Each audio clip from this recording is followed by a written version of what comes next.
それに行くわけじゃない。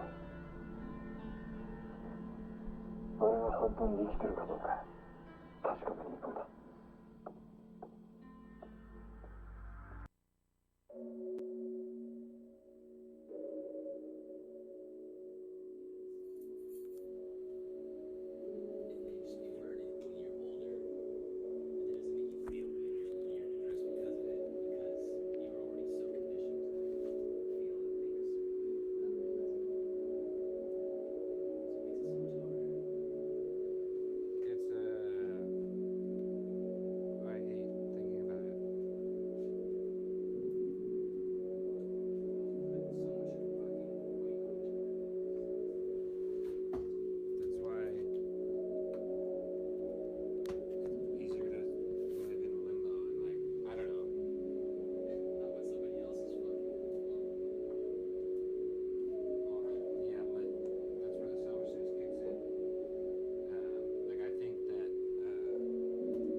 Sometimes when you leave the theater, like with that feeling, like, fuck, I missed it already, and you want to like watch it again. Wish I was in it. Yeah, it's kind of like that.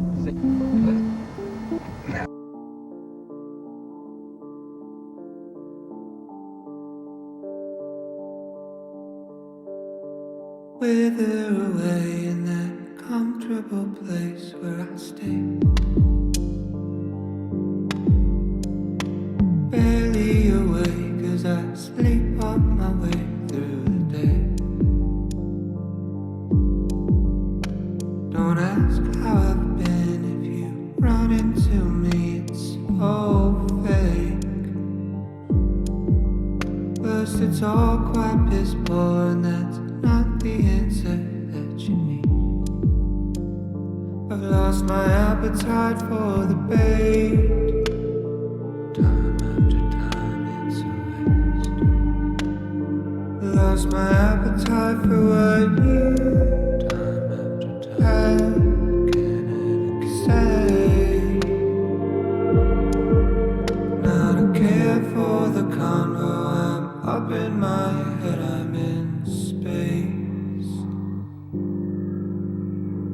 Floating alone, it's the one place I feel incredibly unsafe.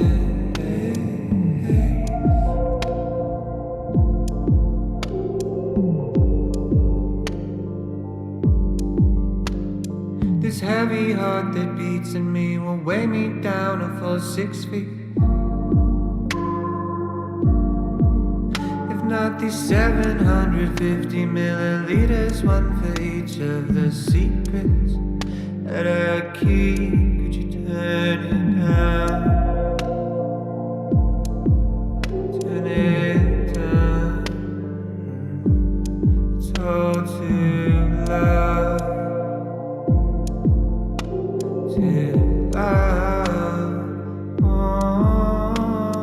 June turned me into a shell. Inhale, God, 6 year exhale. Left a residual self. Scraps of compassion, missing action. No care for the convo. I'm in space. Floating alone, incredibly unsafe.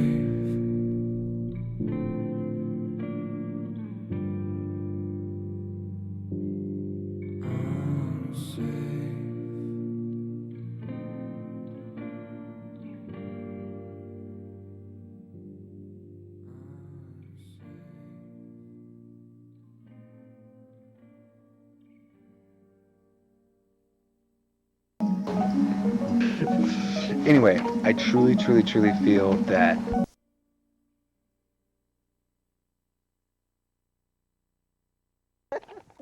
oh, keep going. Anyway.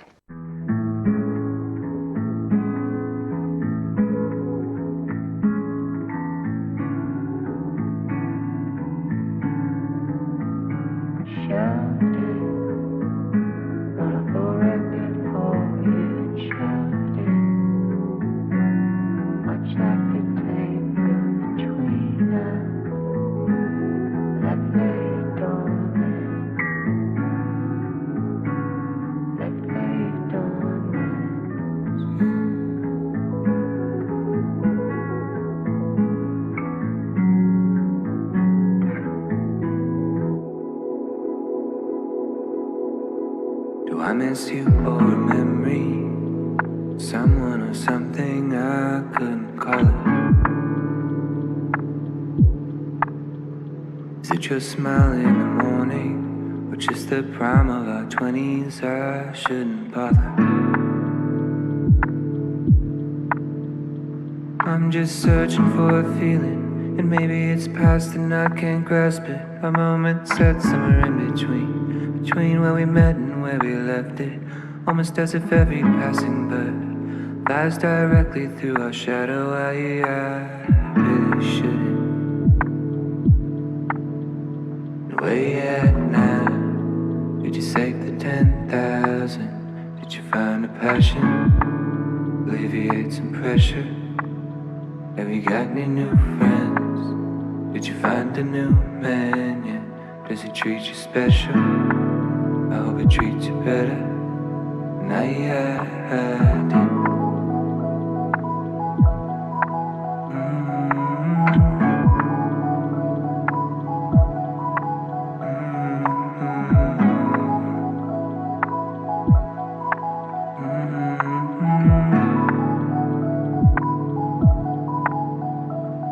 In a hoodie, in a backyard somewhere, we were talking, and your eyes all sparkly, got me nervous, not a clue as to what it would be. Now you're leaving, few years flew past you, and you worry, didn't quite work out just like you wanted. Now packing your things in your car, and I'm still searching for that feeling. And maybe it's past and I can't grasp it. A moment set somewhere in between two moments I described it. And now that another bird has passed, I'm stuck thinking not of her but of you. I couldn't help it.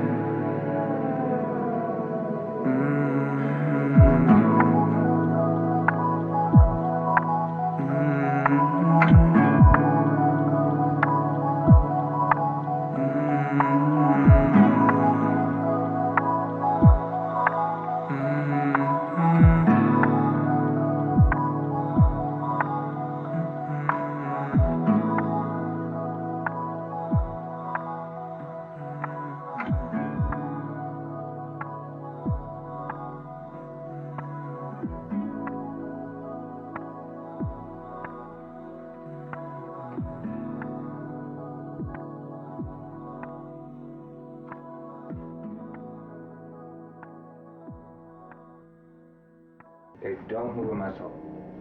Back.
Meter low, hanging low. I'm on empty, headed home. I'll make it home. I guess I'm okay. I don't know. No, I'm not sure. I wasn't thinking about you. At the piano roll, had me feeling cold with memories of you. Yeah, we were younger, I was struggling. We were good, standing still, right beside me. You were good to me. I couldn't say the same. we laid the blame to waste. By the wayside you went away. Took the good times, took the bad times, let them breathe. Left in the wake, the space.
There's a question and an answer and a worry in the middle.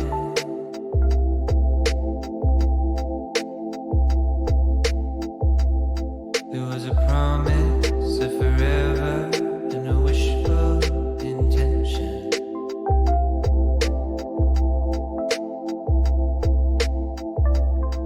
What a world it would be if we all made out of the books we read, all the films we see. It's a travesty. As the moon drifts by with the shifting tides, and you're lost in life, so the love floats into the ether. And there was something that you heard and heard, and despite your parents, you placed your bet on love.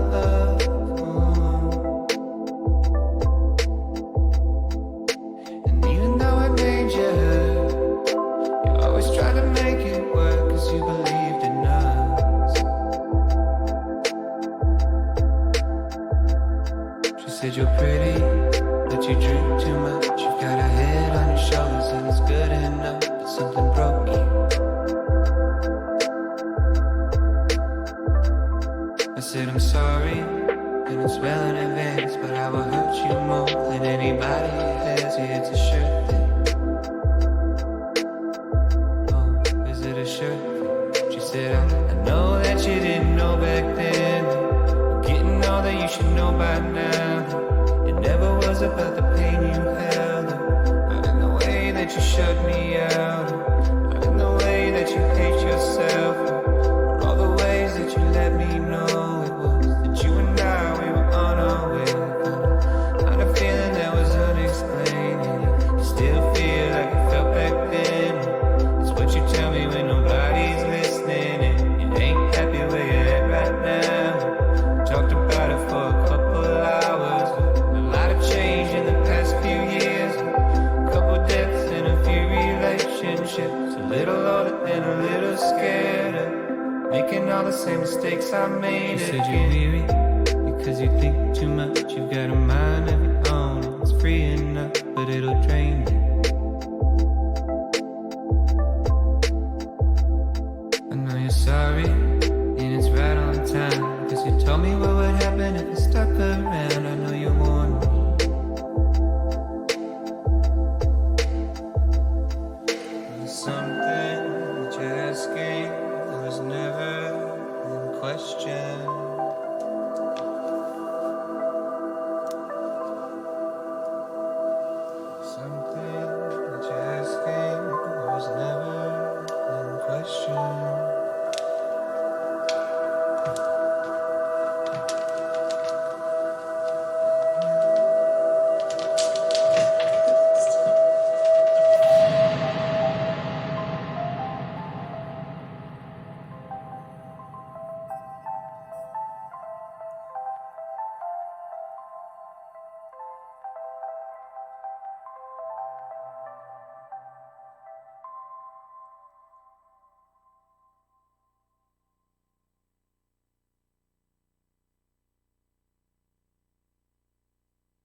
Hello.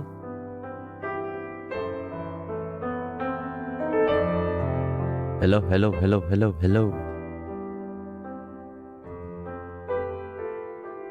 Allô? Allô? Look at this dog.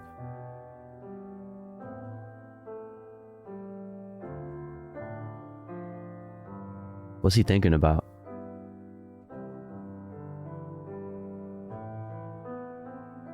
What the dog doing? What's up, everybody? Treats? True. Same. Honestly, same.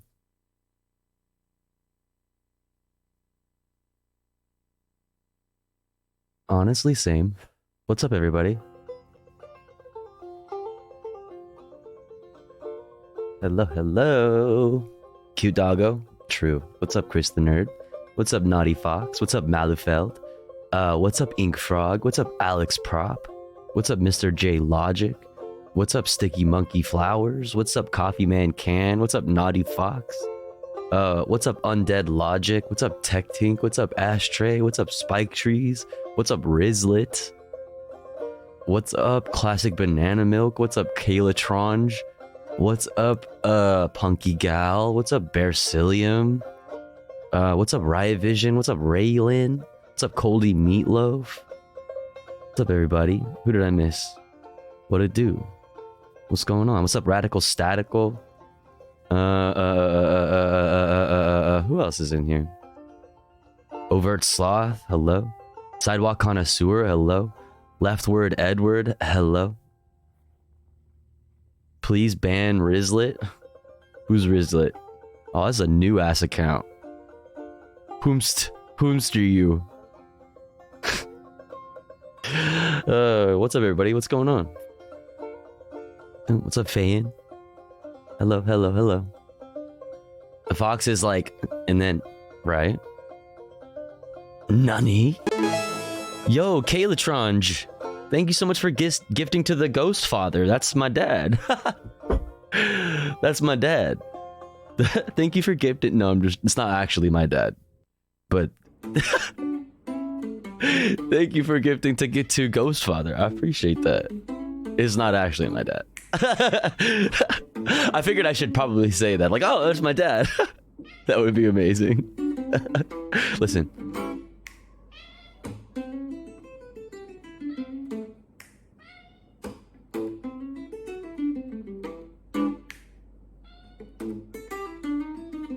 We love Blue's cat, dude. What's up, Ligma Nut? Hello, everyone. Meow.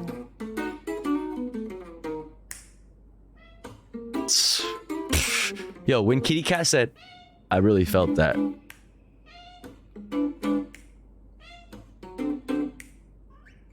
So fucking cute. Poll which sounds better, spaghetti or ramen on Friday afternoon? Oh, damn. Meow. Meow. Here, let me get you with that poll. Let me hit you with the poll ski. Oh wait, it doesn't let me do it once I've already done a poll. View results. Okay, cool, great. End poll. Couldn't end poll. Delete poll. Can't delete poll. Manage poll. I want to start a new poll and it won't let me. I don't know why it does that. It's like every time, because I always run one poll at the beginning of stream. Can I do like /poll? No. Anyways, type your answer in the chat for Raylan. I'm thinking I just had spaghetti yesterday, so I'm gonna go ramen for me. Ramen made as spaghetti. You could do that. You could do that. You could do spagramen. Spagramen, or would it be Ramgetti? No, I like spagramen. Ramen spaghetti fusion. Honestly, I feel that that probably exists like in California somewhere. What's up, Fox of Fate?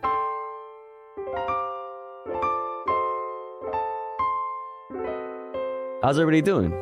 What's going on? What's the vibe? I hope you're all feeling well. I hope you're all doing well. It's good to see y'all. I gotta cook. Yeah, I gotta think. I mean, I don't know what I'm gonna eat tonight. I'll think about that. I'll cross that. I'll burn that bridge when we come to it. Ramgetti sounds awesome. Awesome. I like spag ramen. Yummy carb loading. Always. Always.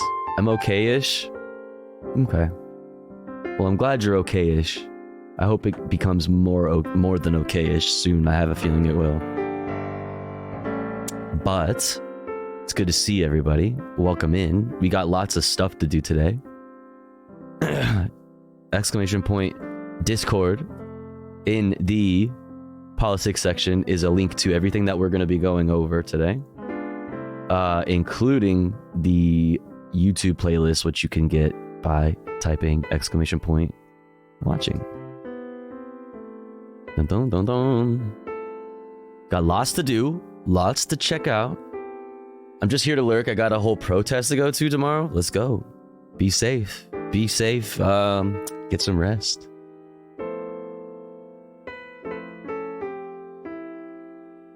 I'm trill, not gonna lie. Let's go. That's fire. If Rizla is trill, if you all had to describe the way you're feeling right now with one word, what would it be? Mine would not be trill. Mine would be...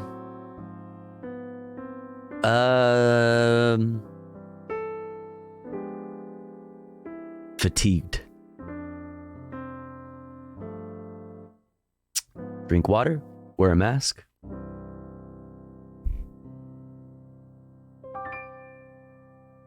No posting, airplane mode, all of that. Melancholy, I feel it. Good, I love that for you. Revolution, let's go. Unhigh, about to fix that. Based, me too. Calm, love that. Achy, I'm sorry to hear that. Get some stretches in or something. Exhausted with 2 Ds, hey yo. Honestly, same. Scared,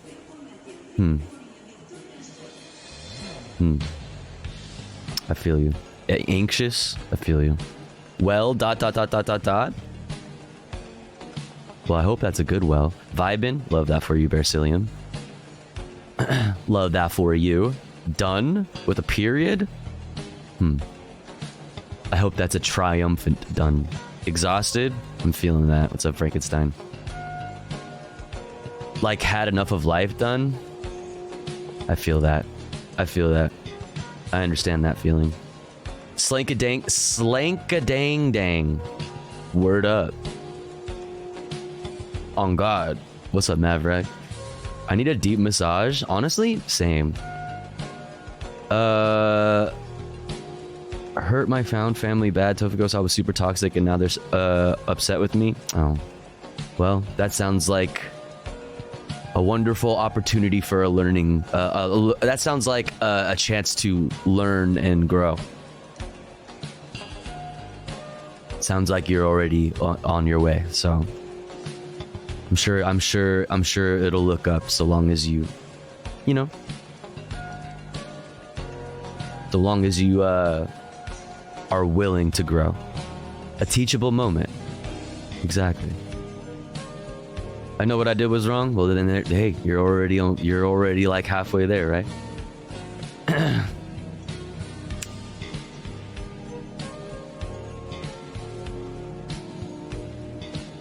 All right. Half the battle, exactly.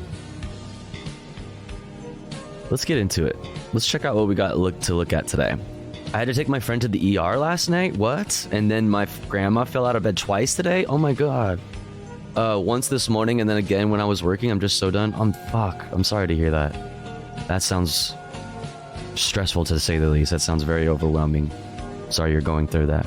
How are you, Tofu? I'm chilling. You know, I'm okay. I've been feeling pretty unproductive.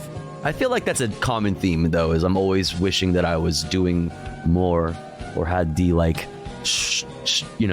the ability or even maybe the strength, the drive even in some cases to be more productive than I am, but you know, 'tis what it is. The streamer curse, yeah. On a scale of 1 to 10, on a scale of 1 to 10, how are we feeling? 10 being awesome and 1 being like horrible, I'm assuming. You know, I'm at like a, you know, I'm at like a 7. I'm at like a 7.5. I'm chilling, you know. I'm like, you know, I'm at like a solid C plus. Just a rough 24 hours, you know. I'm thankful I'm not the sick one for once, and that I was able to help the people I care about. That is awesome. That is awesome. It's really wonderful that you're able to like be there for the people you give you care about. Just tired after everything? Absolutely. Totally understood. Totally feel that. Totally feel that.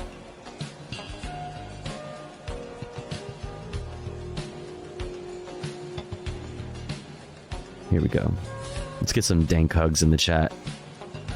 Get a little dank hug action in there. Little dank hug action. I think chat needs it. Glad to have a place to chill. Was looking forward to stream. Hell yeah, it's good to have you. It's good to have you. I'm glad that I can, you know, create, you know, some kind of place for you know, for people to, you know, feel a little less alone or in good company. I know that's what it. I know that's how I feel. I know that's what it does for me, which is really nice. I've got my first DJ gig on Saturday for the first time in 3 years, and I'm kind of shitting, pissing, and throwing up. Yo, that's fire though. Wait, that's awesome. Yo, that's sick. It'll be muscle memory. Once you're like there and you've been on stage fucking, once you're like 4 songs deep. Once you're like 4 or 5 songs deep, you know what I mean? You'll be like muscle memory, just in the flow. That's awesome. Good shit. You'll have fun. It'll be cool. Dun, dun, dun. Dun, dun, dun, dun. That's what I'm hoping. You got this. Tofu, why is the video pre-watched? What video? Oh, this one? Oh no. I swear I didn't pre-watch it.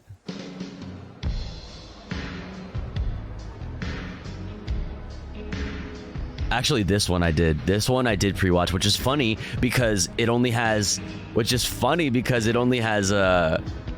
this little amount of red bar here, and this is the one that I pre-watched. That's actually kind of funny.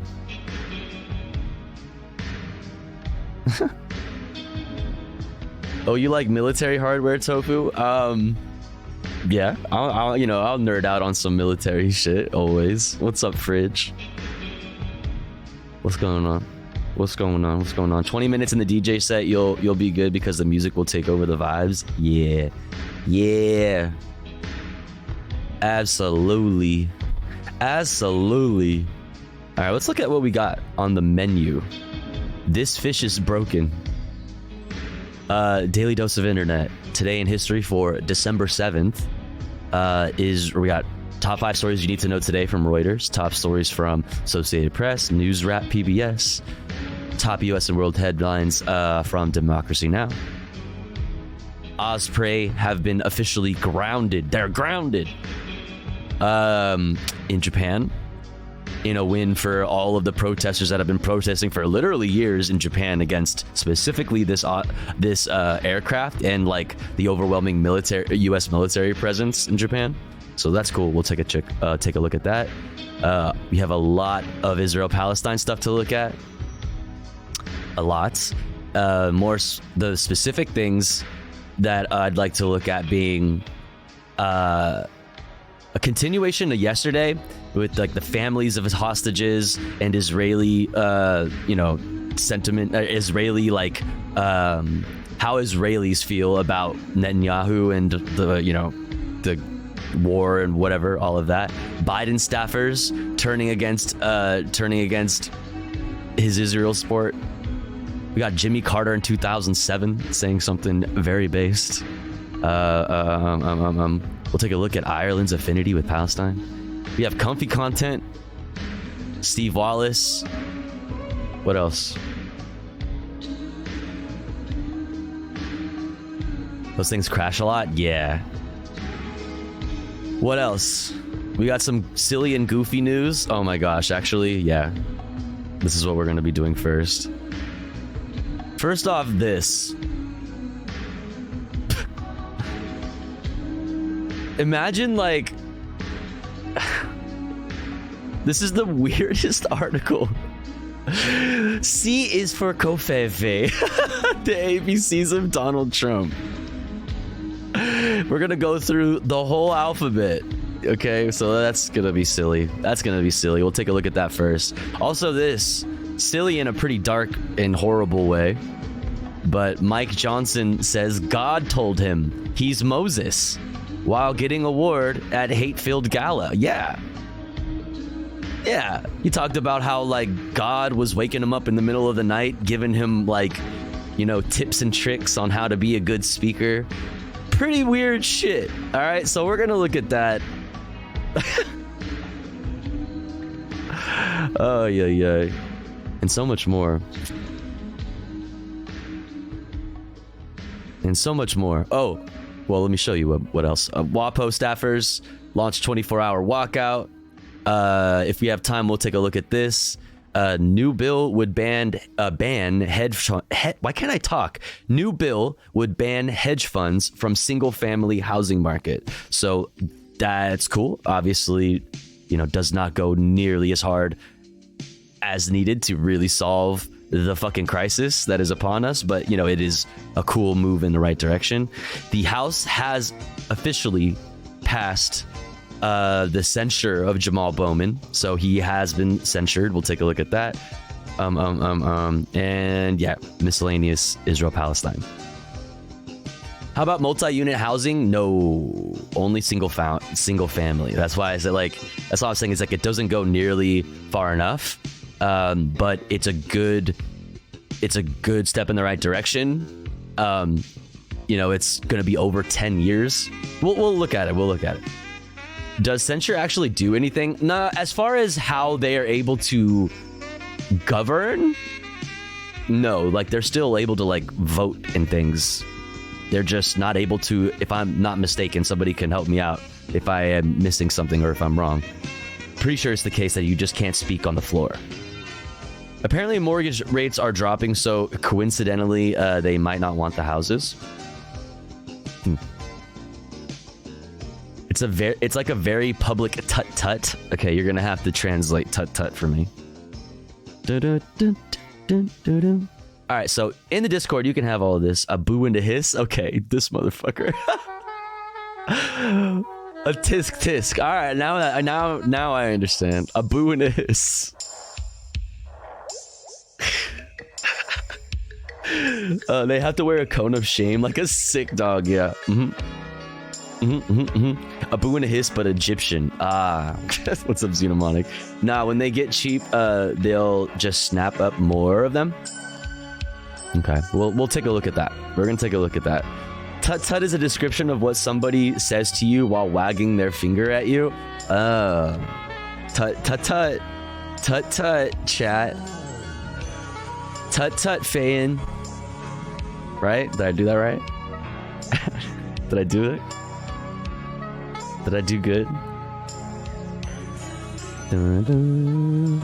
All right, let's get back into it, or let's get into it. We never got into it initially. So let's do that. Boom, boom. Let's turn this music off. As fucking banger as it is.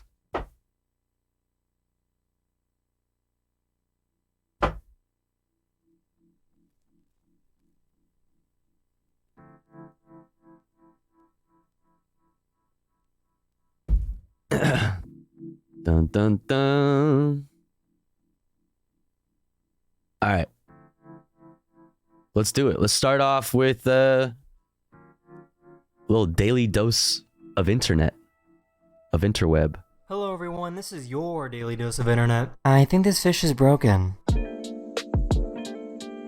Yo, why does this fish look like it's a fucking character, like a Pixar character? Like, this is on the thumbnail, and I swear to God, I thought this was CGI. It literally looks like a fucking character that's like one of Nemo's like classmates or some shit. Hello everyone, this is your daily dose of internet. I think this fish is broken. When you nut but she keeps sucking? Oh shit. Yo,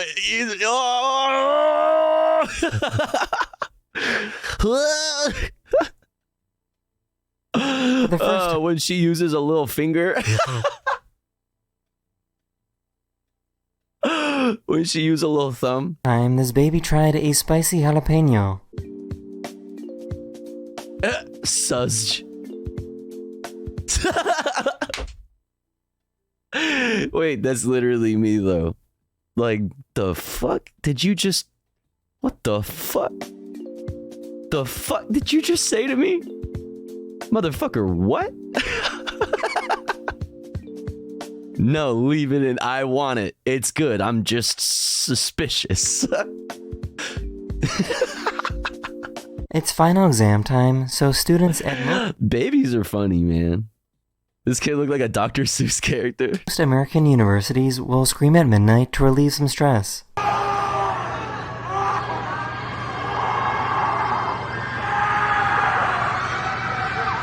Can you imagine if, like, you were just visiting your friend or something at their dorm, right? And, like, you guys just are, like, coming back from a party, you know, you haven't done acid in a while, but you took some acid at the party. You're walking up, you just got out of the car, you're walking up to the dorms, and then everybody in the fucking area is just...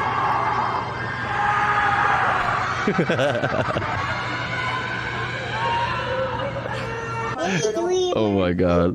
Dreamer pooped, yes. So just Oh give me man.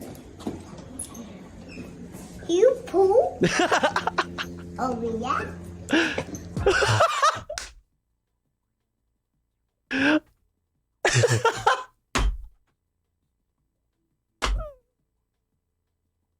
Me talking to a hot girl.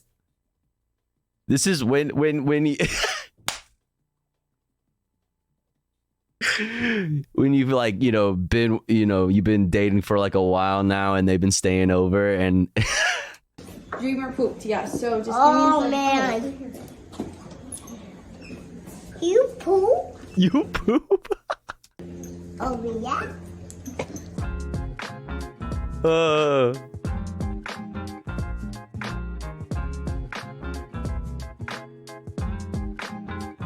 Bro, y'all. Oh. Ew. Ew. I am so confused as to why she asked him this question. Yeah, I'll just take a strawberry shortcake McFarty. McFlurry? Yeah. Okay. Are you a cop? No.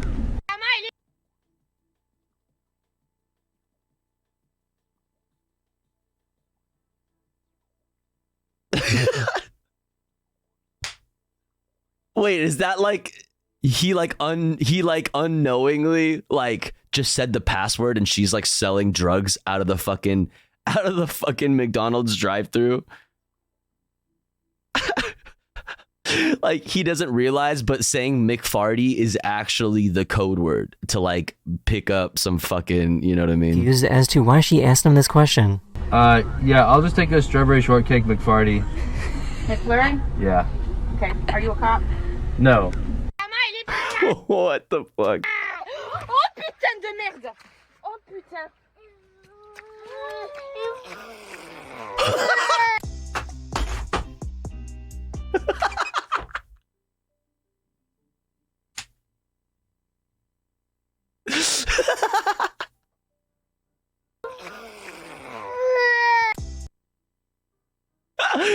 Wrecked, dude.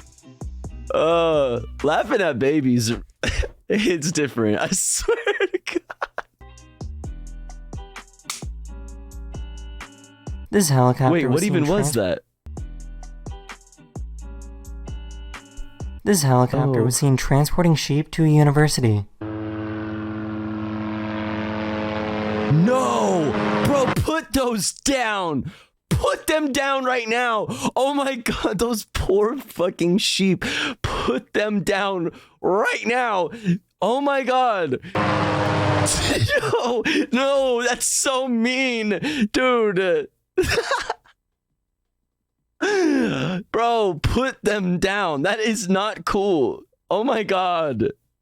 You can't do that to our friends. No. That's so scary. Yeah, bro, you are gonna kill those things. Are you serious? What the fuck is this? They're not James Bond, dude. This is not the Matrix. Like, what is this? Like, this is so mean, but I'm having a trouble not laughing at the idea of them just a sheep just like flying through the sky. Blah! Oh no. Tactical sheep, dude. Yeah, tactical extraction.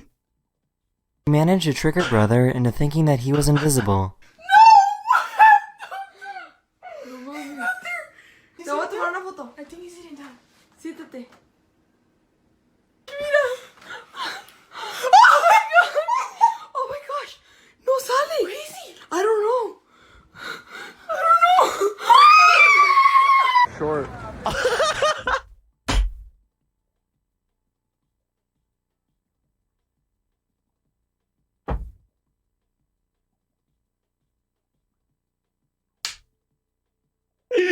Bro, his brain. You just broke that kid's brain. Oh my god. Now that kid is going to be like questioning existence from now on. Oh no. Oh, what? Wait, what the fuck? That was so wicked. At first I was about to bully. Like, fucking get a skateboard. What is this shit, nerd? But that was wicked as hell. Oh, shit. Oh, fuck, that was wicked. Damn, all right. Hi. Oh. Look at how fast this soap bubble freezes. 1 second, Sarah. Not now, Sarah. Mommy's freezing bubbles. Mommy's making a TikTok, honey. Not now. This burger total meal, large with a Coke. We're out of bacon, I'm sorry. Oh! Can I just get another supersonic double cheeseburger meal, large with a Coke and tots? What was the fucking accent? I don't even know what that accent was.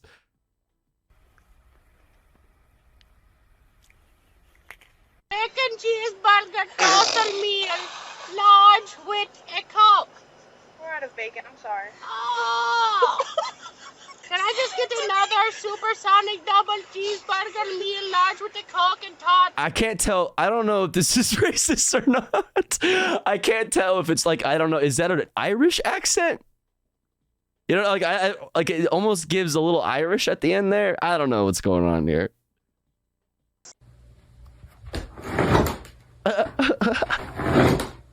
Yo, chat. Your daily reminder to keep your head up, right? You know what I'm saying? That is the end of this video. We hope you enjoyed. Every time you walk up to a roadblock, just keep your head up. All right? Keep going. Keep walking up them stairs, all right? If it feels like you're stuck, just keep your head up and keep going. And I'll see you guys again very, very soon. Very soon. Very soon. All right. That was a good one. That was good. Today in history for December 7th. Let's go.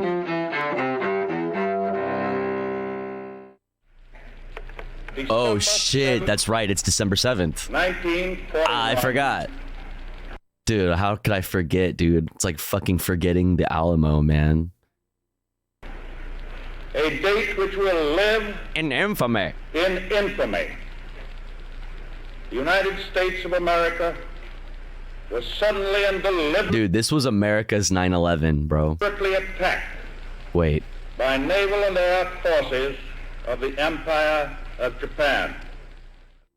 And all of a sudden, see these planes dropping bombs in the distance, and then, of course, when they started coming to us, and you see the bombs start dropping around you.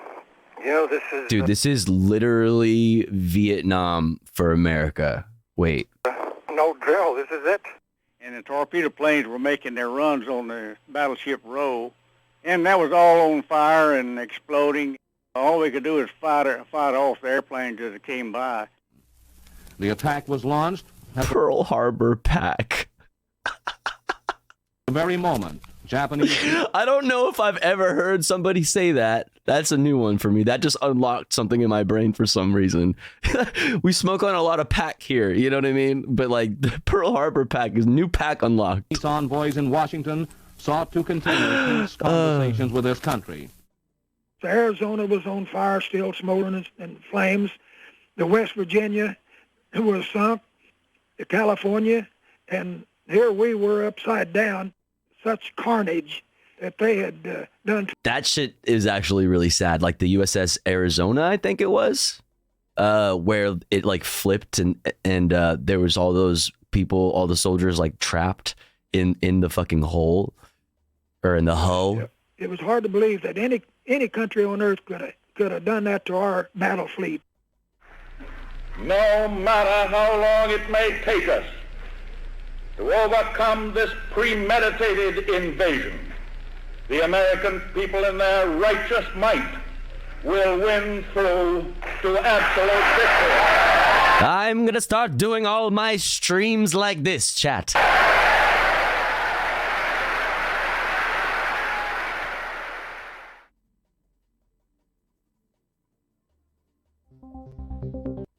All right. Now, next, we're going to get into the headlines.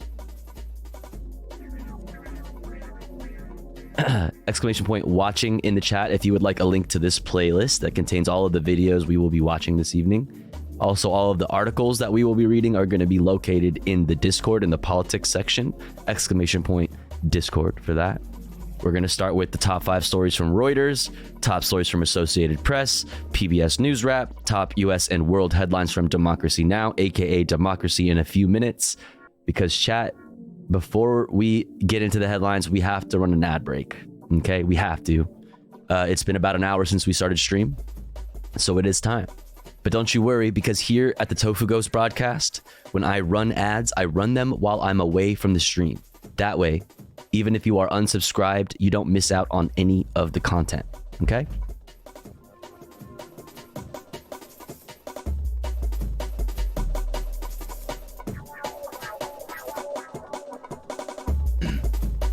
However, if you would like to support the stream, if you would like to support me, the streamer, and also get access to really cute Tofu Ghost emotes and an ad-free viewing experience, all you have to do is subscribe for $4.99 or for free with the Twitch Prime by connecting your Amazon Prime account, if you have one, to your Twitch account. Or let's say you are already subscribed to the channel and you're feeling generous and you have the means to. Maybe consider gifting a sub to one of our unsubbed friends in the chat, one of our unsubbed comrades in the community that may not be able to afford a sub this month. That way, they may also be able to enjoy the Tofu Ghost emotes and an ad-free viewing experience with the rest of the community. We are just starting the day off at 1 out of 25 for the daily sub goal. Thank you so much for the support so far. I really appreciate it.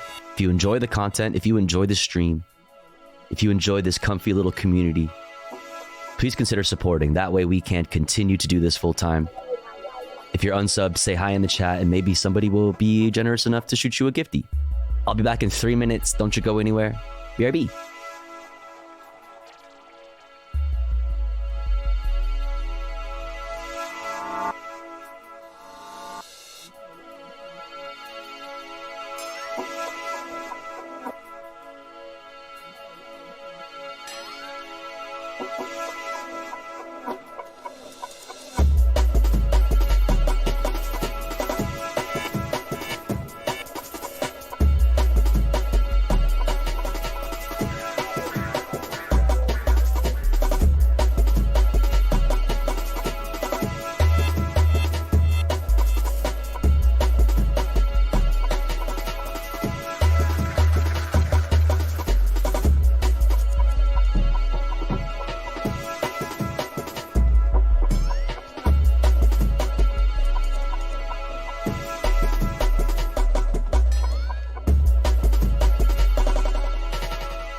All right, we're back.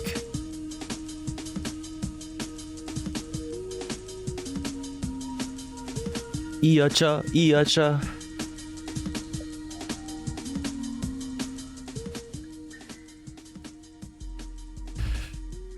What up, what up? We're back. Let's get into it. It's headlines time. It's headlines time, baby. Top 5 stories you need to know today from Reuters. Top stories from Associated Press, PBS NewsHour. We also got top US and world headlines from Democracy Now!, aka Democracy, in just a few minutes. Let's get it going.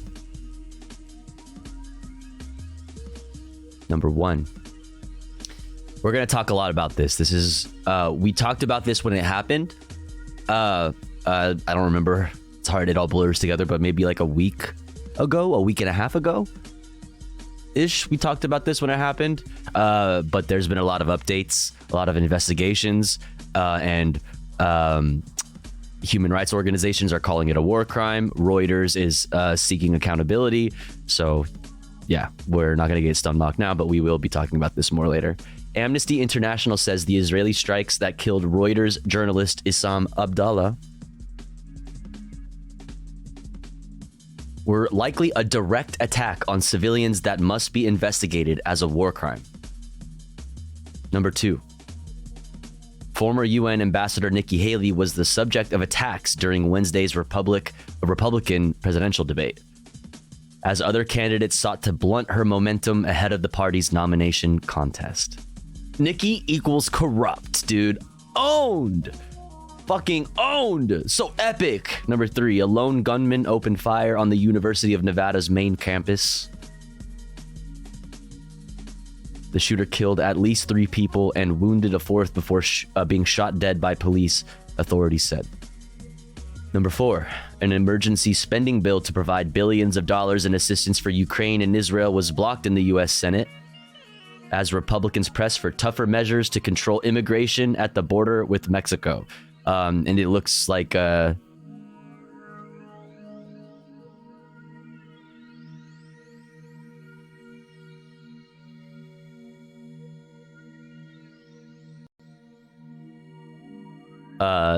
is opening up to it.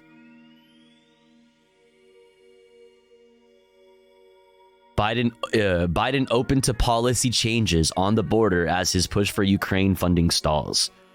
So, as it's interesting to me because, like, what is the policy change? Like, what is the policy change aside from recently, which is good? Aside from recently, federal court saying that Texas has to take down those like razor wire buoy things in the Rio Grande. That's the only thing good. Other than that, it's pretty much copy paste Trump's policy. So like, what exactly is going to be the policy change aside from like maybe more of a militant presence on the border, like having more National Guard on the border or just more funding to Border Patrol? Like, I don't know, man. I don't know. So we'll see how that turns out. Number 5. UK Prime Minister Rishi Sunak urges his Conservative Party to unite behind his plan to send asylum seekers to Rwanda. Fucking loser. Warning colleagues, if he toughens it any further, the whole scheme could collapse.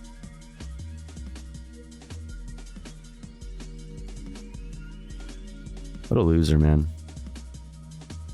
All right, top stories from AP. Let's go.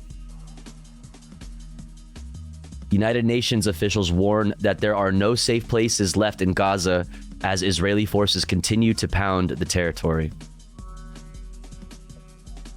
Arab and Islamic nations are calling for a vote Friday on a draft UN Security Council resolution demanding a humanitarian ceasefire. A Texas judge has given a pregnant woman whose fetus had a fatal diagnosis permission to get an abortion. Good for that judge, but it looks like I didn't have anything to cover too deeply on this, so let me pull it up real quick.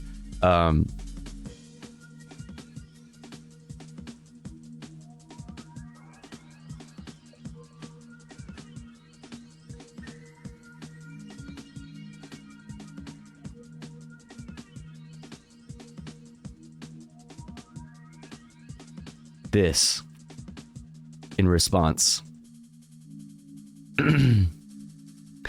Texas Attorney General threatens to prosecute doctors, even though the judge ruled that they can get the abortion.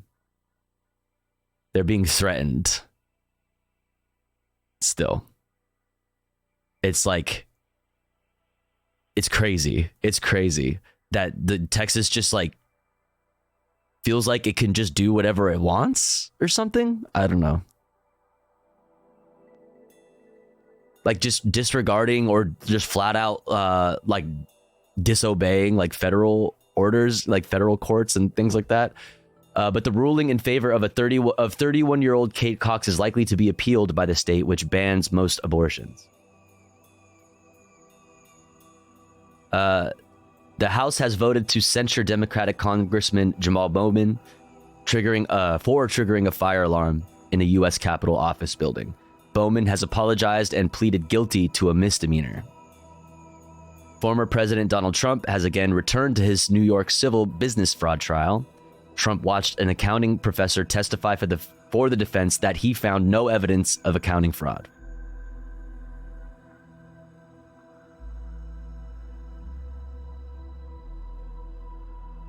All right, now let's do the PBS News Wrap.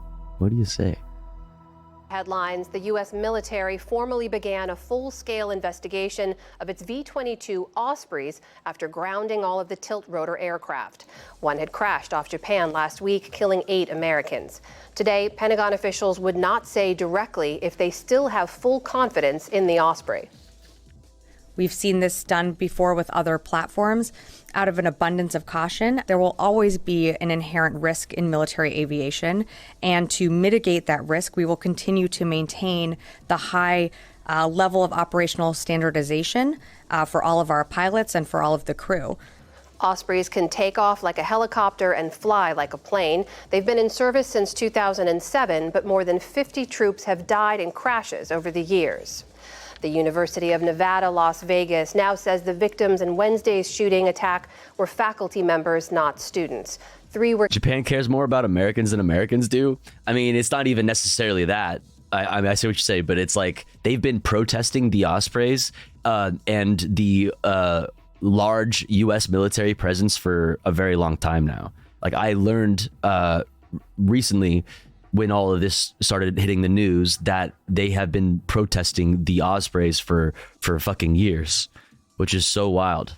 Yeah, over a decade. And then there was literally a big protest over it, which was where I saw it first in the news, the weekend, like 3 or 4 days before the Osprey crash happened. Killed and 1 wounded. Police say the suspect was a former professor who'd been rejected for jobs and that he had a list of targets at UNLV and at East Carolina University, where he'd worked before. The assault began at midday at the university's business school. It ended in the gunman's death after a shootout with police. The last of 3 Palestinian students who were shot in Vermont has been released from a hospital. Hisham Awartani was left paralyzed from the chest down in last month's attack. Supporters cheered and clapped as he was discharged on Wednesday. He will undergo rehabilitation, but his family says the paralysis could be permanent. The accused gunman is being held for attempted murder. The House has censured Democrat Jamal Bowman for pulling a fire alarm while Congress was in session.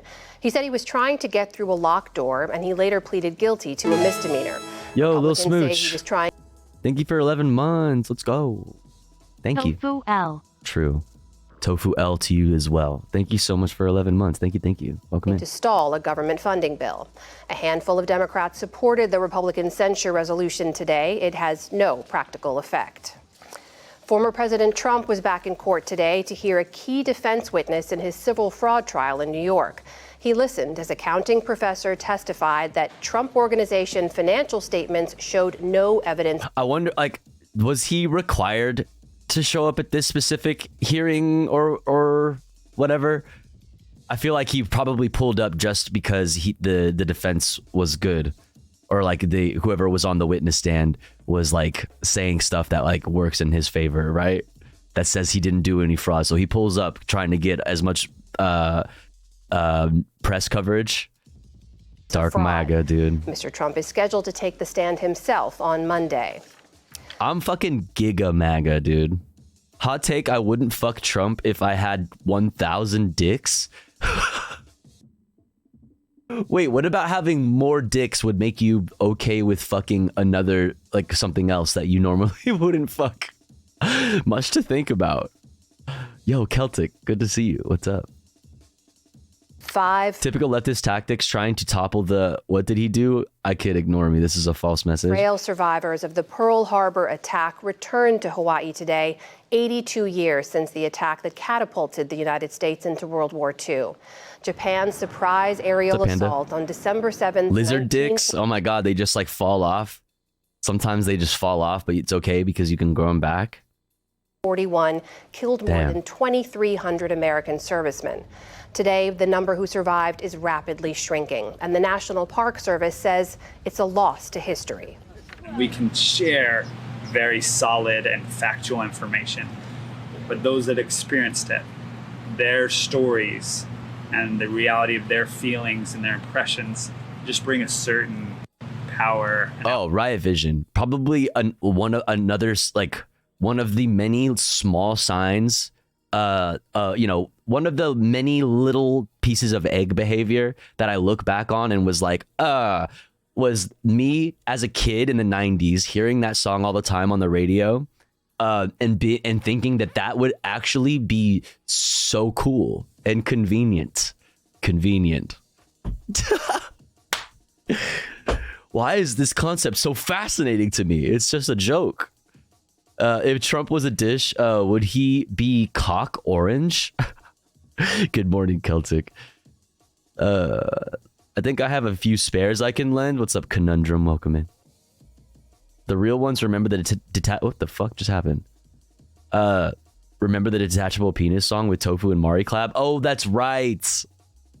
Wait, that's funny. I forgot about that. That was really funny. Element of the real human touch. More than 1,100 of those killed in the attack were on the battleship Arizona when it exploded and sank. Today, only one member of the Arizona's crew is still alive at the age of 102. The movie about creating the atomic bombs that the U.S. dropped on Japan will show... The Japan release! Oh, what a fucking... Dude, phrasing.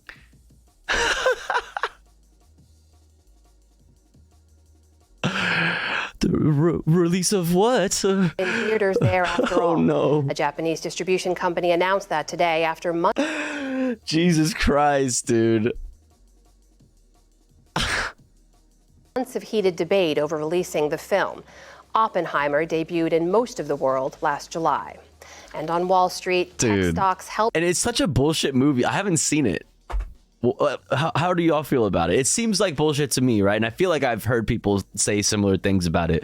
Is that like it's like this weird like Hollywoodification, glorification of somebody who's probably not even that cool. You know what I mean? Just designed something that was like horrible and made it like sexy or whatever. Just like why are we doing this? I will never see it. I don't have any desire to see it. Didn't watch. Yeah. What's up, Megatron? But you get to see his dick. Good point. Oppenheimer was kind of good, really. It's about the Red Scare and how they went after him and his colleagues for being communists. Okay, maybe I'm just being a leftist or something. I don't know, being a leftist brain. But the Marxism in it sucked. Starks, Is there anything good after this? No. All right, let's do democracy right fucking now, dude. This news is funded by viewers like you. Like you. Please support our work at democracynow.org/give. Welcome to Democracy Now!, democracynow.org, the War and Peace Report. I'm Amy Goodman. Israeli tanks have advanced into the center. Wait, what? That fast, that hard cut right there was perfect. Amazing. Center of the city of Khan Yunis in the southern Gaza Strip as Israel's assault in the besieged Palestinian territory enters its third month. On Wednesday, an Israeli strike on the Jabalia refugee camp killed 22 members of the family of Moman al-Sharafi, a correspondent for Al Jazeera Arabic. Yeah, we talked about this yesterday. Fucking absolutely insane. Completely devastating. We're going to talk more today about the murder of journalists, but absolutely insane. I remember, but like when I first brought it up, or when we first started talking about it last night, I was like, yeah, something like 6 or 7 or something of their immediate family members were killed, and then it ended up being actually 22. Fucking insane. His parents and his siblings. Palestinians in parts of southern Gaza that Israel's claimed are safe continue to come under fire. This is Amir Mag. Oh, also, Rafat in Gaza, is his handle. Apparently, he's like a scholar and an author. I've been following him because he's in Gaza. He just died.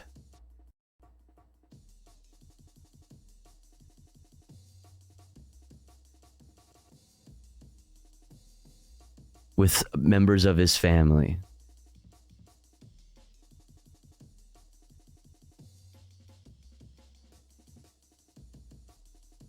I'm trying to find something on it.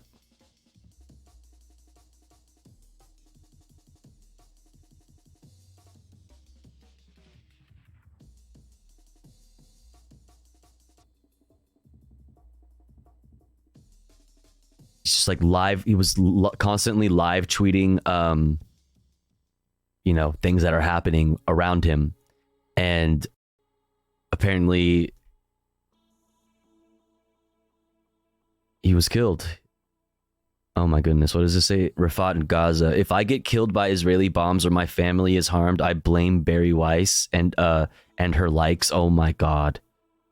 Many maniacal Israeli soldiers already bombing Gaza take these lies and smears seriously, and they act upon them. Here is Rafat al-Arir joking about whether or not an Israeli baby burned alive in an oven was cooked or with or without baking powder. Very bleak. It's very dark. There's no way out. If there's no water, there is no way out of Gaza. What should we do? Like, drown, like commit mass suicide? Is this what Israel wants? And we're not going to do that. And I was telling some friend the other day that I'm an academic. Probably the toughest thing I have at home is an expo marker. But if the Israelis invade, if they charge at us, open door to door to massacre us, I'm going to use that marker, throw it at the Israeli soldiers, even if that is the last thing that I would be able to do. And this is the feeling of everybody. We are helpless. We have nothing to lose.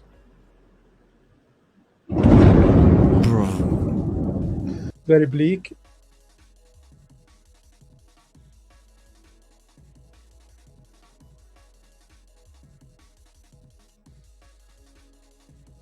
Literally getting bombed in that video.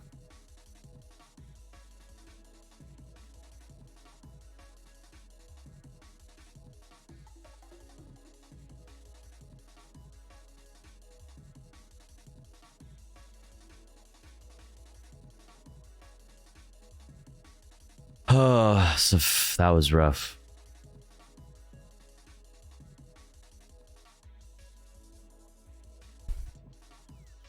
Here's a poem from him on November 1st. If I Must Die by Rafat al-Arir.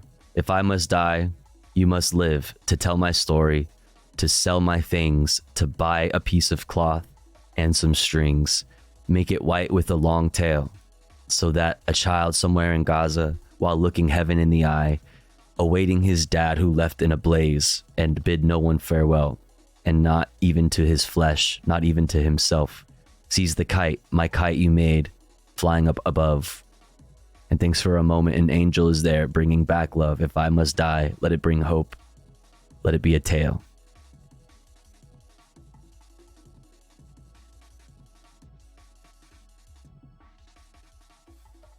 Oh man. Oh, rest in peace. A 5-year-old boy injured Wednesday when an Israeli strike hit a school in eastern Khan Yunis where his family was sheltering. I went into the classroom and went to play with my friend. Then suddenly I heard a sound going boom and we ran. A rock fell on me, on my legs, and then I ran away. Who got injured? Father. A big rock fell on father, hit him here on the leg, and a big rock fell on me, here on my leg. Gaza's health ministry says Israeli attacks have killed more than 16,200 people, more than 7,100 of them children. In a new report, the World Food Program finds at least 97% of households in northern Gaza have inadequate supplies of food to meet their needs. A third of residents of southern Gaza reported high levels of severe or very severe hunger. Meanwhile, in Lebanon, a Reuters investigation has revealed an Israeli tank crew killed. Is this the most documented genocide in history? It's been hell to watch it, powerless to do anything. Like, has any other generation ever just had to watch something like this? No. No. And I think it's worth pointing that out, Celtic.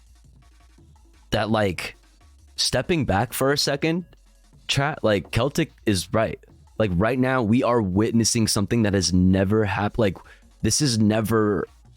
Something on this scale has never happened in front of the world's eyes ever before. Like, we are in slow motion watching probably one of the darkest, most horrible tragedies of our lifetimes, like, are right now unfolding live.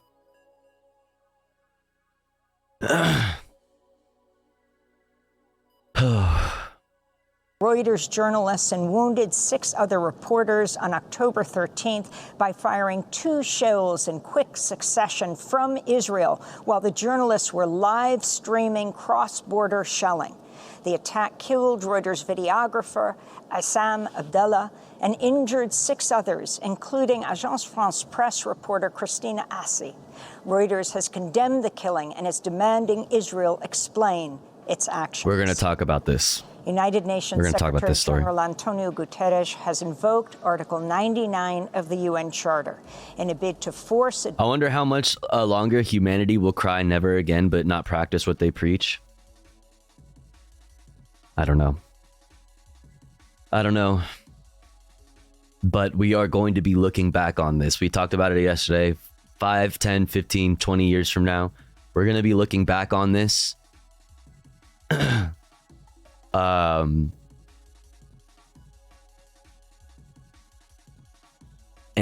all of these people, just so many people are going to are going to end up being on the very wrong side of history. In the same way that we look back and look at people's voting record on the Iraq War in the early 2000s, we're going to be looking at this. This is going to be world changing. I'm still very honestly very worried, about this spiraling into a greater conflict. It's really scary shit, man. All this has changed me forever. Reuters has been so biased on this. It's ironic. Everybody has bias, right? So it's like that's our job. That's where we come in and to have like that media literacy to know where it is and what the bias is. I think that they do some of the most objective reporting out there, which is like still, you know what I mean? Like you're still correct and it's still not really saying much, but like in comparison to a lot of other mainstream news outlets, international and otherwise. Reuters, Associated Press, and PBS. That's why I watch so much Reuters, Associated Press, and read. I read a lot of Reuters and Associated Press because most of it is very cut and dry. What's up, Cultivice? I do worry though about seeing about people seeing all of this death every damn day and we becoming desensitized to it. Absolutely.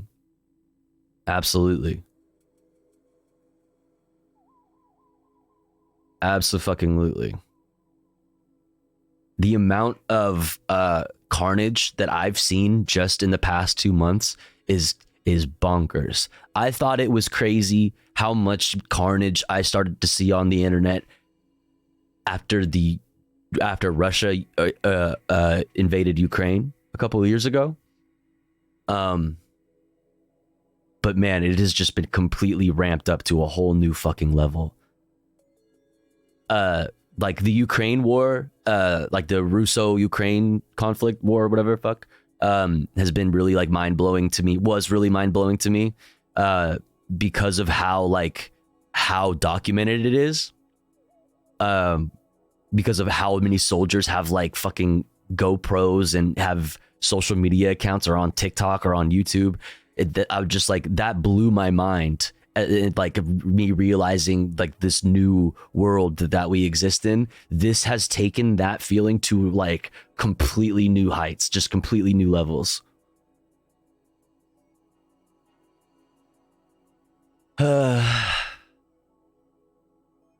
And seeing people not only okay with it, but defend it and make excuses for why the death is okay. Yeah.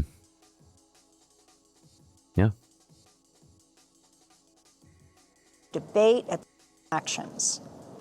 United Nations Secretary General Antonio Guterres has invoked Article 99 of the UN Charter in a bid to force a debate at the Security Council on a resolution calling for a humanitarian ceasefire in Gaza. Guterres spokesperson Stefan Dujarric announced the move Wednesday. Secretary General urges the members of the Security Council to press to avert a humanitarian catastrophe, and he appeals for a humanitarian ceasefire to be declared. It's the first time Guterres has invoked Article 99 since he became UN Secretary General 7 years ago, just the fourth time in UN history. I was gonna say, aside from his tenure as the chief, UN chief, I don't think it's even been done very many times in history of the UN. And yeah, only 4 times in history has Article 99 been invoked. New York City medical workers with the French charity Médecins Sans Frontières, or Doctors Without Borders, held a candlelight vigil outside the United Nations headquarters Wednesday, calling for a ceasefire in Gaza as they honored colleagues who've been killed by Israel's assault on hospitals and clinics. 4 MSF staff members are among the hundreds of medical workers that have been killed in Israel's attacks since October.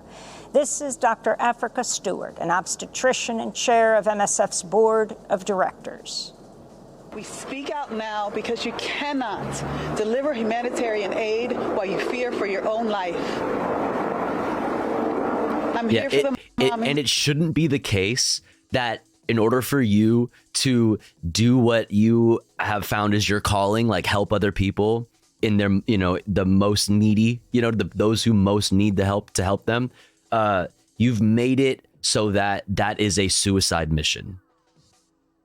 In order for you to be able to actually be there and help, you've made that a suicide mission, a requirement, a part of your job description.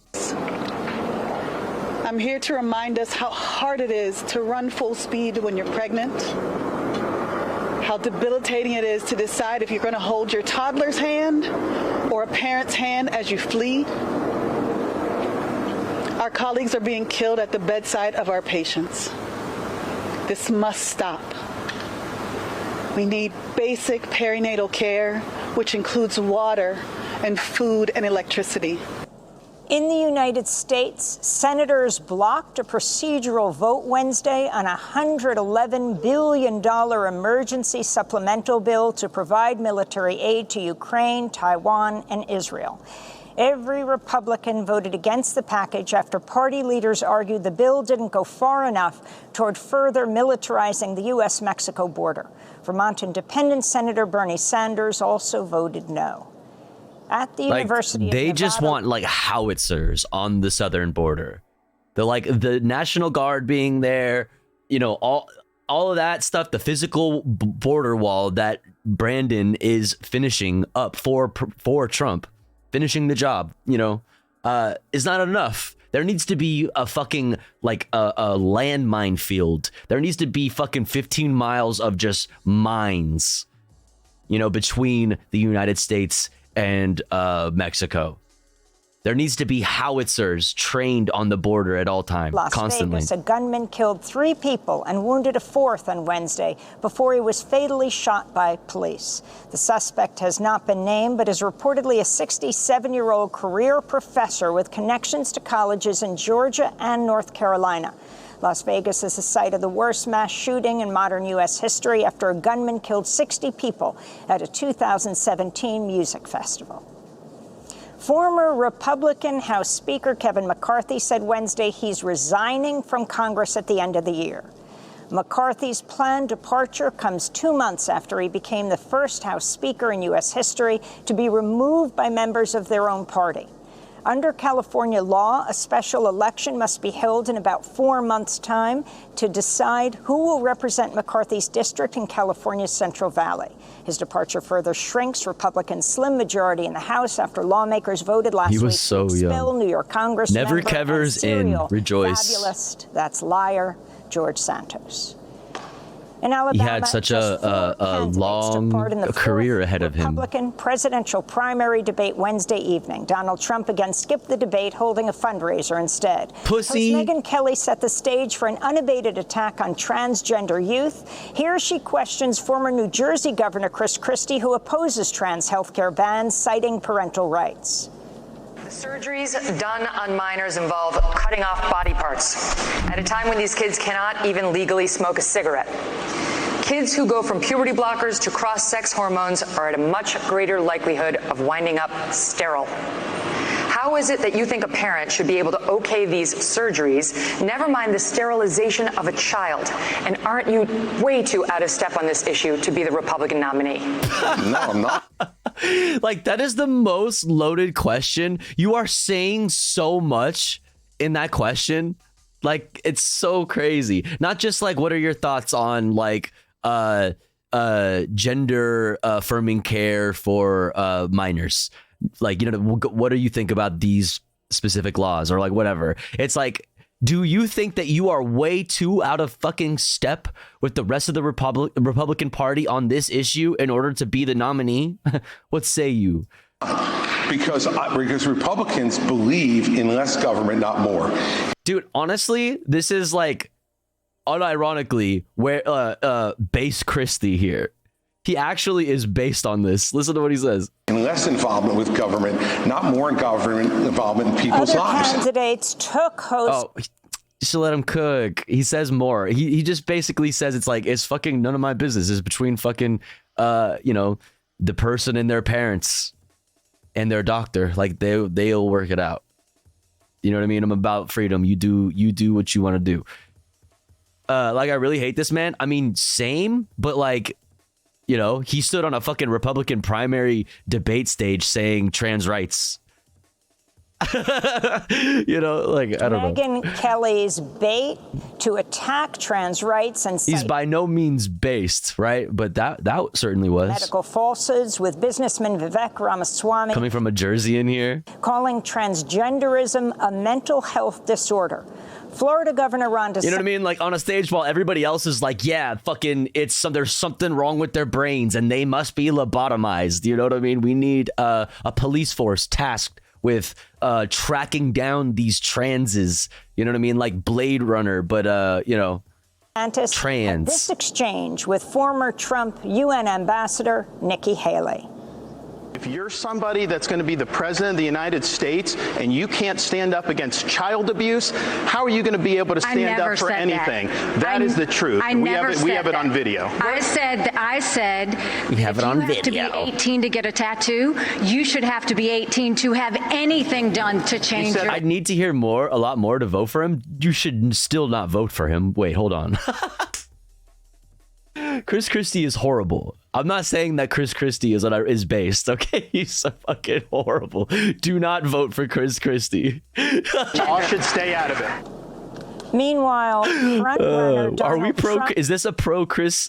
Is this a pro Christie chat? appeared in a Fox News town hall Tuesday night where he told host Sean Hannity he would not be a dictator if he becomes president again, quote, other than day one. Only day one. Listen, a little bit of dictatorship. Told Hannity his priorities would be to close. I would only do a little dictatorship, just one day of dictatorship where I make it so that, you know, I don't know, maybe elections no longer happen anymore. That's it. That's all. The border and drill.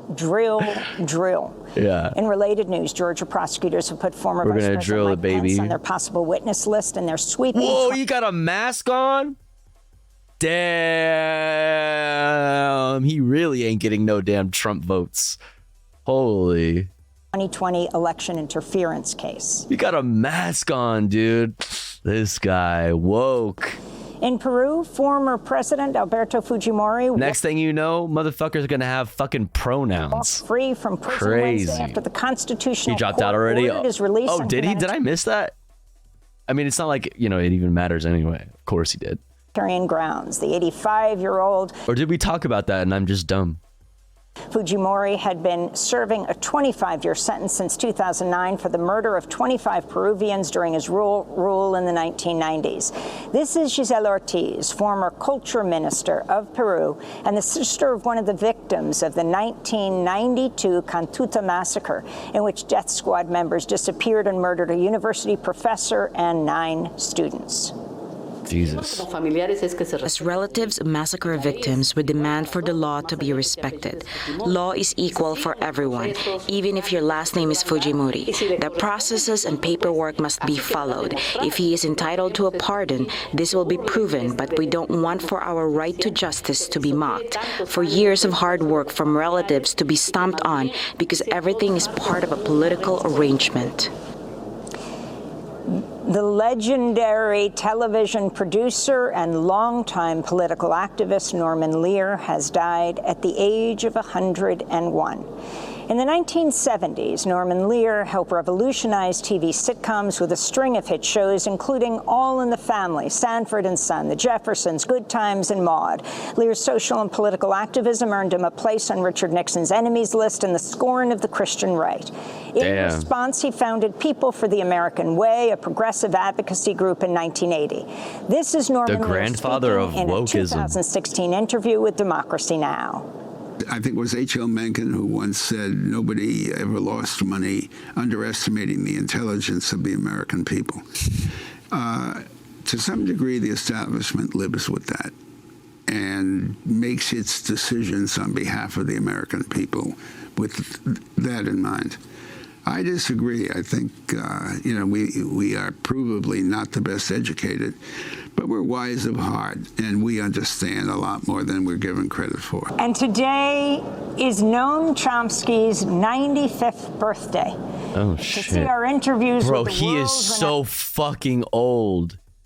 Holy shit. scholar, linguist, and activist on Democracy Now! About Israel, Palestine, the climate crisis, and so much more, go to democracynow.org. And those are some of the headlines. This is Dude is Democracy old as Now! hell. Democracy Now! Outlived Kissinger, based. .org, the War and Peace Report. I'm Amy Goodman. And I'm Nermeen Sheikh. Welcome to our listeners and viewers across the country and around the world. Hey. Democracy Now! Is funded by viewers like you. Like you, Please chat. give today at democracynow.org/give. All right. Let's look at some Did we even look at the silly news? We were supposed to do that before the headlines. Whatever. Let's get it out of the way. I won't read the whole thing because This is silly. This is fucking silly. This from The Independent. C is for Covfefe. The ABCs of Donald Trump. I'm surprised they didn't start with A and do fucking and do Apprentice. Barack Obama is the first B.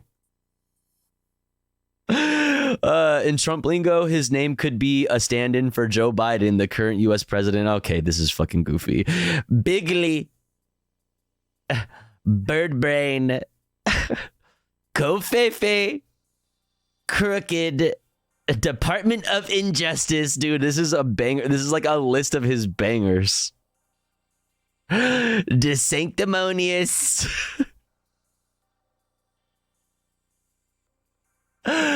Election interference. Fake news. Horseface. Dude, holy shit. Yeah, okay. MAGA. Yep, true.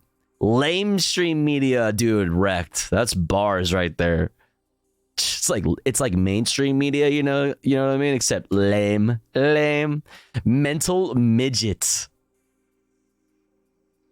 Used in a sentence, Robert De Niro is a mental midget whose mind is shot and whose life is a total wreck. You take that back. Nambia? What even is that? Uses this term to refer to New York Attorney General Letitia James. The reason behind such a bizarre nickname is unclear, but some have pointed to the term sounding like a racist word. Oh, peekaboo? Yeah, that's weird. But what is Nambia? President mentioned the non-existent country Nambia twice when addressing African leaders in... Wait, twice?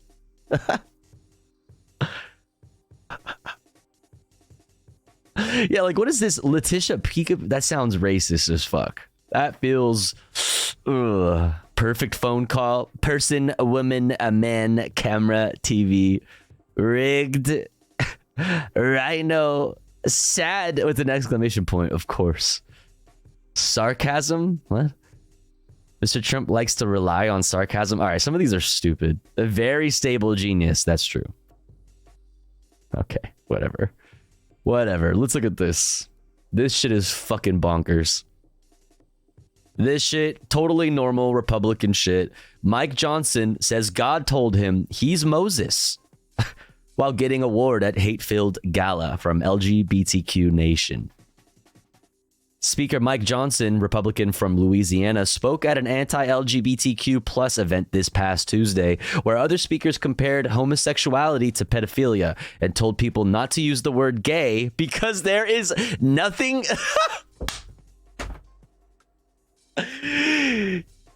Don't use the word gay. All right? Because there is nothing happy about being homosexual, chat. That's right. Johnson received an award for his quote honor and courage at the event.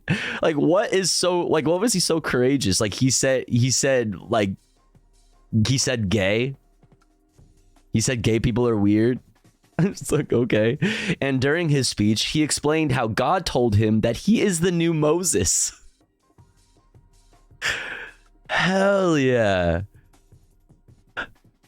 Johnson talked about the long process to choose a new Speaker of the House at a gala organized by the National Association of Christian Lawmakers, an extremist anti-LGBTQ plus organization run by Jason Rappert, who believes that Democrats want to make America, quote, Sodom and Gomorrah.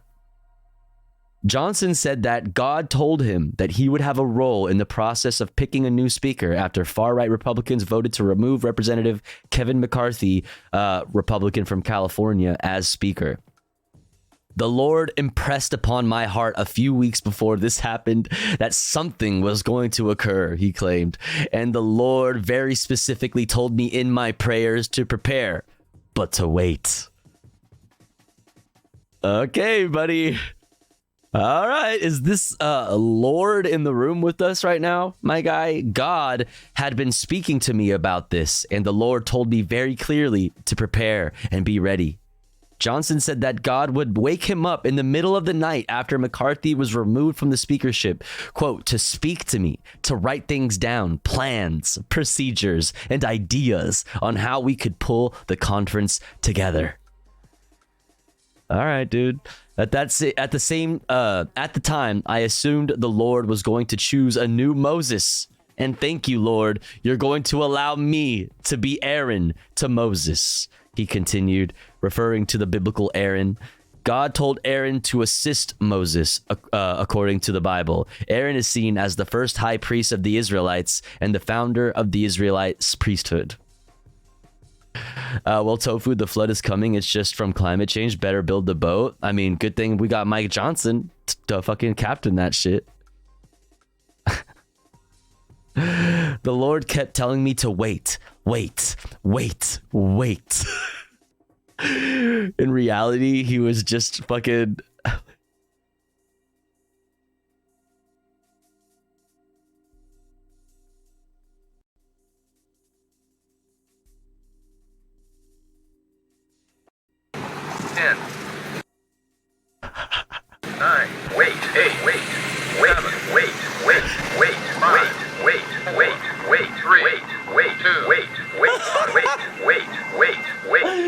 In reality, he just wakes up, he's naked, he's in his pajamas on the fucking corner. Walk sign is on to cross. God, is that you?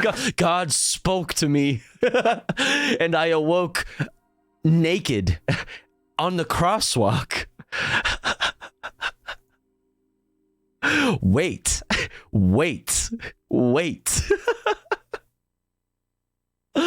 The Lord kept telling me to wait, Johnson said about the time when Republicans were unable to select a new speaker. Then at the end, when it was toward the end, the Lord said, now, step forward.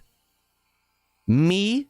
I'm supposed to be Aaron, he said. No, the Lord said, step forward. Bro, he's having full conversations with God. And everybody's just like, yes. Yup. Johnson thanked the NACL at the beginning of his speech for banning media from the event, saying that his comments would be taken out of context. All too bad. I regret to inform you.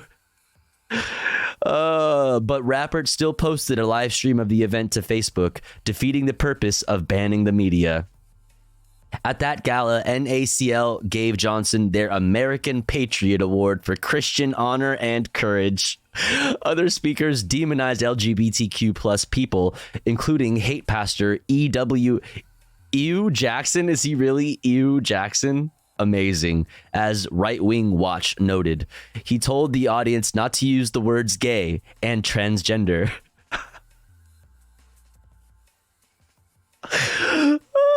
I would suggest to you that we start examining even our vocabulary, he said. Bro, he started a tone police. This motherfucker sounds like a fucking rad lib if I ever heard one. Motherfucker said, no, that's the wrong terminology. No, it's 2023. We don't use those words anymore, okay?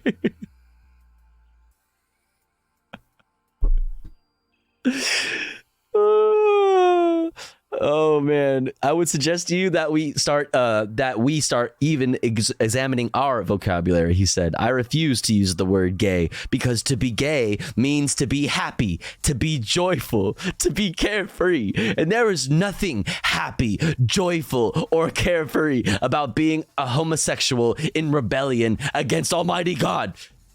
And to a standing ovation. Oh Lord! Motherfucker on the side of the stage hits the fucking organ.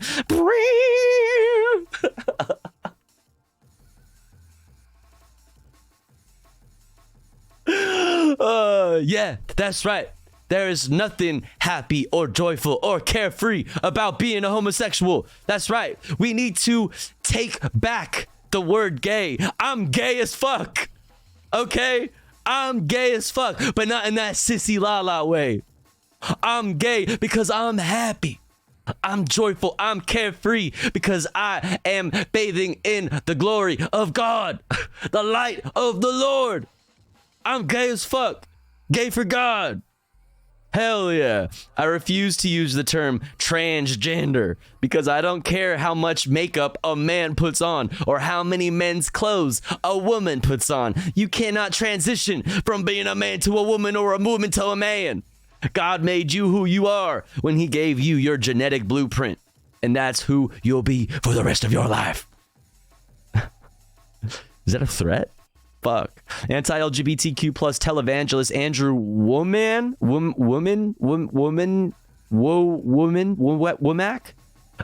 who once said that gay people should be forced to wear warning labels on their foreheads. What?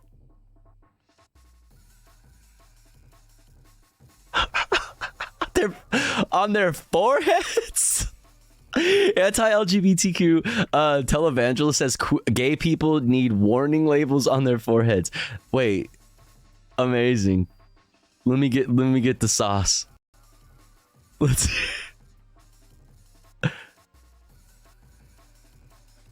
Okay, I got it.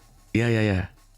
I'm praying for Bruce Jenner, who goes by Caitlyn Jenner. I'm praying against the suicidal, the suicide that happens with people that engage in this kind of thing. It's very, very sad when you think about it. Homosexuals have like 3 times as much suicide as heterosexuals, and then you go into transgender and it just continues to go up. It's a very destructive lifestyle. Yeah. You have a shorter life expectancy. They have 20 years less that the homosexual lives than a heterosexual, and you know, cigarettes take an average of 7 years off of a person's life. So homosexuality is 3 times worse than smoking. We all.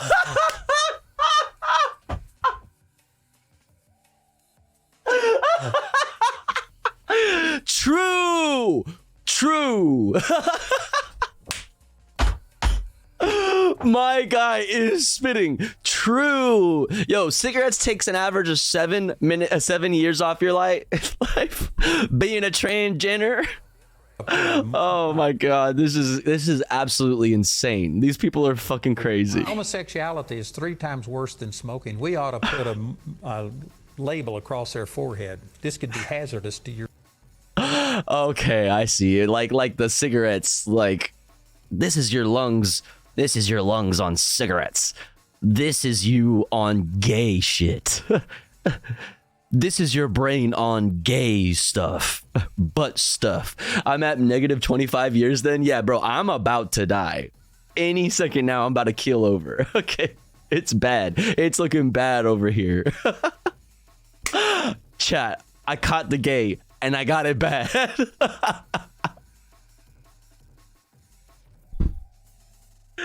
Oh, fuck, man. Oh, that's good. That's good stuff. That's fun. This is a fun video. I'm gonna save this. It was fun. He compared homosexuality and trans identity to pedophilia and called LGBTQ plus people demonic. Yeah.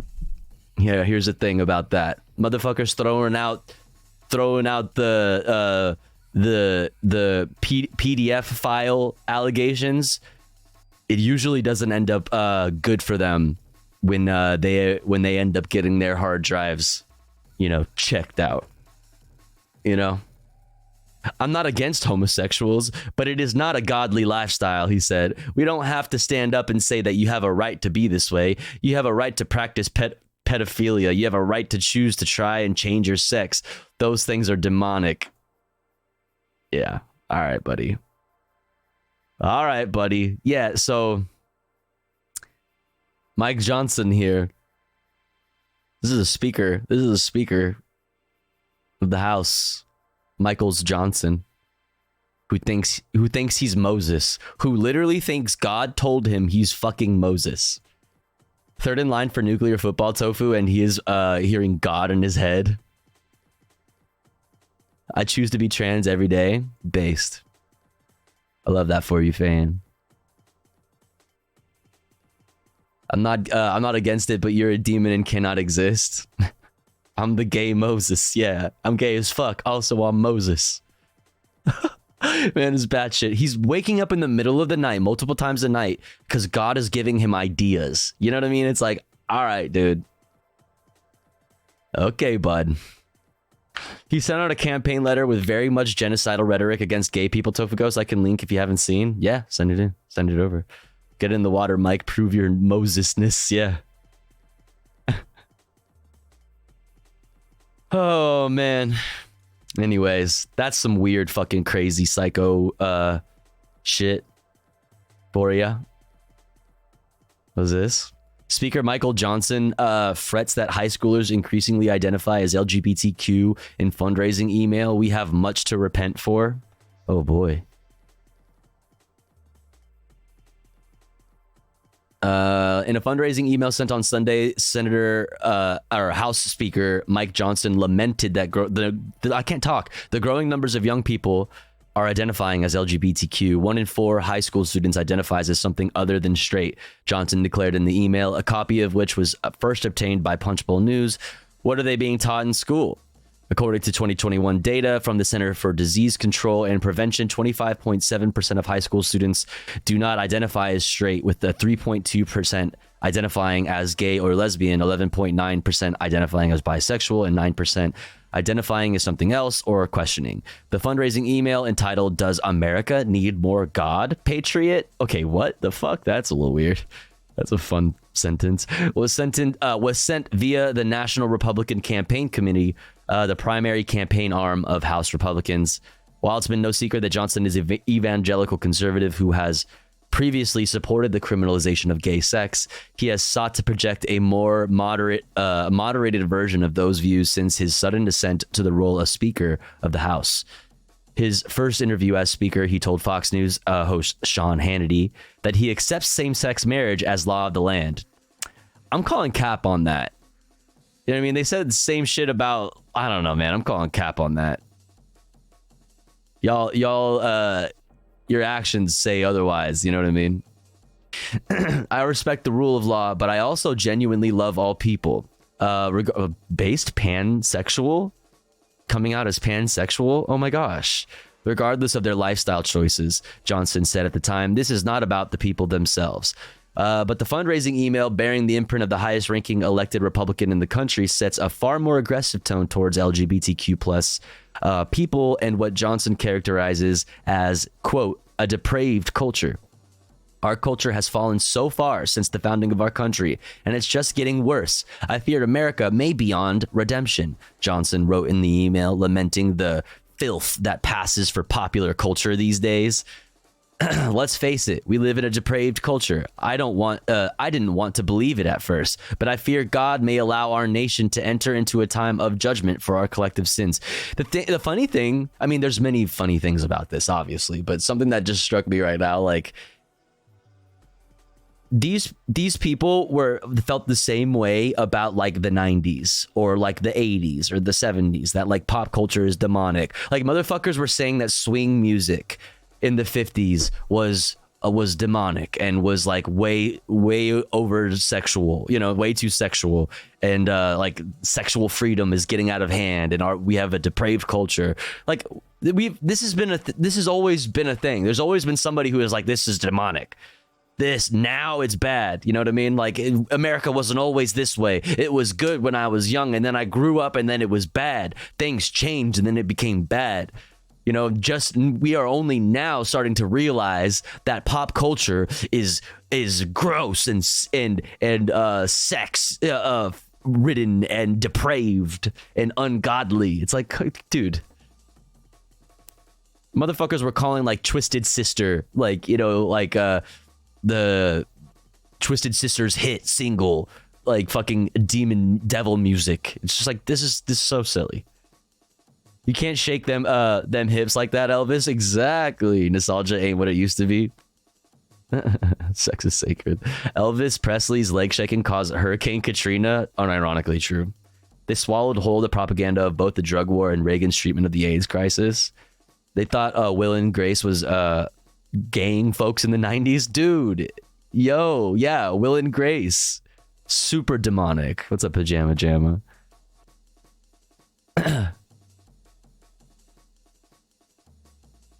Let's face it, we live in a depraved culture. I didn't want to believe it at first, but I fear God may allow our nation to enter into a time of judgment for our collective sins. Johnson continues later, writing, we have much to repent for if we want to avoid the judgment we so clearly deserve. Like, this should be a huge red flag for you.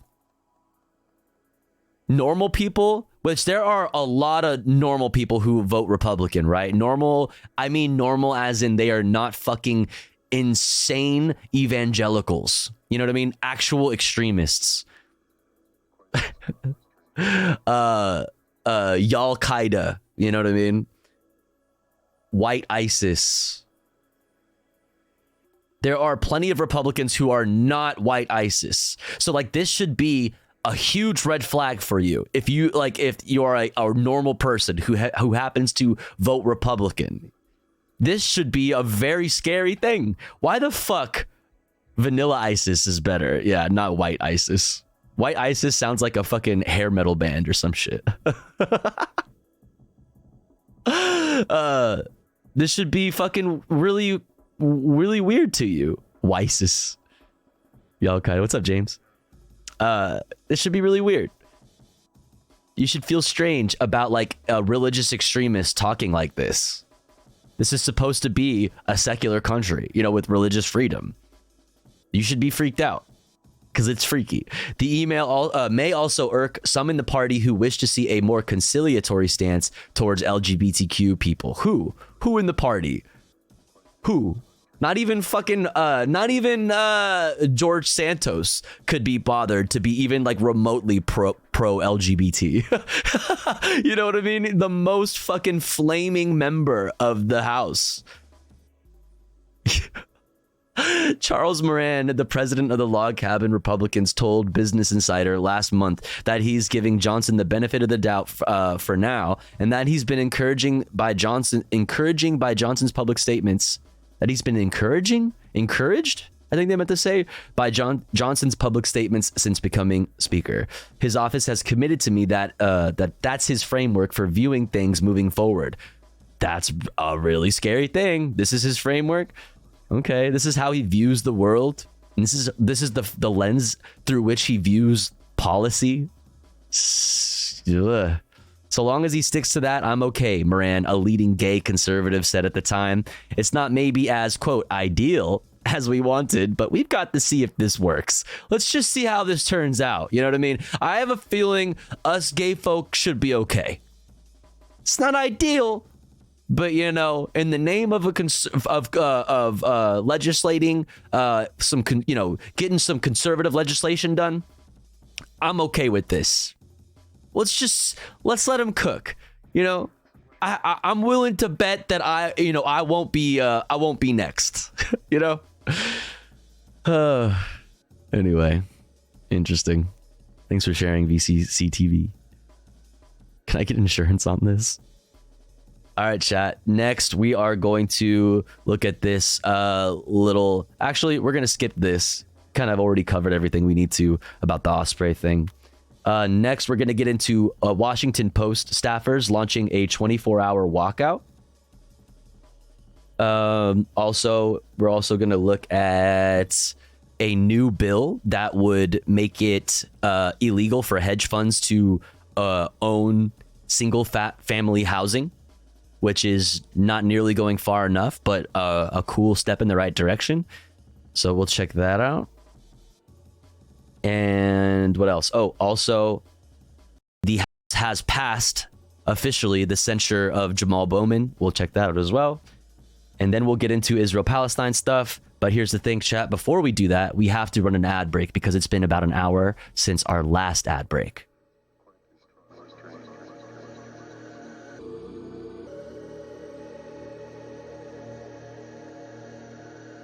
But don't you worry, because here at the Tofu Ghost broadcast, when we run ads, we run them while I'm away from the stream.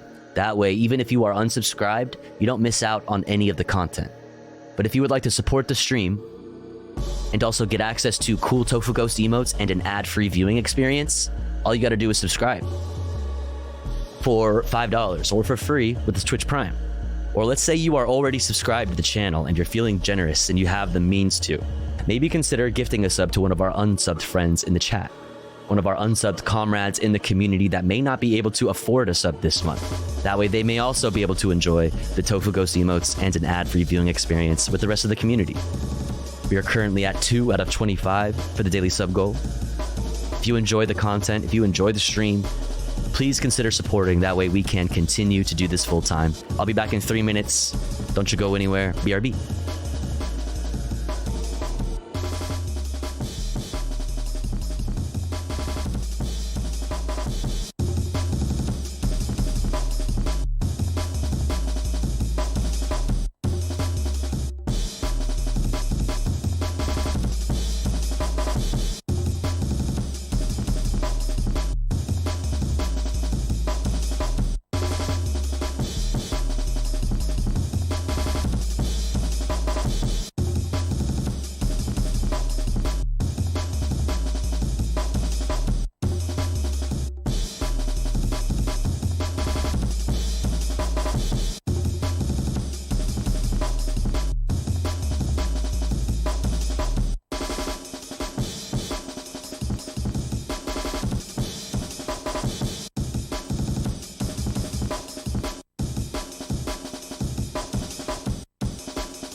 All right, we're back.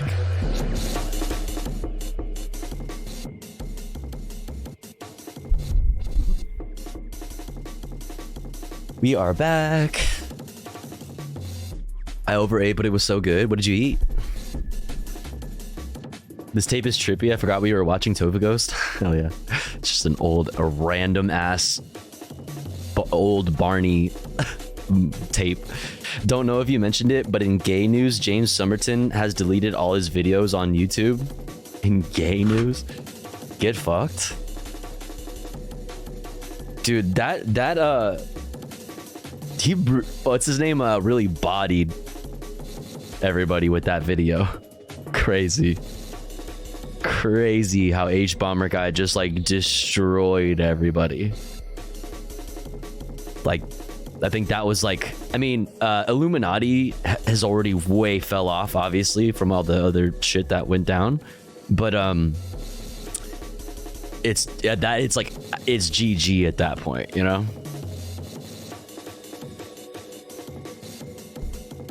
Rip.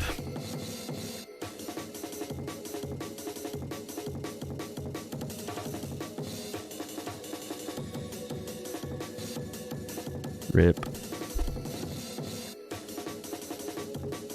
Dun, dun, dun, dun, dun, dun. 267,000 subs, no videos. Now all he has to do is sell his channel.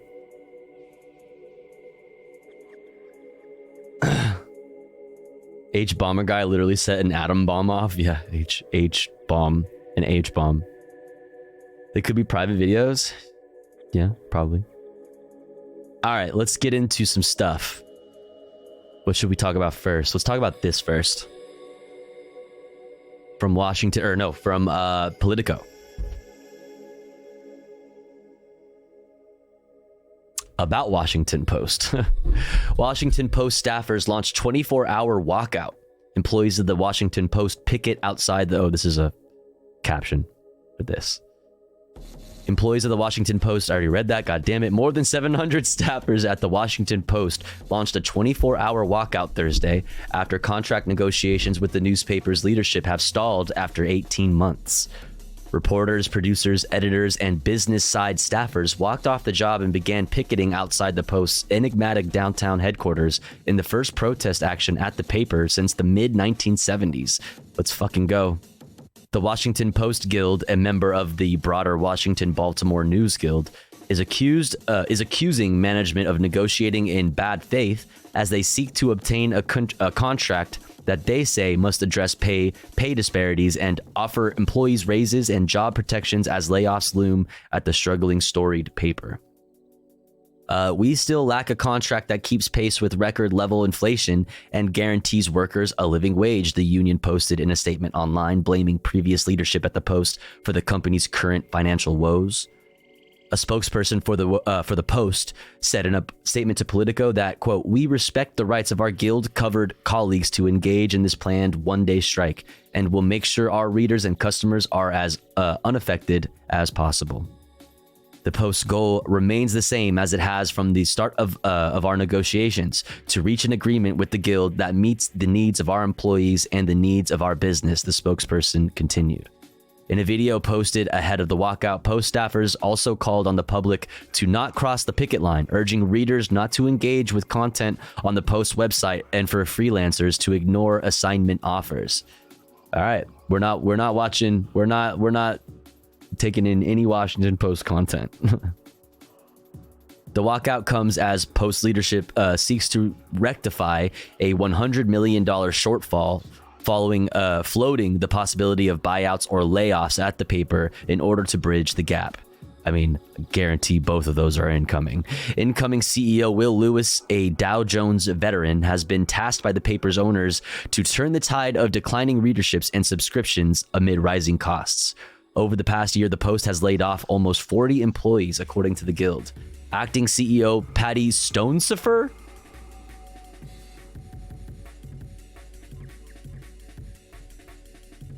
like stoned Lucifer? Stonesifer? Said the Post would offer 240 voluntary buyouts for Post employees in October, October, but only 120 have taken the buyouts thus far. In November, Stonesifer said that involuntary buyouts could follow if the buyouts target is not met.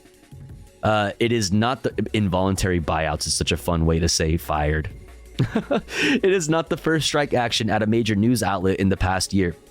Staffers at digital outlet Insider staged a 13-day walkout, the longest in the history of digital media, in June. Employees at the New York Times have also gone on strike twice in the last year. Employees staged a company-wide one-day walkout on December 7th, 2022. Oh, exactly a year ago. And tech workers staged a half-day walkout in October to protest in order to return to the office. So, solidarity with the Washington Post staff. You love to see it. You love to see it.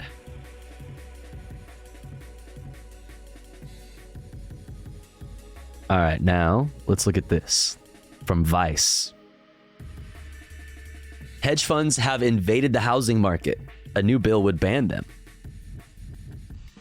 Hedge funds, private equity firms, and investment trusts have been snatching up single-family homes all around the country for years, creating concerns that homeowners themselves would be pushed even further out of the market. But a sweeping new bill introduced by U.S. Senator Jeff Merkley and Washington Representative Adam Smith would, if enacted as written, essentially ban such corporate investors from the practice moving forward. Can we ban hedge funds completely? Next. Soon. We also need to get, we could even sooner than that make it illegal for hedge funds to own multi-unit properties as well, like apartments and whatever, and like duplexes and whatever. What's up, Spam? The bill, which was introduced in both the U.S. Senate and the U.S. House of Representatives on Thursday, would over a 10-year period require hedge funds and large institutional investors to completely divest from single-family home ownership. Called the End Hedge Fund Control of American Homes Act, the bill would require large funds to sell off 10% of their homes every year or each year over a decade. Is Wall Street your landlord? We want to hear from you. We shouldn't allow private equity firms to buy up vast quantities of American homes and create a generation of lifelong renters. Congress needs to act fast and help promote access to safe, affordable housing and home ownership for American families, not Wall Street, Smith said in a press release. The bill would require the Internal Revenue Service to tax large funds that fail to sell off their single-family homes over that time frame. It already has some support in the House, where it is co-sponsored by the U.S. Representatives Nikema Williams and Linda Sanchez, as well as in the Senate, where it is co-sponsored by Senator Tina Smith.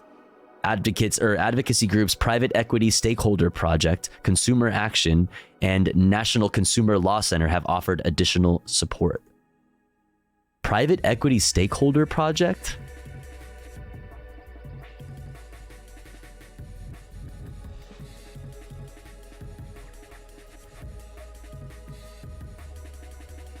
Go away. Dude, I don't want to do this.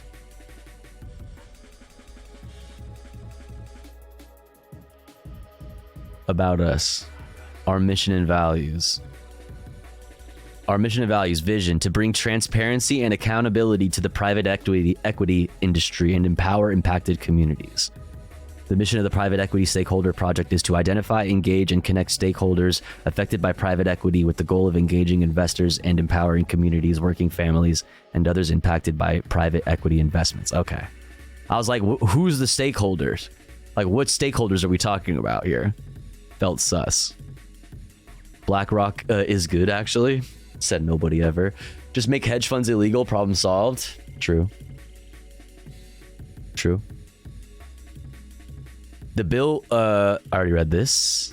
The bill defines a hedge fund as partnerships, corporations, or real estate investment trusts that pool funds from investors and have $50 million or more in net value or assets under management, with exemptions for nonprofits and companies primarily focused on construction.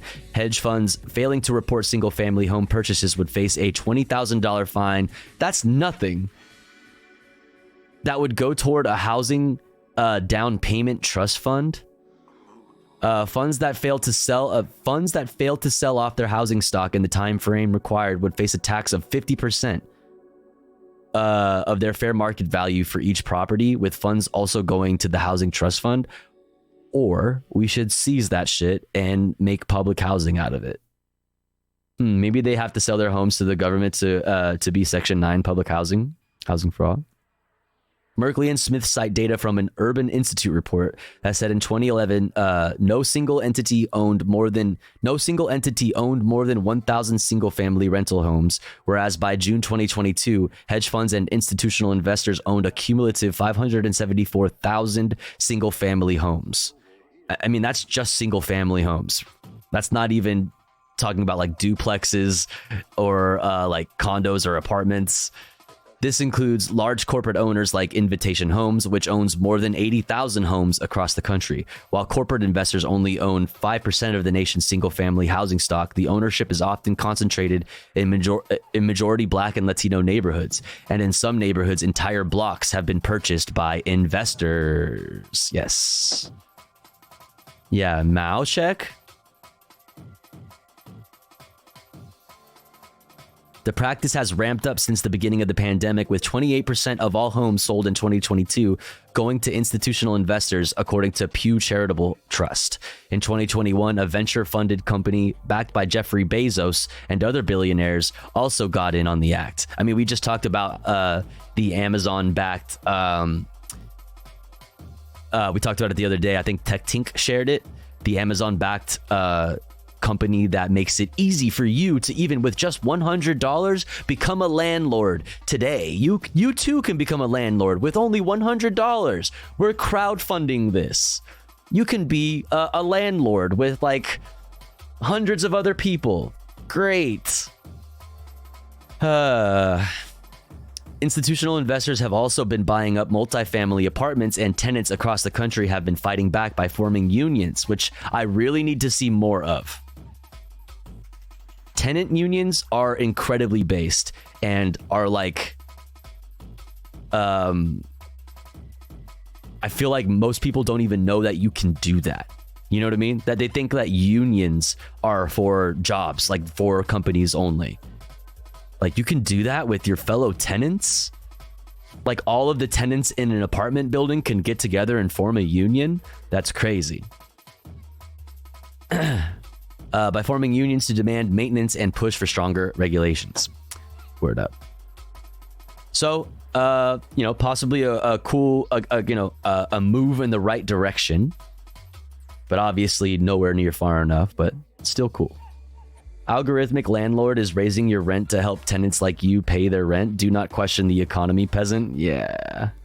It makes sense. Landlords be bragging about having tenants basically paying off the building's mortgage. Mm-hmm.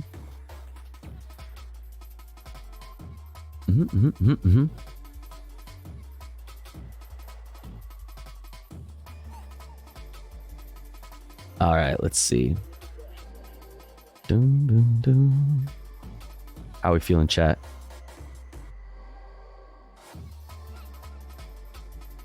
Am I reading too much? Am I boring y'all to death? Dun, dun, dun, dun, dun. It was really kind of a light news day, generally. All right, what's next? Let's talk about this.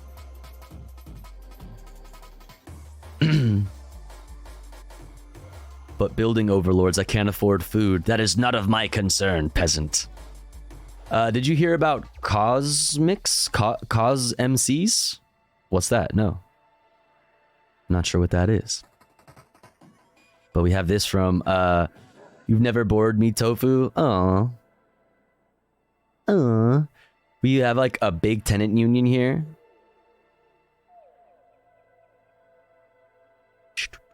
Katu, Ireland. Join today. What is Katu? Katu, Ireland is a union for communities and tenants. That means renters, council tenants, mortgage holders, and people in emergency and precarious living situations. By a union, we mean you and your fellow members coming together to combat common problems, an organization fighting for collective gains in the homes, communities, and lives of all our members. Based? Ireland, stop being so based. Challenge, impossible, difficulty. What's a union good for? I wonder. Let's see. About the union, a guide for new members. What is a union? A union is a group of workers, or in this case, renters, who have joined together to form an organization to protect and further the rights and interests of the members. Stands for Community Action Tenants Union. It's an organization owned by its members who fight alongside each other to win changes in our everyday lives. Based. We have more, we have some other Irish-based Ireland stuff to look at later.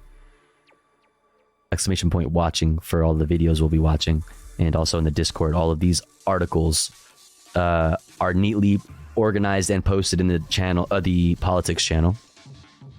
But let's talk about this real quick before moving on. Steve later. We got Steve, dude. We got brand new Steve.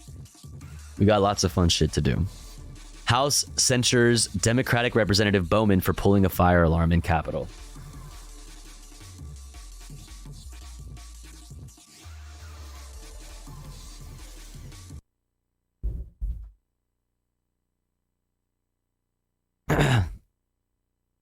From AP News.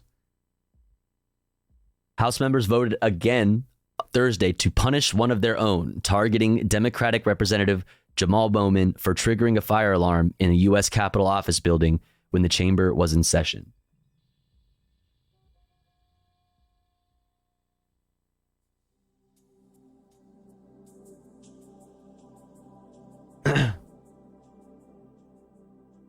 Sorry. The Republican censure resolution passed with a few Democratic votes, but most of the party stood by Bowman in opposition of an effort they said lacked credibility and integrity. I mean, obviously, it was a purely political move. They could do it, so they did it. It's legal for them to do, so they did it. Because I mean, it's like obviously it lacks credibility and integrity. If he did something weird, like pulled a fire alarm, you know, pulled a little pranky prank, a little old school pranky prank, he fucking pleaded guilty to a misdemeanor charge. Like he's paying the price for his crime, right? So like, why the fuck should we even go further than that? Oh, is it because you're just, you know, getting cheap political points? Like, obviously. But I mean, to be fair, Republicans are way better at playing the game like this. Here's an example, you know what I mean? Doing damage on their political enemies than Democrats are. They're not, you know, they're down to fucking do sneaky shit like this and win out in the end. The Republican censure resolution passed with a few Democratic votes, but most of the party stood by Bowman in opposition of an effort they said lacked credibility and integrity. The prominent progressive now becomes the third Democratic House member to be admonished this year through the censure process, which is a punishment one step below expulsion from the House. It's painfully obvious to myself, my colleagues, and the American people that the Republican Party is deeply unserious and unable to legislate, Bowman said Wednesday as he defended himself during floor debate. Their censure resolution against me today continues to demonstrate their inability to govern and serve the American people. The 214 to 191 vote to censure Bowman caps nearly a year of chaos and retribution in the House of Representatives since January. The chamber has seen the removal of a member from a committee assignment, the first ouster of a speaker in history, and last week the expulsion of a lawmaker for only the third time since the Civil War. Representative Lisa McClain, Republican from Michigan who introduced the censure resolution, defended it, claiming Bowman pulled the alarm in September to, quote, cause chaos and stop the House from doing its business. I mean, even like I said, even if that is the case, even if that is 100% true and that is exactly what happened, he pleaded guilty to a misdemeanor charge. Like, he's going to pay for the crime. Like, he was charged with a crime. He pleaded guilty. Right? Right? Aren't you like law and order enjoyers? As lawmakers scramble to pass a bill to fund the government before a shutdown deadline. Like jaywalking? I mean, also kind of weird to pull the fire alarm as an adult. I mean, yeah, at best, like it was like silly and a stupid thing to think that pulling a lever on the wall is going to open the door. Usually it's a push. You know what I mean, right? Either at best it was like really silly of him, pretty dumb, I guess, and at worst he tried to like prevent a vote from happening right away and just delay it by like a little bit, which wouldn't completely stop the vote. It would just delay it. So I don't know. It all feels kind of dumb. Either way, he's like got charged with a misdemeanor, right? Now, if I was him and there was a real fire, I'd just stand there smiling next to the alarm. It was definitely very dumb, but he wasn't trying to fuck with the vote. It was a different building. Yeah, I mean, I don't know. I don't really feel like strongly about it one way or the other. No matter what, it's kind of a silly thing. Even if it was completely cynical, it's like, all right, like, whatever. Like, as if there haven't been way worse things that politicians are guilty of, or, you know, it's silly. It wasn't even in the same building. He clogged up the U.S. war machine with his silly Billy antics, which is base. Legalize being silly. Let men be silly. True. That's true. Damn. True. It is reprehensible that a member of Congress would go to such lengths to prevent House Republicans from bringing forth a vote to keep the government operating and Americans receiving their paychecks, McClain said in a statement. Bowman pleaded guilty in October to a misdemeanor count for the incident, which took place in the Cannon House office building. He agreed to pay a $1,000 fine and serve 3 months of probation, after which the false fire alarm charge is expected to be dismissed from his record under an agreement with prosecutors. The fire alarm prompted a building-wide evacuation when the house was in session, and staffers were working in the building. The building was reopened an hour later after Capitol Police determined there was no threat. Bowman apologized and said that at the time he was trying to get through a door that was usually open but was closed that day because it was the weekend. Many progressive Democrats who spoke in his defense called the Republican effort to censure him unserious, and they accused those across the aisle of I think they meant to say, and they accused those across the aisle of weaponizing the censure process against Democrats over and over again for political gain. Censure me next. Yeah, censure me, daddy. That's how worthless your effort is, Democratic leader Hakeem Jeffries said on the floor late Wednesday. Honestly, go for it. Hakeem Jeffries is whack as fuck, and I'm here for it. He said on the floor late Wednesday, it has no credibility, no integrity, no legitimacy. Censure me next, and I'll take that censure and I'll wear it next week, next month, next year, like a badge of honor. Okay. The vote is the latest example of how the chamber has begun to deploy punishments like censure, long viewed as a punishment of last resort, routinely and often in strikingly partisan ways. Under Republican control, this chamber has become a place where trivial issues get debated passionately and important ones not at all, Representative Jim McGovern, Democrat from Massachusetts, said during floor debate. Republicans have focused more on censuring people in this Congress than passing bills that help people we represent or improving this country in any way. I mean, that's their whole thing. That's their whole fucking thing, is just like deflect, stop things from happening. That's it. While the censure of a lawmaker carries no practical effect, it amounts to severe reproach from colleagues, as lawmakers who are censured are usually asked to stand in the well of the House as the censure resolution against them is read aloud. Bowman is now the 27th person to be censured by the chamber, and the third just this year. Last month, Republicans voted to censure Democratic Representative Rashida Tlaib of Michigan in an extraordinary rebuke of her rhetoric about the Israel-Hamas war.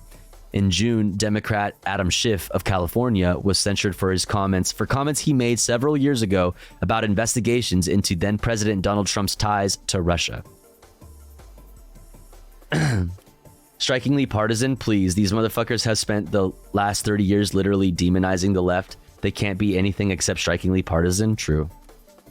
Democrats should stage a protest where a different Dem pulls the alarm every day. Just lean into it. Right. Get the entire caucus censured.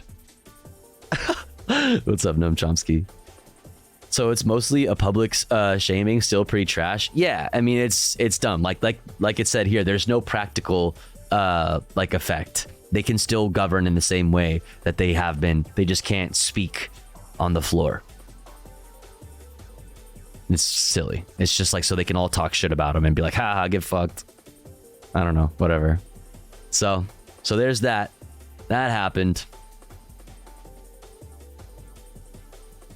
How are we doing on time? Damn, we're flying through this coverage, chat. We're gonna get to comfy content much sooner rather than later.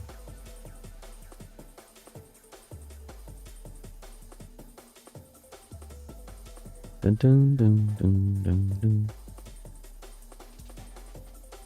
All right, let's see. What's next? What's next? What's next?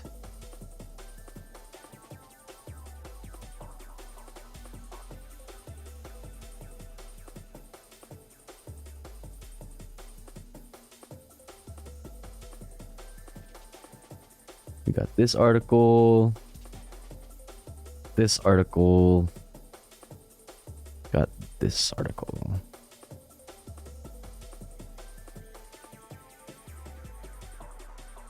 Boom, boom. All right.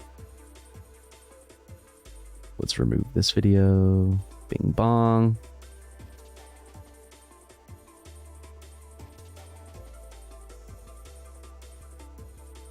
Cozy gang? Damn, look at all those comfy ass emotes. I would love to pull the fire alarm in Congress. In a video game, I guess? I don't know.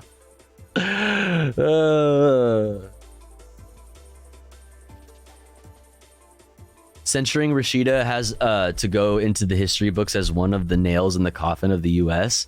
I mean, one of the like many nails in that coffin. Jeez, that coffin is just made up of nails at this point. It's just like a metal coffin. Dun, dun.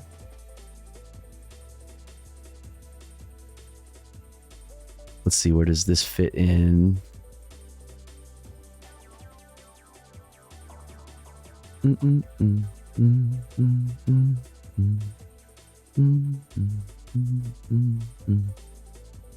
right.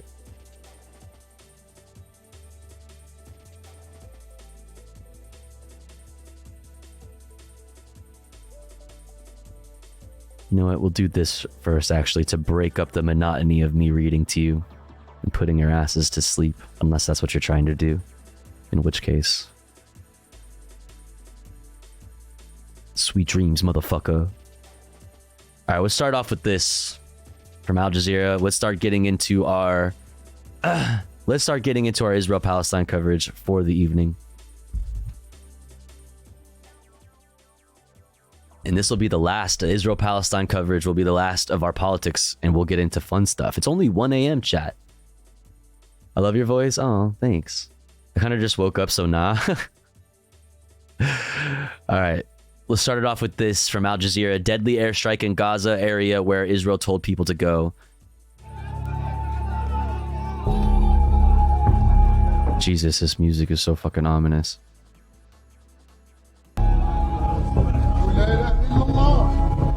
Many people have been killed in Israeli airstrikes on houses in the Al-Shabura refugee camp in the southern city of Rafah. This mother was looking for her missing son only to find him among the dead. Jesus Christ. My dear, forgive me if I had ever fell short taking care of you. Oh my God. 18 members of the same family were killed in one of the houses bombed. We fled from Gaza and were staying in other people's homes. Suddenly we found a rocket hitting the house and we flew in the air. I was pulled from under the rubble. At the hospital, this father searched for his children under the attack. I want to see where my children are. God willingly, they are all right. May God have kept them safe. Where are the rest of the injuries? Where are those who were with me in the house? At the start of the Gaza war, Israel's army told 1.1 million people to go south. But, oh my God, Jesus scared me. Then they attacked the South's biggest city, Khan Yunis. And then what did they do after that, chat? Where hundreds of thousands of Palestinians had fled to. Next, they told people there to go to specific areas in and around Rafah. Now, Israeli forces have bombed one of those neighborhoods too. Their latest messages suggest they are telling people to move again to central Gaza and back towards where they came from. This girl was forcibly displaced with her family from central Gaza. She says the house in Rafah they took shelter in was hit. She doesn't know it yet, but her sister didn't make it. Fuck. We have to free our dear Jerusalem and go back to our homeland. And see Muslims freely go to Hajj and everything get better. And see everything get better. Oh, man.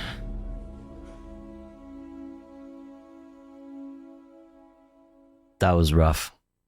Rough way to just hop right into it.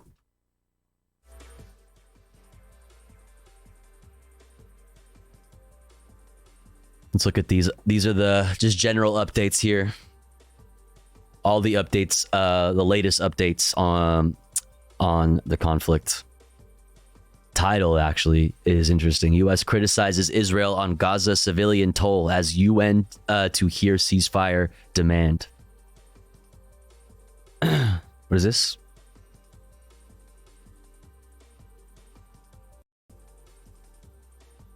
Oh, here we go.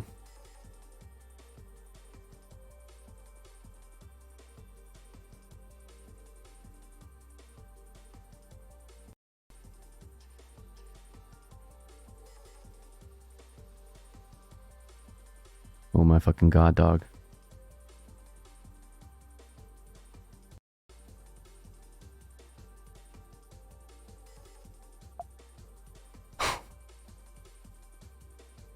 I don't know like what it is. Like why sometimes it works and sometimes it doesn't. I don't understand. Military term in your entire life, it should be the acronym SWEAT MSO. If you're only going to learn one military term in your entire life, it should be the acronym SWEAT MSO. And it seems like a nightmare acronym, but it really just stands for sewage, water, electricity, academics, trash, medical, safety, and other. And it's part of counterinsurgency doctrine, which actually works because it stipulates that if you are an occupational force and any one of these items is not up to code, you're going to be having an armed resistance problem in your backyard. So what you have to do while combat operations are ongoing is actively protect all these infrastructure sites and rebuild them as quickly as possible. State of is completely aware of this proven approach. We send them advisors on it every year, trying to get them to do it, but they won't. They just want us to give them money and shut up. So when it comes to all the SWEAT MSO items, they've dropped ground-penetrating bombs, which aren't big enough to collapse the tunnels, but they are big enough to collapse sewage and plumbing. They've hit power stations, schools.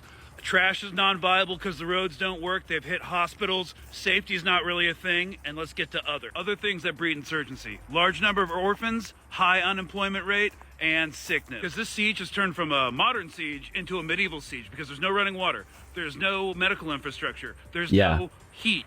And Right, there's Celtic. bodies decomposing in the rubble, and winter has arrived. So get ready for disease season. This is intentional, old-school biological warfare, no different than catapulting unalived cows over the castle walls. Yep. Because a pathogen outbreak Just for fucking shit to fester. a whole Yes. lot more children than the bombs ever could. Plague blankets to the indigenous Americans. Yep. They're not conducting counterinsurgency operations. They're not doing a counterterrorism campaign. They're not fighting a war. Because they're doing everything in their power to ensure future armed resistance because it just fuels their one true agenda, which is genocide. Every aspect of this is intentionally cruel, it's planned out, it's intentional, and everybody's going to be trying to tell their grandkids that they were like pro-Palestine. Yeah. Don't let them. No, never ever let anybody in the, like I've said earlier, in the 5, 10 to 15, 20 years from now when we're all looking back on this being like, motherfucker, how did you vote? What did you vote on the anti-Zionism is anti-Semitism bill? When we're looking back on those votes, do not ever let them say that they gave a shit about Palestinian lives.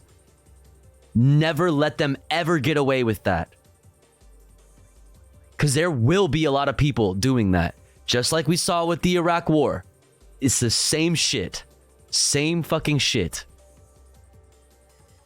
Oh. Ay, ay, ay. All right, let's look at the latest developments. U.S. Secretary of State Antony Blinken, in his strongest public criticism of Israel's conduct of the war on Hamas in South Gaza, said there was a gap between the government's declared intentions to protect civilians and the casualties. I love this kind of speak. It reminds me of like the corporate speak that I had to partake in very heavily at my last real job. The way you have to word things that is the least offensive, the least aggressive, the least like accusatory, right? There is a gap between the declared intentions of protecting civilians and the amount of casualties we're seeing. Instead of just saying, you are killing way too many fucking civilians, dog. Just a little gap, yeah. As we stand here, almost a week into this campaign into the South, it remains imperative that Israel put a premium on civilian protection. Blinken told a press conference after meeting British Foreign Secretary David Cameron in Washington on Thursday. And there does remain a gap between the intent to protect civilians and the actual results that we're seeing on the ground. Israel says it must wipe out the Hamas militant group after its attack on Israel 2 months ago and is doing everything possible to get civilians out of harm's way, including warnings about military operations. U.S. President Joe Biden spoke separately by phone with Israeli Prime Minister Benjamin Netanyahu and Jordan's King Abdullah on Thursday. Brandon, quote, emphasized the critical need to protect civilians and to separate the civilian population from Hamas, including through corridors that allow people to move safely from defined areas of hostilities, the White House said. More than 17,170 Palestinians have been killed and 46,000 wounded, according to the Gaza Health Ministry. This is not even including the amount of people missing, right? Since October 7th, when Israel began bombarding Gaza in response to a cross-border rampage by Iran-backed Hamas militants who control the enclave. The Hamas attack killed 1,200 people, with 240 people taken hostage, according to Israel's tally. The Israeli military on Friday said 92 of its soldiers had been killed in Gaza fighting since its ground incursions began on October 20th.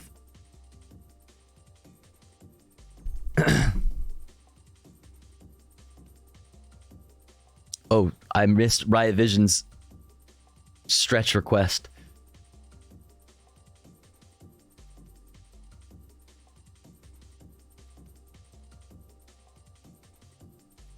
Oh, did you hear that? Ooh. Ooh. Yet.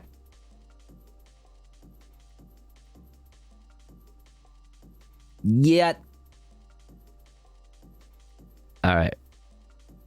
Ceasefire demand at UN as Gaza fighting rages. All of this is from Reuters, by the way. Hundreds more Palestinians were killed as Israel fought Hamas militants in the Gaza Strip's biggest cities on Thursday. 350 people, according to Gaza Health Ministry spokesperson Ashraf Al-Qidra. Israel said its forces killed a number of gunmen in Khan Yunis, including 2 who emerged firing from a tunnel.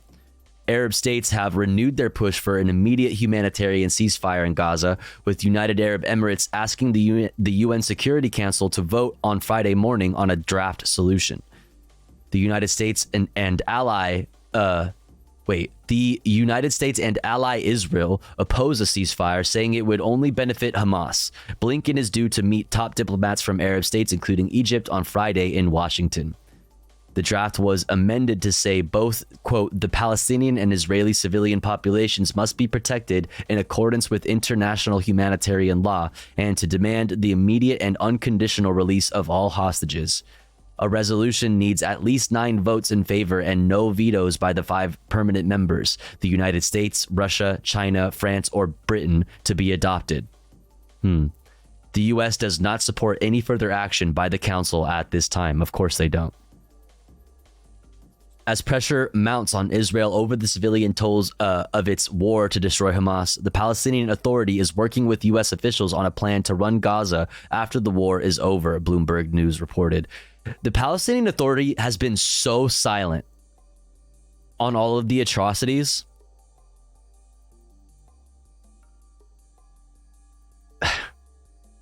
Bonkers world we live in, man. The US and UK will probably veto.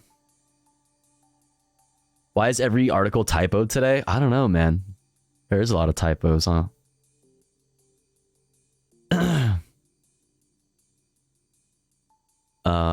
Let's see, where was I? As pressure mounts on Israel over the civilian toll of its war to destroy Hamas, the Palestinian Authority is working with the U.S. officials on a plan to run Gaza after the war is over, Bloomberg News reported.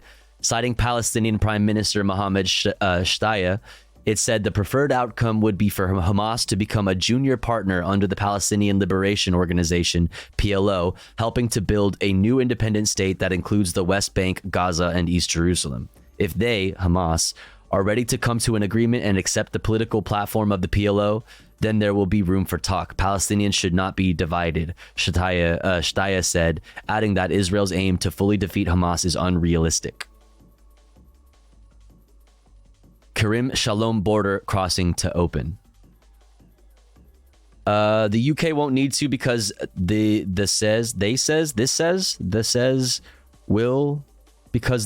will, and they'll abstain. This whole system is absolute bullshit. The US, not the says. Oh, the UK won't need to because the US will, and they'll abstain. The whole system is absolute bullshit. Yeah. Kerem Shalom border crossing to open. In a development that should help smooth the way for more humanitarian aid to reach Gaza, Israel agreed to a U.S. request to open the Kerem Shalom border crossing for the inspection of trucks and their cargo, a U.S. official said on Thursday. Do you see how, like, the only way that any of this kind of stuff gets done is with U.S. pressure? Do you see?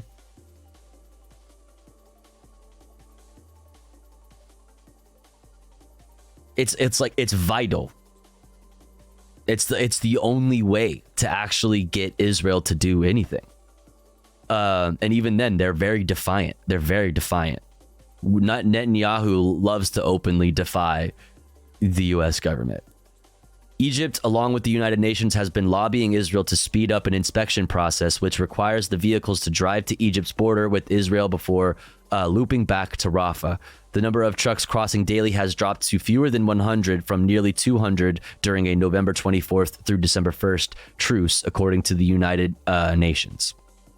Kerem Shalom sits at Gaza's southern border with Israel and Egypt, and the crossing was used to carry more than 60% of the truckloads going into Gaza before war erupted 2 months ago. With no end in sight to the fighting, a top White House national security aide, John Feiner, said the United States had not given Israel a firm deadline to end major combat operations against Hamas in the Gaza Strip. There are many, quote, legitimate military targets remaining in South Gaza, including, quote, much, if not most, of the Hamas leadership, Feiner said at the Aspen Security Forum in Washington. Meanwhile, hostages still held by Hamas have been kept incommunicado in Gaza, despite Israel's calls on the Red Cross to arrange visits and verify their well-being. Marking 2 months since Hamas' attack, the start of the Jewish festival of Hanukkah was a solemn moment for many in Israel. Idit Ohel, whose son Alon, 22, was kidnapped by Hamas gunmen from an outdoor music festival where 364 people were killed, said she was hoping for a miracle. He doesn't know it's Hanukkah. I don't think he knows the days. What's day, what's night, said Ohel, but he's in our hearts all the time. Yo, Political Puppy, thank you for subscribing with Prime. I really appreciate that. Thank you so much. Very, very, very kind. You could use that Prime anywhere and you used it here. Very pog. I got to get to the Great Lakes region before America splinters. I want to be on the winning side in the water wars. Fucking shit, dude. Real. Oh, real. I wonder how this family feels going into Hanukkah, that their loved one is still being held hostage in Gaza, where there is relentless bombing campaigns going on, and they are also flooding tunnels in Gaza, flooding Hamas tunnels where these hostages could be kept, likely are kept in most cases. They're flooding them with salt water. Flooding them with salt water and then bombing the surface. It almost feels like they don't care about this person's family members. They don't care about Alan, 22, who was kidnapped by Hamas.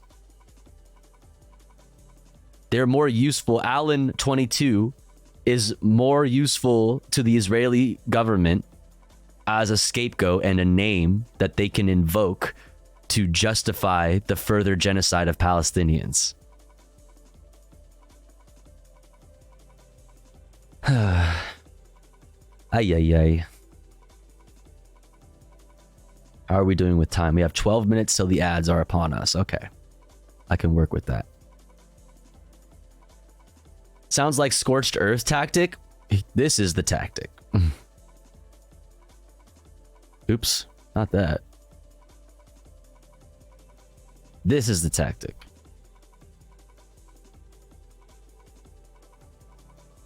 They just go, like you said, scorched earth. They go all the way. They go all the way. Oops. If they don't care, except what they can later justify. Your sister died in the commission of a crime. It is their fault she is dead, not ours. I mean, yeah, they literally told Jake Tapper to their face on CNN that it's like they're like their employees, like a CNN staffer's family's fault for not evacuating, that they got blown up.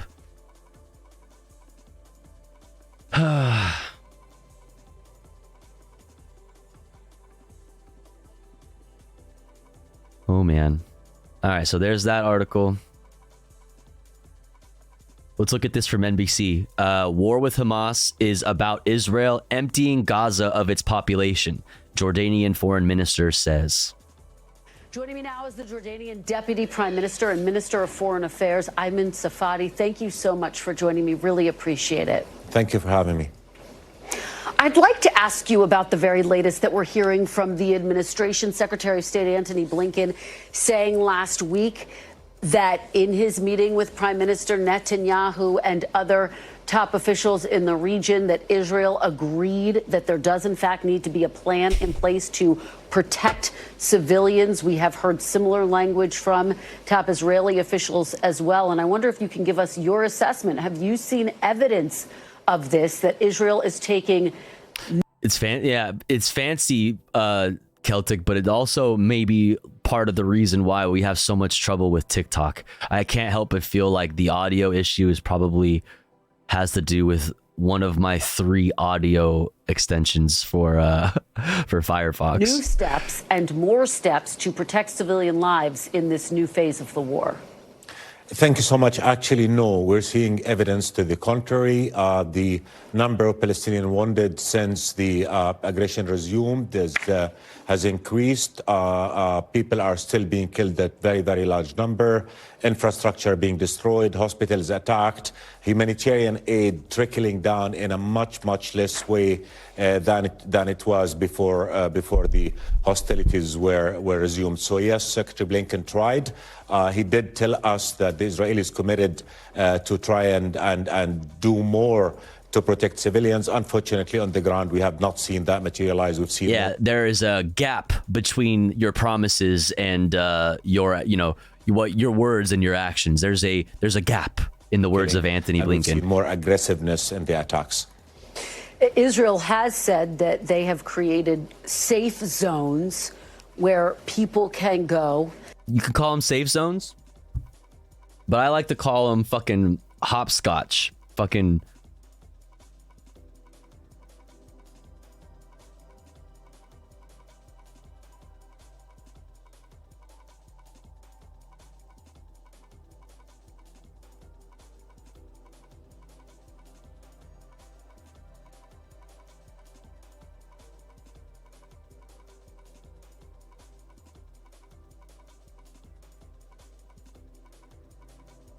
this shit. This fucking shit. Here's when they say safe zones. This is what they're talking about. Okay? So they have divvied up the whole Gaza Strip into these districts, and you can see how some of it gets so fucking dense that this shit goes block to block, building to building in some of the major urban areas. When they say safe zones, they mean, all right, left hand, district 22, right foot, district 2250. And you know what I mean? They're playing Twister. Look, the numbers get so cram-packed it makes a fucking face. This is the mouth, this is the nose, eyes. Look at this shit, dude. The fuck is this shit? So, more specifically, genocidal Twister, yeah. These two spaces right here are supposed to be the no-strike zones also. And the U.S. in the past week has been pressuring them to make sure that these zones don't get hit. I don't know if they've, like, you know, if they've been able to maintain that, or what that's looked like, or if this has in the past few days remained a safe zone. I don't know, but it looks like they're now being told. So down here is where Rafah is. They're told now to go back over here, to go back north to the major urban city centers, the major Gaza city centers here. So I don't know.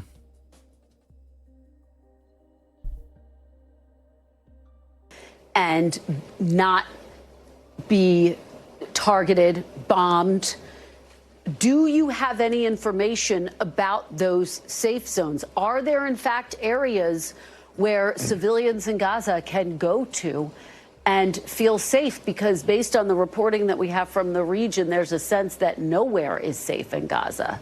Well, absolutely nowhere is safe. I mean, it's like technically you can't say nowhere, right? Because like it depends on that moment, right? They're gonna send you an SMS text message a couple hours ahead of time when you know, district number 342 is going to get obliterated. You better get the fuck over to 343 or else. At the beginning of the war, Israel was telling people to leave the north and go to the south, where the south will be safe. And now we're seeing people being killed in the south. So basically the message, we're not going to kill you in the north, we're going to kill you in the south. And that's exactly what's happening. About 1.8 million Palestinians. Yeah, Vox. About 2/3 and like how Celtic pointed out, they're forcing them to go back, is going back to an area where there is no infrastructure. There is no health infrastructure. Much more likely for disease to spread, for people to get sick, for, you know, people who have wounds, for those wounds to fester and get infected. Also, they are using white phosphorus, which can lay on surfaces and burst into flames from friction, so it's dangerous to traverse. Jesus Christ. Of Gaza have left the north, are now all concentrated in the south. Khan Yunis is one of the biggest cities there, and it's been the target of Israeli fierce bombardment over the last few days. So pretty much nowhere in Gaza is safe. No hospital in Gaza is being able to provide sufficient treatment. No shelter in Gaza is being able to really give people any cover from this war. Do you believe that the United States bears any responsibility for the civilian death toll in Gaza? I mean, basically, this war that Israel has started after October 7, we all condemned what happened on October 7 as something that is unacceptable by any standard. But what Israel is doing now is also unacceptable by any standard. Denying people food and water is a war crime. Targeting civilians is a war crime. The reality that Israel is creating now is not a reality that's going to be conducive to the peace that everybody wants. Now what we're seeing is that we're seeing an international community that is not doing enough to stop Israel from continuing with those atrocities. The UN has failed to take any meaningful action to stop that, and therefore we believe all need to come together and stop this war in the interest of the Palestinians, in the interest of Israelis, and in the interest of overall peace, because another victim of this war is the faith that people have had in peace. That is eroding by the day as the images of kill and destruction continue to come out from Gaza. As you know, Israel has made the argument that it is Hamas that is embedding itself in these civilian centers and thereby creating war crimes. What do you say to that argument? Does Israel not have a right to defend itself, particularly in the wake of the attack on October 7th, the worst attack against a Jewish population since the Holocaust? Well, unfortunately, it's not the largest attack against Arab Muslims in decades. The right to self-defense does not mean a license to kill with impunity. It does not mean attacking a whole community. As I said, 1.8 million people displaced. One tragedy does not give you the permission to do a tragedy. You know, to create another tragedy. Excuse me. It doesn't give you the right. One atrocity doesn't give you the right to inflict an atrocity upon somebody else. Like, that's not how this works. 16,000 killed. The majority of them are women and children. Over 6,000 Palestinian children killed. These are not Hamas. These are innocent people that had nothing to do with the conflict between Hamas and Israel. So I think that argument resonates with no logic anymore. This is a war that is not going to bring about security to Israel. Definitely, it's not a war that's going to have any implications in terms of moving us towards peace in the region. No, it is not self-defense. It is blatant aggression. If peace is the goal, right, which it is the goal, right? Right? Peace is the goal, right? Then you should know, anybody should know and understand that this is not the way to get peace. All conflict ultimately ends with diplomacy.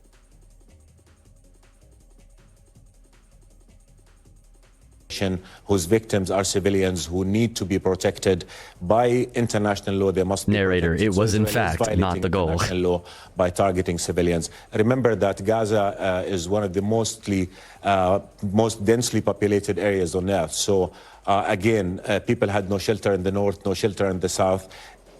So that's like that completely renders the Hamas is embedding themselves in the civilian population, and it renders that entire argument, that talking point, fucking useless. CDC director said wear a mask. CDC director said wear a mask. CDC director said wear a mask. What up, everybody? Homo raid. What's up, homos? Homos talking about this woke nonsense. I will not be muzzled. Hope you had a great stream. What's up, y'all? Welcome in. Welcome in. Welcome in. Chat, if you don't already follow Homozygo, you need to. You gots to. CDC director can see these nuts. True. Wrecked. Good morning, Christina Amazon. What's up, Mixed Secular? What's up, VCC TV? What's up, Swamp Goth? What's up, Oric Bond? What up, everybody? What's up, McSecular? What's up, Textilian Overlord? Hope you guys had a good stream. What's up, Card Talk? What's up, Neon Death? What up, what up? What were y'all doing? What were y'all up to? We got through a bunch of other news, and we are in the middle of our Palestine updates. Right now, we are hearing from the Jordanian foreign minister about Israel's war crimes. Israel's war crimes. Dun, dun. She'll see all the COVID stored in your balls. Is COVID stored in the balls? Damn. Much to think about. Much to think about. Welcome in, y'all. is It can be. eliminating Hamas, which Israel set as a target, is not going to be possible through this war. The civilians are going to be and have been the victims of this aggression. Let me ask you more about the civilians. Why hasn't Jordan opened its borders to... Yeah, it can literally be stored in the balls. The immune system isn't allowed in there, so the virus hides. Damn, dude. Just imagine like a like a cartoon virus. Like what are the from the Powerpuff Girls? There was like the amoeba boys or some shit. I just imagine like one of them like hiding in your ball sack. Like, nah, it's cool. My sperm can 1v1 COVID. Fuck yeah, first person shooter. First person shooter style. Evil magic school bus ass moment. Save a homie, suck all the COVID from their balls. True. Not mine. I bathe in red light. Based. Not too far away from reality, to be honest. Fuck yeah. Palestinians who want to flee to help deal with this growing humanitarian crisis that you have talked about and that we are talking about. Well, hope you're good, Marcus. Thanks for the raid. I mean, Palestinians have a right to protection in their own country. We're not going to allow Israel to proceed with its policies of transferring the crisis to the region. Neither Jordan nor Egypt would accept the displacement of Palestinians from their country, which, by the way, again, is a war crime. We've seen Palestinians displaced in 48 and 67. They have not returned. Palestinians deserve to be protected on their own national soil, that is in Gaza, on the West Bank, where, by the way, civilian populations are also being the target of settler terrorism and other measures that suffocate their existence.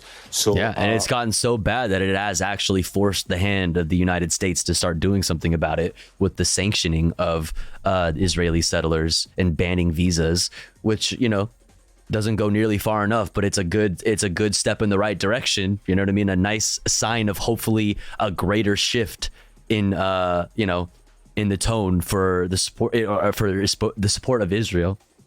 We will not allow for the Palestinians, like that, plus the Article 99 being invoked by the United Nations.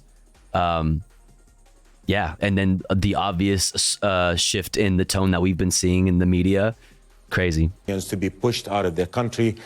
Jordan has done enough. We're the largest per capita host of refugees anywhere in the world. But this is not about providing protection. This is about allowing Israel to empty Gaza from its population and then probably move and do the same on the West Bank. And that is, for us, is a red line, because that would mean killing the Palestinian people aspiration. Fucking real estate. For fucking real estate. What do they call it? Levenstrom?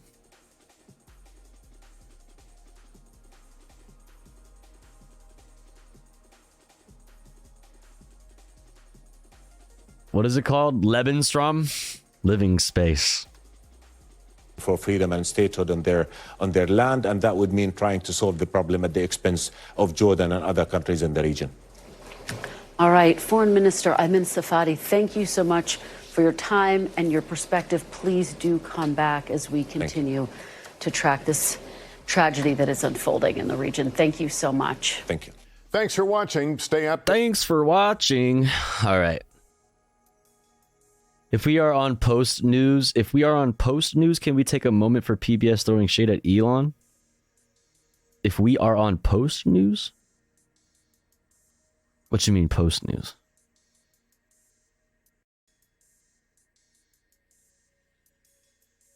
Oh my god, dude. Please, for the love of God. There we go. We just stopped trying. Hey, I thought you guys were all too busy to come. How did you solve all those unsolvable problems? I can't believe that's Steven Crowder.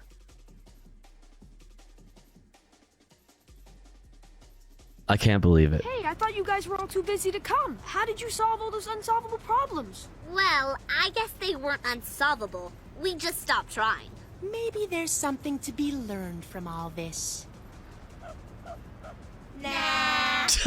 That's the official Arthur account? Wait. Oh my god. Wait. No way. Oh my god, that's so funny. Oh, they're memers, huh? Okay, we got shit posters over at PBS, huh? All right. I love that. That's amazing. Oh, jeez. All right, let's keep it moving. Let's keep it moving. All right, so let's talk about the murder of the Reuters journalists, and how further investigation is really making shit look real bad for Israel and the IDF, and we're starting to see human rights organizations call for war crime charges. Yeah, let's check it out. Rights groups say that is the Israeli strikes that killed a Reuters journalist should be. Why are you guys like this, Reuters? Rights groups say that the Israeli strikes that killed a Reuters journalist should be investigated as a war crime. Obligated to investigate and hold members of its military accountable for this crime. On the other, the Lebanese authorities also have a duty to investigate the attack that killed one of their own nationals and to make the technical report that they produced public. In terms of an international court that can prosecute this crime as a war crime, unfortunately, neither Lebanon nor Israel are signatories to the Rome Statute, which means we're not members of the International Criminal Court. Should Lebanon sign onto the Rome Statute, and this is a call that we've been making on the Lebanese government for years now, then the ICC would have jurisdiction to investigate this attack. That's crazy because the Palestinian Authority Palestine recognizes the ICC. All right, so we're gonna skip through the real graphic parts. I don't think there's anything like super crazy. It's just like a bit intense. But you know, obviously content warning. We're gonna look more at the killing of the Reuters journalists.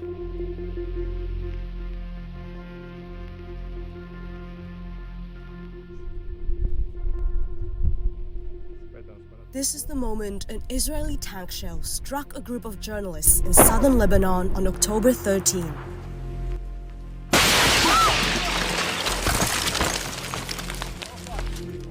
The strikes killed Reuters journalist Issam Abdallah and wounded 6 other reporters.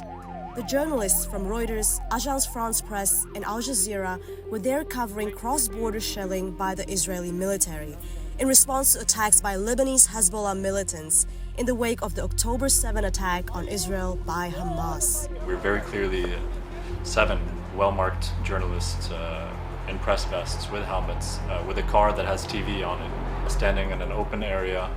Yeah, we covered this when it happened, but a lot more information has come out about it. Israeli military site, so I mean, they knew we were there.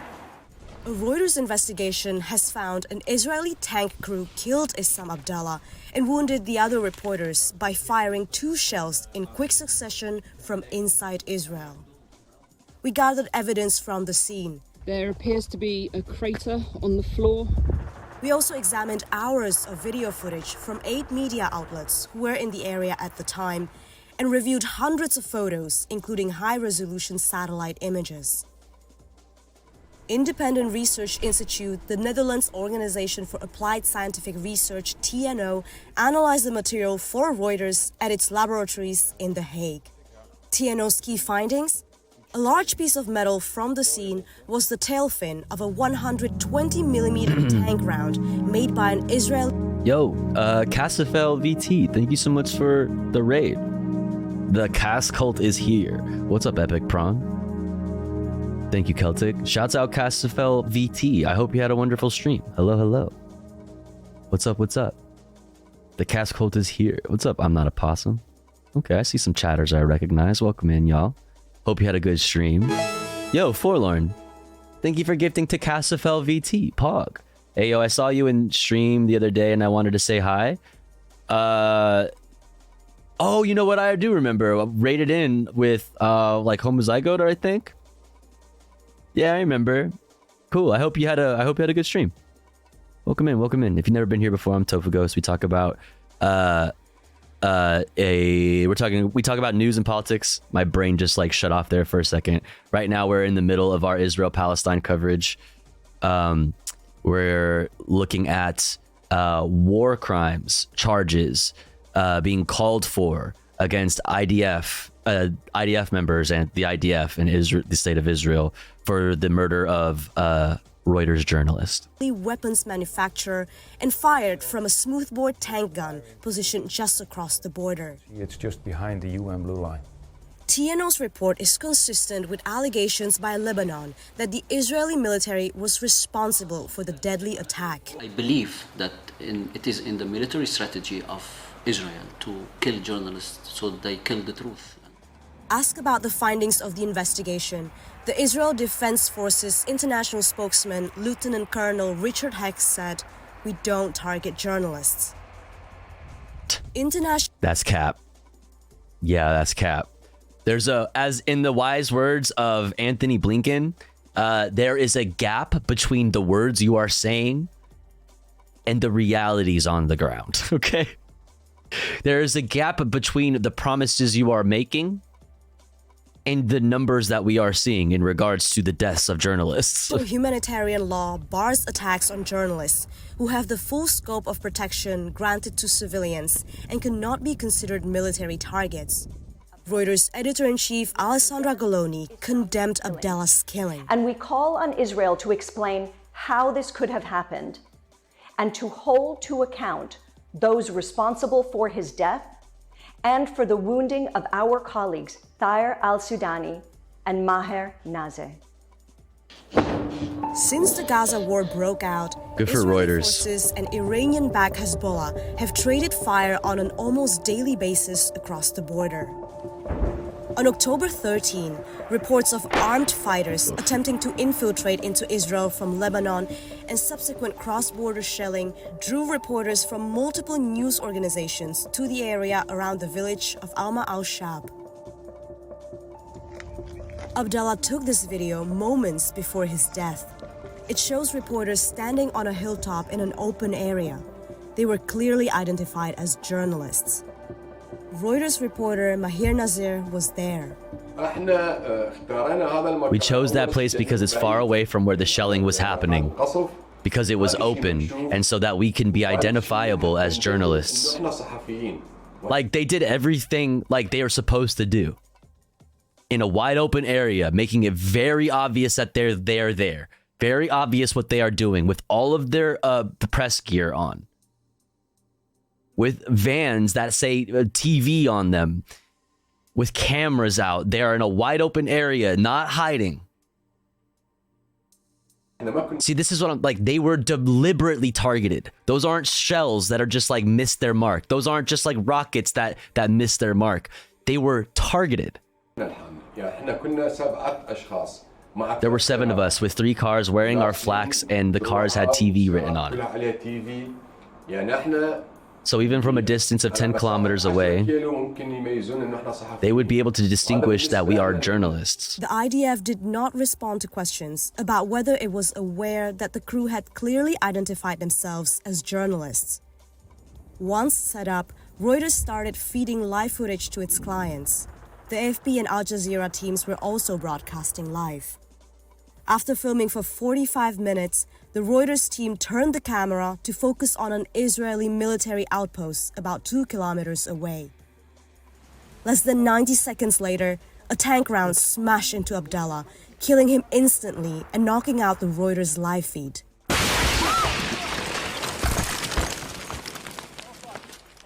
"37 seconds later, a second round smashed into Al Jazeera's car." Boom.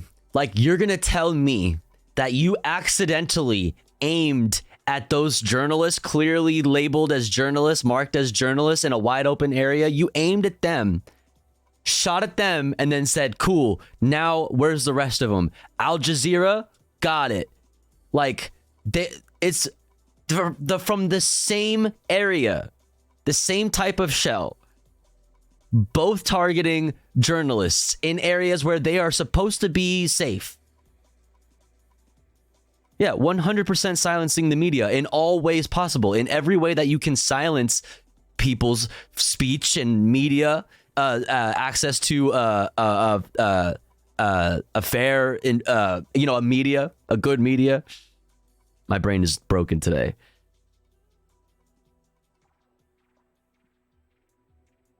This is 100% by design. Setting it ablaze. You can see the direction in which the wall has caved in. The conclusions reached by TNO scientists rely on 3 key pieces of evidence. The aluminum tail fin from the tank shell that was found near Abdallah's body, previously unpublished video from Italian broadcaster Rai which showed the second strike, and the audio from both rounds taken from Al Jazeera's live feed. We can combine that with the speed of sound and determine the firing distance. The 3 key findings of our investigation are that the 2 shots were fired from the same position. We were able to narrow down that type of ammunition, which is a 120mm tank round, and through triangulation we were able to determine the firing point, which is just behind the UN blue line. The blue line is a demarcation line drawn by the United Nations in 2000. I'm gonna hit bed and watch horizontal. Yo, Celtic, thanks for stopping in. Thanks for hanging. Always good to see you. Hope you're doing well. Get some rest. That separates Israel from Lebanon. Military experts told Reuters the only tanks in the area with 120mm smoothbore guns are Israel's Merkava tanks. There's no record of Hezbollah operating tanks with 120mm weapons. And the biggest tank guns the Lebanese army has are 105mm. Which there's much to be considered there. You know what I mean? Like that says more things than just what the point of it, in this context with the killing of the journalist, narrowing down who did it. Like, Israel's got all the big guns. They're able to narrow down where the shell came from because they know that only Israel has cannons that big. Fucking insane. And now this fucking innocent person, dude, just like their jobs are so important, and these people are so brave, man, to be doing journalism, to be providing medical services, to be doing things like that in a fucking war zone. Those are so important. Those jobs are so incredibly important. Let me run that back. Islam is gone, but he hears us, he sees us, and he's waiting for us to do something for him. Nothing material, but to expose who hit him, who killed him to the world, for them to admit that they targeted him. That is the only message that we can send to Islam. Only thing that could give him and his family peace. What's up, Ocelot? Oh, man.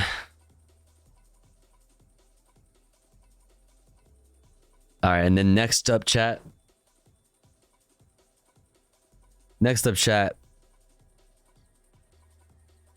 We're going to look at this piece from Al Jazeera. Israel's disinformation campaign. Still no evidence of Israeli government allegations. This goes over a bunch of different things. I did pre-watch this one yesterday. We're going to look at that. Then we're going to look at this piece. Looks like interviewing Israelis. Looks like about the sanctions, U.S. sanctions on settlers. So that will be interesting to check out. From there, we'll look at Jimmy Carter in 2007, saying something very based. We're going to look at Biden staffers turning against the administration because of Israel support. We're going to look at more examples of Israel silencing speech. Is Israel criminalizing Palestinian thoughts too amid Gaza war? Israeli crackdown on speech. We're also going to look at families of Israeli captives in Gaza being incredibly angry. We covered this a lot the past couple days, but more on that. Families of Israeli hostages rage at Netanyahu during meeting in leaked audio. And then we're going to end it off with this. Shouts out Celtic. I know you're watching horizontal now, but this will be for you. To end off our politics for the evening with this. Ireland's affinity with Palestine amidst Israel's war on Gaza. And then we'll get into comfy shit. We got Steve Wallace. We got our proper people. We got foodie content. We got so much we could get into. So much that we could get into. But here's the thing, chat. Before we do that, we have to run an ad break because it's been more than an hour since our last ad break.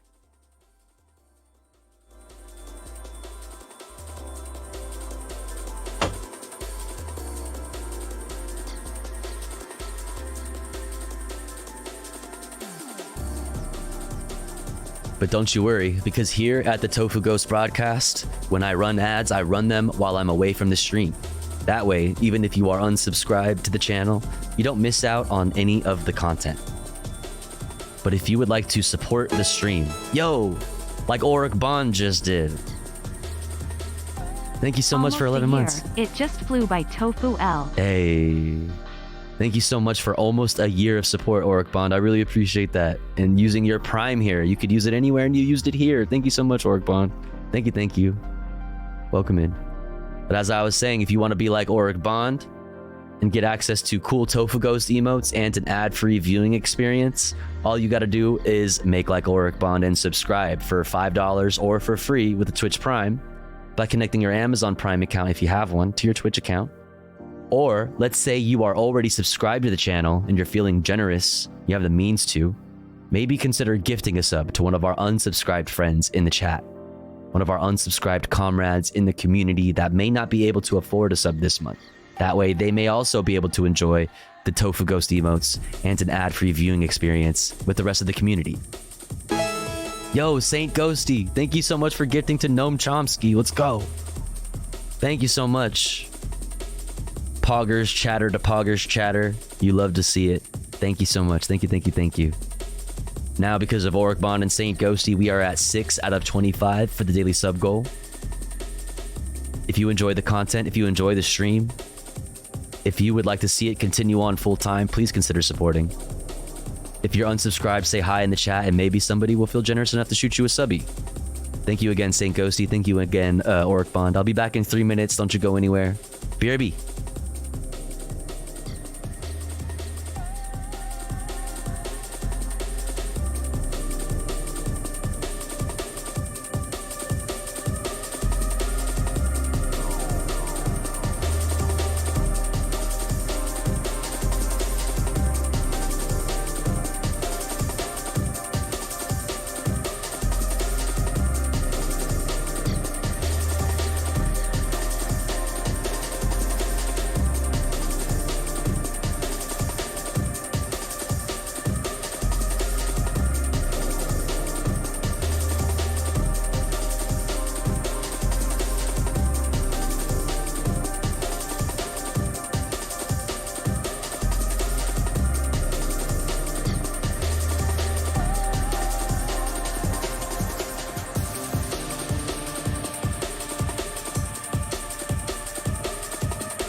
All right, we're back.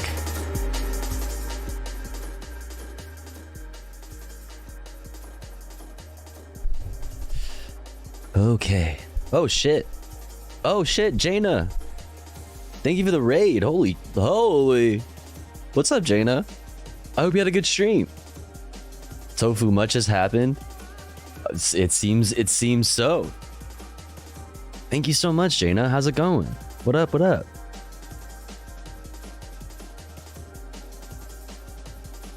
And it looks like VCC TV said to hydrate also. Yo, Jaina. 18 months pog. Hi, pretty lady. 18 months. Holy shit. Thank you so much. Thank you. I hope you're having a great day. I hope you had a wonderful stream. Thank you.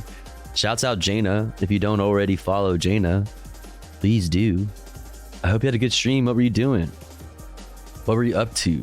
What was going on? You were playing Fork Knife? Oh, hell yeah. Were you playing Lego Fork Knife? It was good. I was just vibing playing Lego Fortnite after a lovely birthday dinner. Oh, that's right. I hope you had a wonderful birthday. Tofu Lego Fortnite is so good, but building is so lame. Lego Fork Knife goes so cozy you don't even know. Really? Wait, is there like a creative mode? I mean, there is a creative mode. I know that there is. But I didn't know if maybe there was a creative mode for Lego.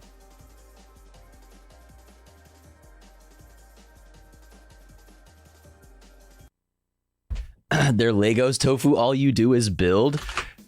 So it's not like, because I was imagining it was just like regular battle royale Fortnite where you build shit. It was just like build Fortnite, but it was with Legos. I thought it was just like branded differently, had different animations or something. But if there's like a creative thing, then that's fucking sick. Then hell yeah, I'll play that shit. No, it's Minecraft, but Lego on Fortnite. So they're really going full Roblox. I support it. I really want all of the like custom like player created like maps and games to be cool. I really want it to be cool. It's literally an entire separate game. Oh damn. It's so cool. Fuck. All right, I need to check it out. This is much more accurate than the Minecraft comparisons. No, it's Lego Valheim. I have I've heard of Valheim, but I haven't even like watched anybody play, so I know nothing about it. But I'm down to play. Also, I saw they're gonna do like racing, so there's gonna be like Fortnite fucking what's the car game? What's the fucking Fortnite fucking car? Rocket League. Yes, it's gonna be Fortnite. Rocket Knight. Rocket League. Yeah. Oh, and thank you for the hype train, chat. Wait. Oh, Luna, thank you for the 2 gifties. I'm sorry I missed that. Luna, thank you for the 2 gifties to Scare Tactic and to Penny. I really appreciate it. Thank you so much, Luna. I'm sorry I missed it. Sorry I missed that. And Saint Ghosty, thank you again for gifting to Noam Chomsky and Oric Bond for 11 months. And Jaina, the legend, for 18. Full disclosure, I said this about you. Tofu runs ads while she shits, so Bezos personally sponsors her to do it. Exactly. It's called Praxis, Sweaty. Look it up. Okay? It's called Direct Action, Sweaty. Look it up. Look it up. I'm based and you're not. Dun, dun, dun, dun, dun. Boss makes $1 while I make a dime. That's why I shit on company time. So true. So true. All right, let's get back into it. Where did we leave off? Oh yeah, Israel's disinformation campaign. We just got done talking about the murder of a Reuters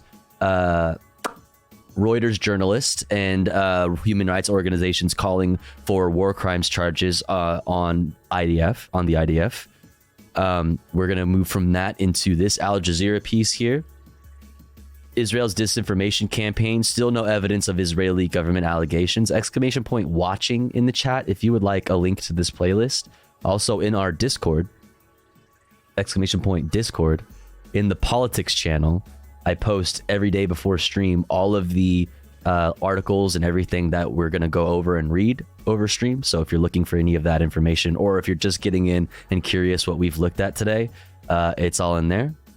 It looks like this.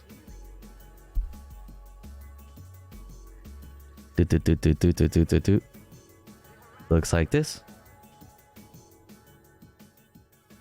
But let's get back into it. Israel's disinformation campaign, still no evidence of Israeli government allegations. I will be pulling away if there's gnarly stuff. That was loud.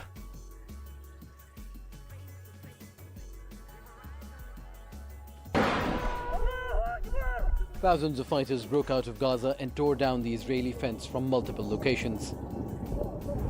Defenses worth billions of dollars, including remote-controlled machine guns and tank units, failed to stop the onslaught. Intelligence failure is to blame, say Israeli officials, as the scale, coordination and intelligence operations of Hamas's attack became evident in spite of a 16-year siege and blockade of Gaza. Some of the highest casualties were at this music festival. Now police reports say some were killed by Israeli attack helicopters. See, like, we're going to keep finding out more and more about this. You know what I mean? Run that back. Gaza. Some of the highest casualties were at this music festival. Now police reports say some were killed by Israeli attack helicopters. Israeli media says a specific kill protocol was used which allows hostages to be taken out with their captors. It's called the Hannibal Directive. The Hannibal Directive was applied at a certain stage. I know that that whosoever had weapons at hand attacked helicopters and drones. Did everything they could without control. Okay, they're going too fast. Did everything they could without control, without coordination with ground forces, because there were none in the first stage. Even soldiers took cover among unarmed people. Here, soldiers falling back among those with no weapons is not considered using them as human shields. Between 6:30 to 10 a.m., hundreds of fighters engaged with Israeli security forces. This vehicle, which seems to be entering Kibbutz Be'eri, was later seen to be burned beyond recognition. And many other vehicles were destroyed in the same way, some with people inside. Israeli officials now say hundreds of burnt bodies were those of Hamas fighters. As it's revised down the death toll from 1,400 to about 1,200 people. Some corpses were burnt beyond recognition, and the question remains, who burnt them? Journalists taken on tours of the kibbutz showed exposed beams and torn down homes. To inflict this damage, superior firepower or equipment would be required. One witness from Kibbutz Be'eri told Israeli public broadcaster Khan that a 12-year-old Israeli girl was killed when an Israeli tank fired 2 rounds at the house they were being kept by Hamas fighters. Some tank operators have admitted to opening fire within communities. The soldier points and tells me, shoot there, the terrorists are there. I ask him, are there civilians there? He says, I don't know, just shoot. I decided not to shoot as it is an Israeli community. I fire with my machine gun at a house. We fired projectiles and machine guns in the community. Israeli paper Haaretz says Netanyahu's remarks to US President Joe Biden were inaccurate. Disturbing reports such as dozens of beheaded babies or burnt babies or hanged babies are also unsubstantiated. Testimonies of people from Zaka and United Hatzalah Search and Rescue Organization have been... This is from Israeli outlets, by the way. They are citing Haaretz. ...debunked by evidence from the kibbutz. Another dubious claim made by the Prime Minister's wife, Sarah Netanyahu, in a letter to US First Lady Jill Biden, has also not been proven. She said one of the pregnant women was abducted into Gaza, where she gave birth.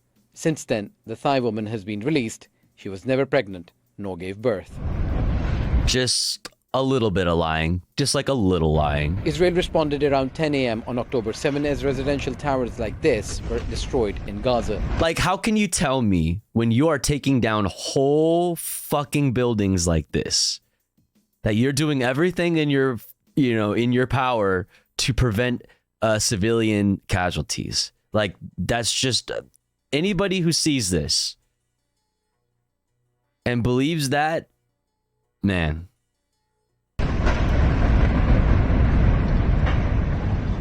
And its relentless campaign to eliminate Hamas continues. Palestinians say the disproportionate response amounts to genocide.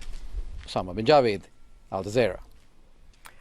All right, we're now joined by Mark Owen Jones. He's an associate professor of Middle East Studies at Hamad bin Khalifa University, joining us here on set. Thanks for speaking to us on Al Jazeera. So, as we just heard in the report, a number of claims have been made in the aftermath of October the 7th. Are we now getting a clearer picture of what exactly happened? I think we are. I think it's very clear what happened on October the 7th has been,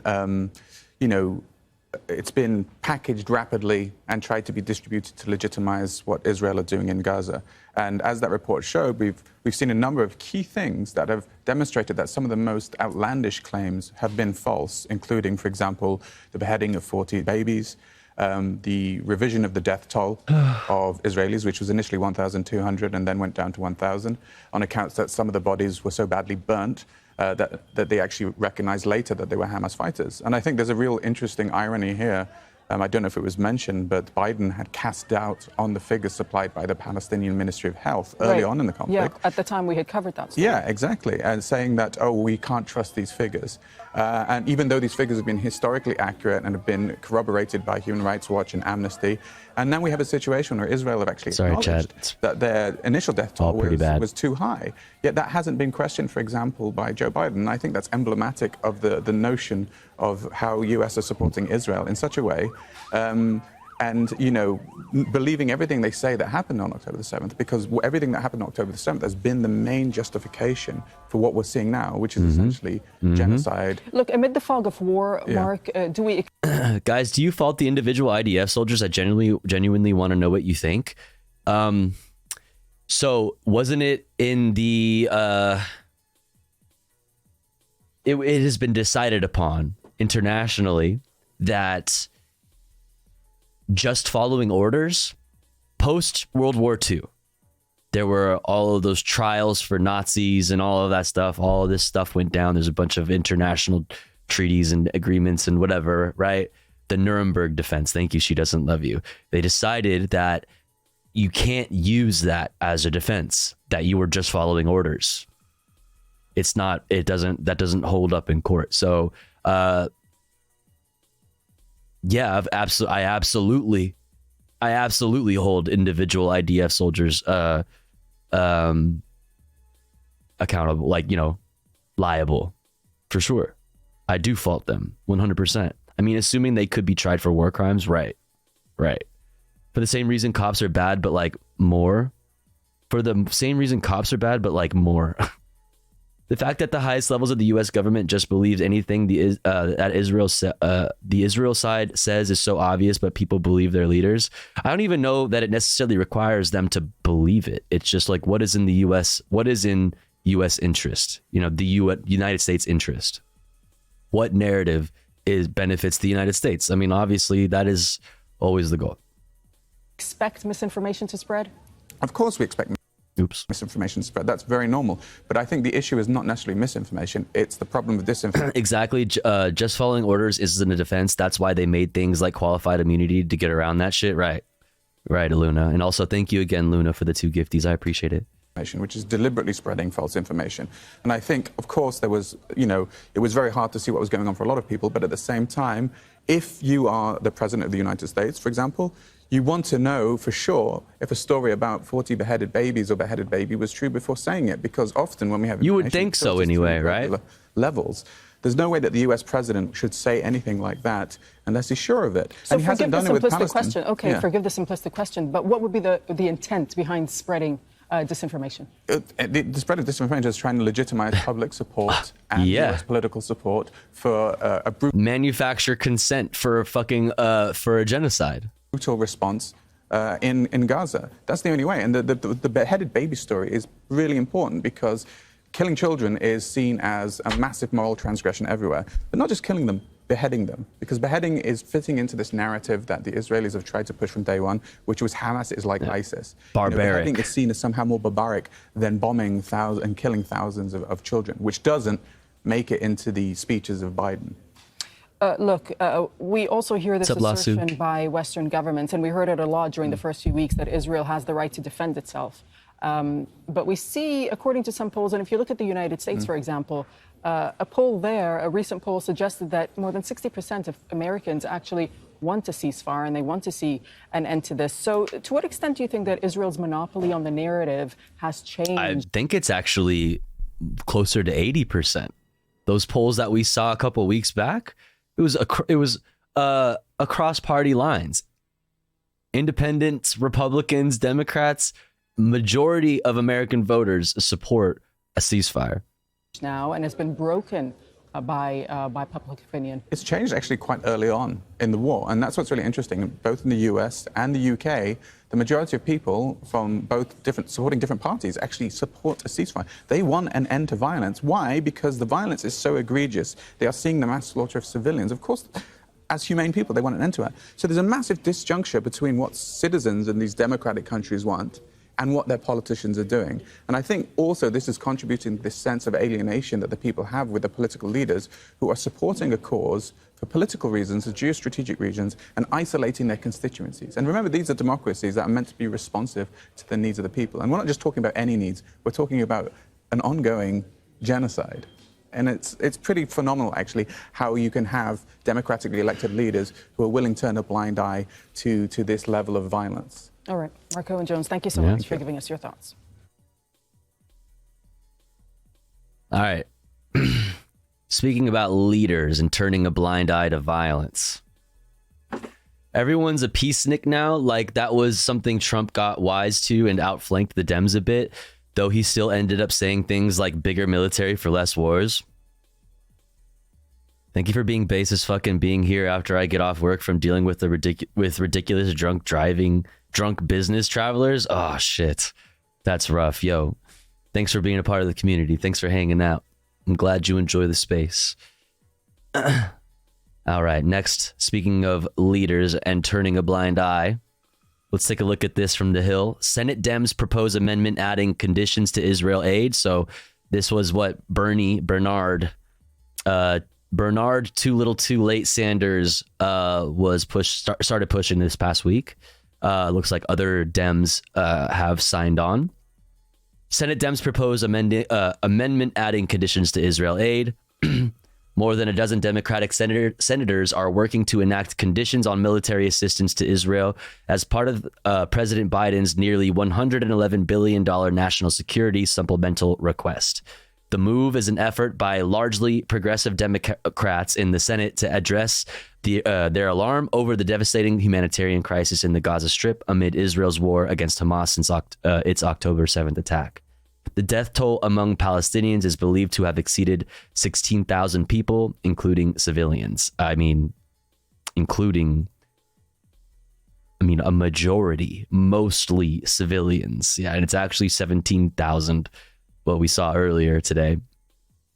It is imperative that all assistance to Israel abide by U.S. and international law, prioritize the protection of civilians, assure the provision of desperately needed humanitarian assistance to civilians in Gaza, and align with a long-term vision for peace, security, and two-state diplomatic solution. Senator Ed Markey, Democrat from Massachusetts, one of the amendment sponsors, said in a statement, I mean, a two-state diplomatic solution is no longer possible with what we are seeing in the West Bank. It's no longer possible. The only way forward is a diplomatic solution, a ceasefire, a diplomatic political solution, and which would be equal representation under the law by the same government, by one government, a secular one. Conditional military aid is anti-Semitic. Yeah. The amendment, sponsored by 13 Senate Democrats, takes aim at Israeli Prime Minister Benjamin Netanyahu's resistance to allow humanitarian aid to enter the Gaza Strip, with the early days of the operation against Hamas marked by Israel cutting off electricity, fuel, water, food, and aid deliveries into Gaza. All war crimes. All war crimes. All of those things are war crimes. The legislation directs the president to report to Congress within 30 days whether countries receiving military aid through his this supplemental are, quote, fully cooperating with U.S. efforts and U.S. supported international efforts to provide humanitarian assistance to civilians. While Israel's border crossings with Gaza are closed, humanitarian aid is traveling through Egypt's crossing with Gaza. This is done in coordination and with the approval of Israel. At times, it has stalled over security concerns and, in particular, Hamas's failure to release hostages it kidnapped from Israel, and that ended a temporary truce.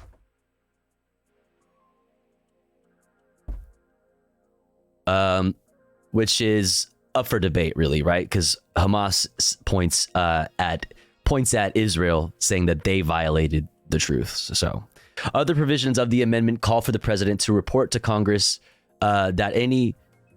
Did I just read this? No, it just started the same. Okay. Other provisions of the amendment call for the president to report to Congress that any country using U.S. funded military equipment is doing so in accordance with their intended purposes and U.S. end use monitoring programs, international humanitarian law, the law of armed conflict, and U.S. law, the president's 2023 conventional arms transfer CAT policy, and the Defense Department's civilian harm mitigation and response action plan CHMR-AP. Biden's national security supplemental request earmarks more than $10 billion in defense spending for Israel. While part of that money goes to replenishing Israel's missile defense, it also includes $3.5 billion in foreign military financing to allow Israel's purchase of weapons from the U.S. and a provision that increases the president's ability to transfer defense articles to Israel directly from U.S. foreign stockpiles. So we talked about this. We looked at the Intercept reporting on the weapons caches that the United States has across the planet, but specifically its biggest one, which is in Israel, loosening restrictions on allowing the sale of those arms directly to Israel, and also loosening the restrictions on replenishing those weapons caches. So basically creating a loophole where there's an endless supply of American weapons going directly to Israel, and they are using the money that we give them to purchase them. So obviously, it's just same as it ever was. Military industrial complex goes burr, fucking line go up. Yeah. The language of the amendment does not single out Israel, but lawmakers were blunt in statements that they are focused on Israel's conduct in its war against Hamas and security operations in the West Bank, where Israel is in conflict with Palestinian armed groups, but civilians have been caught up in retribution violence by extremist Israeli settlers. When it comes to U.S. military aid to Israel, American support cannot be a blank check to a right-wing Netanyahu government that has demonstrated a gross disregard for the lives of Palestinian civilians, Senator Elizabeth Warren, Democrat from Massachusetts, said in a statement. U.S. military aid always includes conditions, and there is no exception, even for our allies. President Brandon has generally rejected conditioning aid to Israel, although he has sent some mixed messages. He answered a shouted question on the issue, responding that it would be, quote, a worthwhile idea to condition aid, but he signaled that he wouldn't impose such restrictions. Kurt Campbell, Brandon's nominee for Deputy Secretary of State, told senators Thursday that it would not be his advice to the administration to condition aid to Israel. Senator Chris Van Hollen, Democrat from Maryland, one of the amendment sponsors, asked Campbell if it is the position of the administration not to ask for any additional conditions on assistance to any of the countries in the national security supplemental package. Campbell answered in the affirmative, but sought to reassure the senator on the administration's concern over Israel's military operations. There are daily conversations at the very highest levels between senior officials in the U.S. government and Israel, our senior military, their senior military, about their military plans, and we have expressed very clear views about the conduct of their operations more generally, Campbell told lawmakers during his nomination hearing at the Senate Foreign Relations Committee. I recognize that that's different than sort of a legislative approach. I will say that we do have very clear interests in ensuring that this conflict be conducted within what we would view as the humane rules of war. What we would view. What we would view.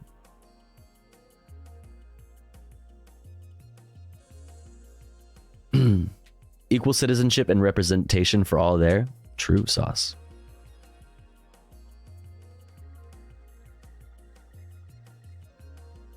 True. Dun, dun, dun. Well, here's that article. We want a humane war. Yeah, well. Yeah, well. All right, now let's take a look. How are we doing on time? Doing very good on time. As a matter of fact. Let's take a look. Let's go back in time to 2007 and hear from old Jimmy Carter. See what he has to say. Is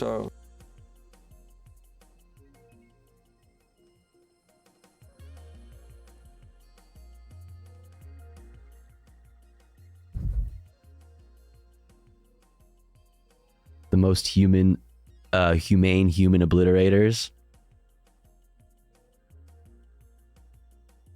Jimmy Carter on Israeli apartheid, and this is 2007. The word apartheid is exactly accurate. You know, this is an area that's occupied by two powers. They're now completely separated. The Palestinians can't even ride on the same roads that the Israelis have created or built in Palestinian territory. The Israelis never see a Palestinian except the Israeli soldiers. The Palestinians never see an Israeli except at a distance, except the Israeli soldiers. So within Palestinian territory, they're absolutely and totally separated. Much worse than they were in South Africa, by the way. Much worse than they were in South Africa. The definition Jimmy Carter says. Apartheid is one side dominates the other. And the Israelis completely dominate the life of the Palestinian people. Why don't Americans know? Look at young Amy. What you have seen.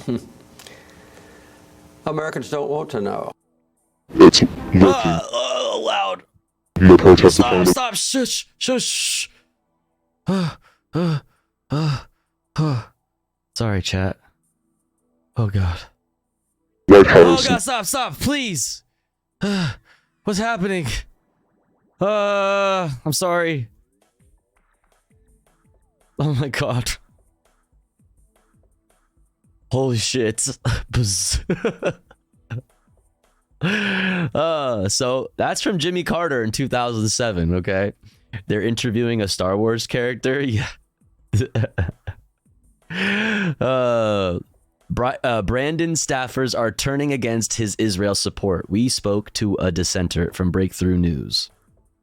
Let's check it out. It's working. They're protesting in front of the White House weekly, daily. It's hard not to feel it when you walk outside and you're going to see people going on a hunger strike. At least for the people that are inside that have to make these policies, they feel it every day. The Biden administration has been under an enormous amount of pressure to push Israel to end its massacre of Gaza. Protesters have been following Biden everywhere, at his hotel room, at conferences, and even his personal residence. And now, within the administration. Tonight, we're talking to an anonymous Biden staffer who's one of the main organizers calling for the Biden administration to end Israel's massacre in Gaza.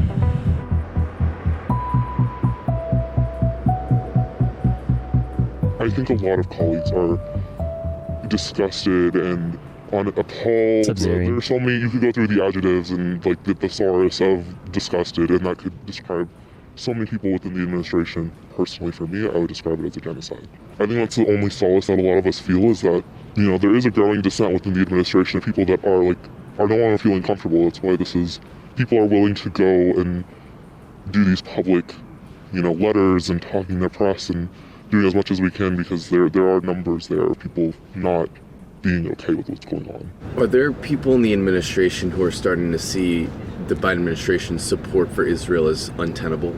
There's a real internal kind of like battle that is having to be played, that, you know, they're very aware that their own staff, there are people, like we have now 650 plus signers on our letter.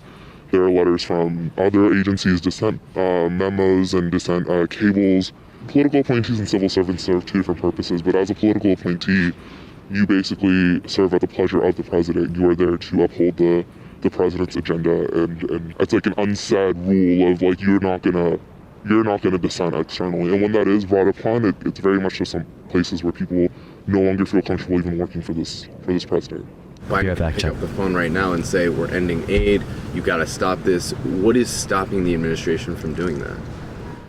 I think we, as a country, have a precedent of supporting, you know, Israel, of support and unconditional support. And that is something that has been said for 54 to 75 years. Since the creation of Israel, and also like one of the strongest lobbyists, one of the strongest like supporters, and while that's, you know, that dam is breaking slowly, gets punctured, I feel like, every day. The Biden administration's policy on Palestine has been one of its least popular policies, and Arab Americans are saying, you know, they regret voting for Biden, they're not going to vote for him again in the re-election. He's literally become Genocide Joe. People in the administration must be thinking that this could tank his re-election, right? Yeah, and so it's not just Arab Americans that are feeling this dissent, right? It's cross-ethnic, cross-racial, young voters, large blocks that came out to get the vote out for the president, get the vote out for this administration and Democrats across the board. Yeah, there's a lot of dissent, and honestly, the president is having conversations with, you know, Jewish and Muslim, Arab and Israeli and Palestinian staffers, hearing the dissent internally, trying to dispel that, trying to ease some nerves, but I don't think that's working. Are the protests working and influencing the administration? I think it's hard to not feel every day. I mean, there are protests in front of the State Department, there are protests in front of the White House, weekly, daily, in front of the DNC, in front of different offices and across the city. You know, here in the administration, it's hard not to when you walk outside and you're going to see people going on a hunger strike or people out here every day protesting. It's working, at least for the people that are inside that have to make these policies. They feel it every day, and we hope that you continue to do so, because slowly but surely we're chipping away to hopefully call for a ceasefire. All right, I thought that was interesting.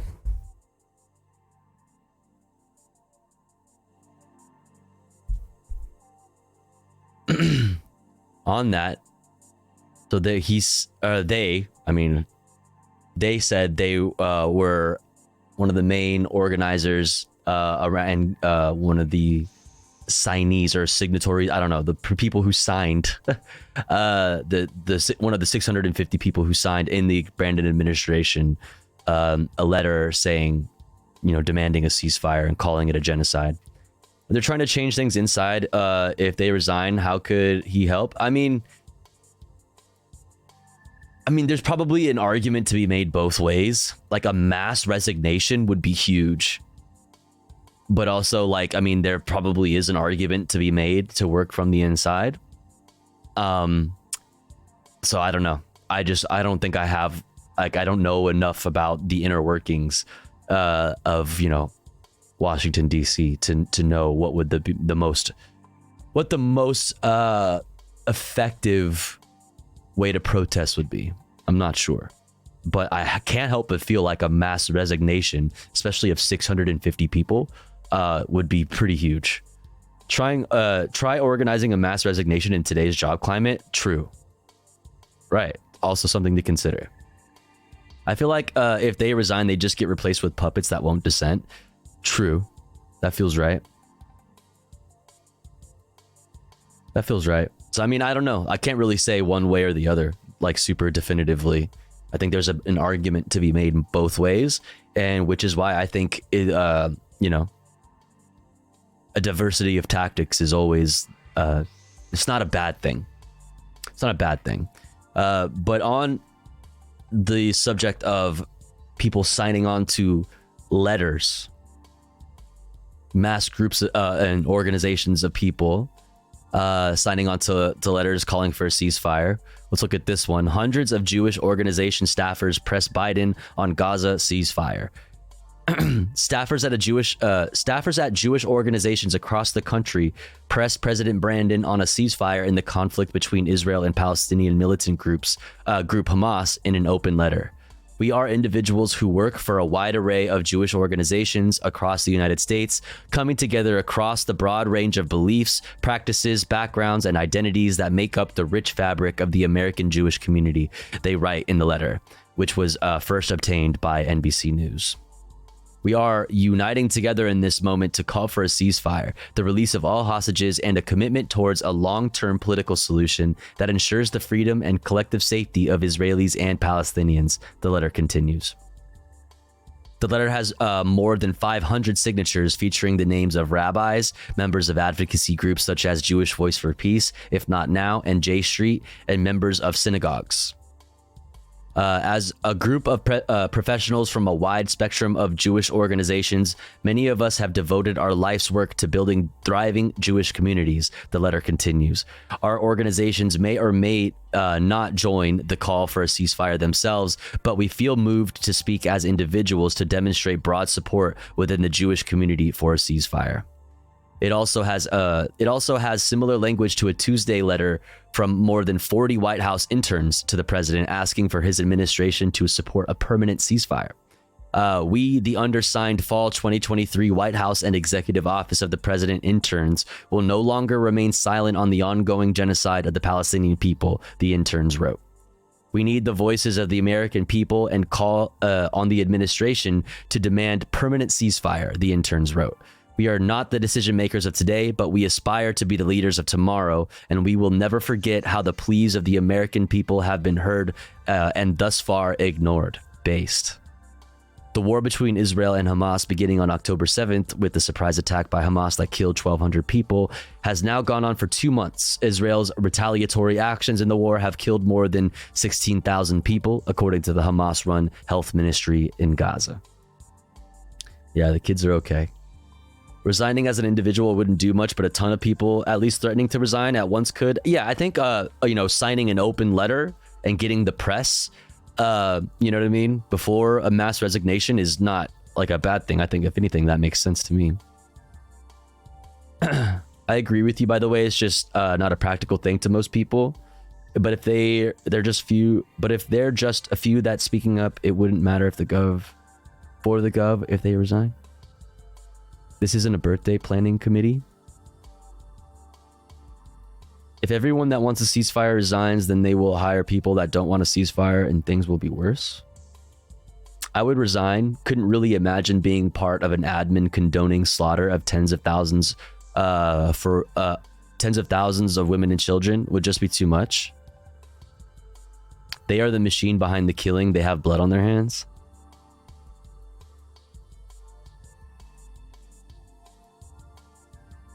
I would never want to associate with somebody who has worked in the Biden administration. Yeah, I don't know. Like I said, I think there's good arguments to be made on both sides of that. I hate to both sides that, but I on one hand, I 100% feel me personally, I wouldn't be able to work in the Biden administration. If somebody wants to work from the inside, whatever that means to them, I don't think that that's a bad thing. I think a diversity of tactics is okay. And if people have different views of how to move forward, that shouldn't be, that's okay, Yeah, I don't know. Super impractical to do a public resignation, as you would probably get blacklisted and stuff. Yeah, well, I mean, we're not only talking about the interns, we're also talking about like the 650 other Brandon staffers, and then these interns, and then also all of these professionals at all of these huge Jewish organizations, I couldn't work for some ultra lib like Brandon, but I mean, same. But I also could see how a young person wanting to get into politics, not, you know, like I could see an opportunity coming across somebody's desk, some kid in college or coming out of college who wants to get into politics, seeing the opportunity and like not wanting to pass it up. You know what I mean? Like I could see that. I could see it. So I don't know.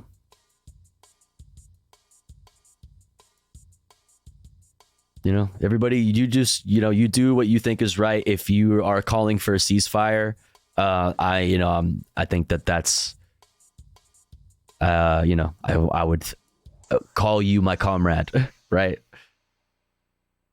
Did I share this in the, yes, I did. Okay, cool. Shared that.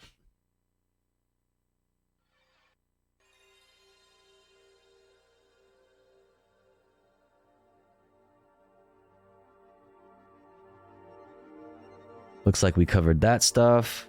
How are we doing with time? We have 19 minutes until the ad break. Okay. All right, now let's go to...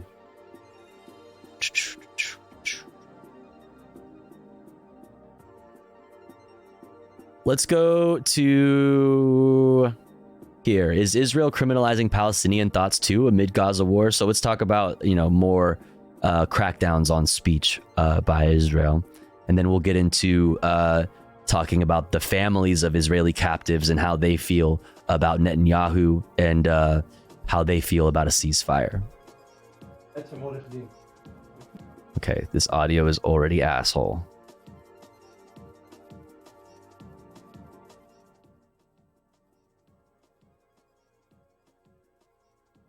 This is an Israeli policeman arresting a Palestinian Israeli citizen. She asks, what's the reason, as he handcuffs her. The reason for her arrest is a post on social media that Israeli authorities deemed insightful. Israel has increased its crackdown on Palestinians since the start of its war on Gaza.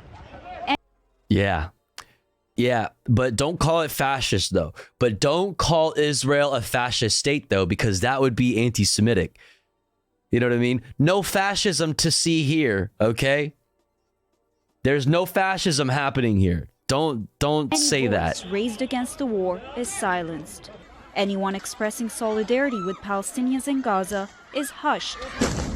A day after the October 7 attacks, the Knesset issued a new law that criminalizes the consumption of material published by what it calls a terrorist organization.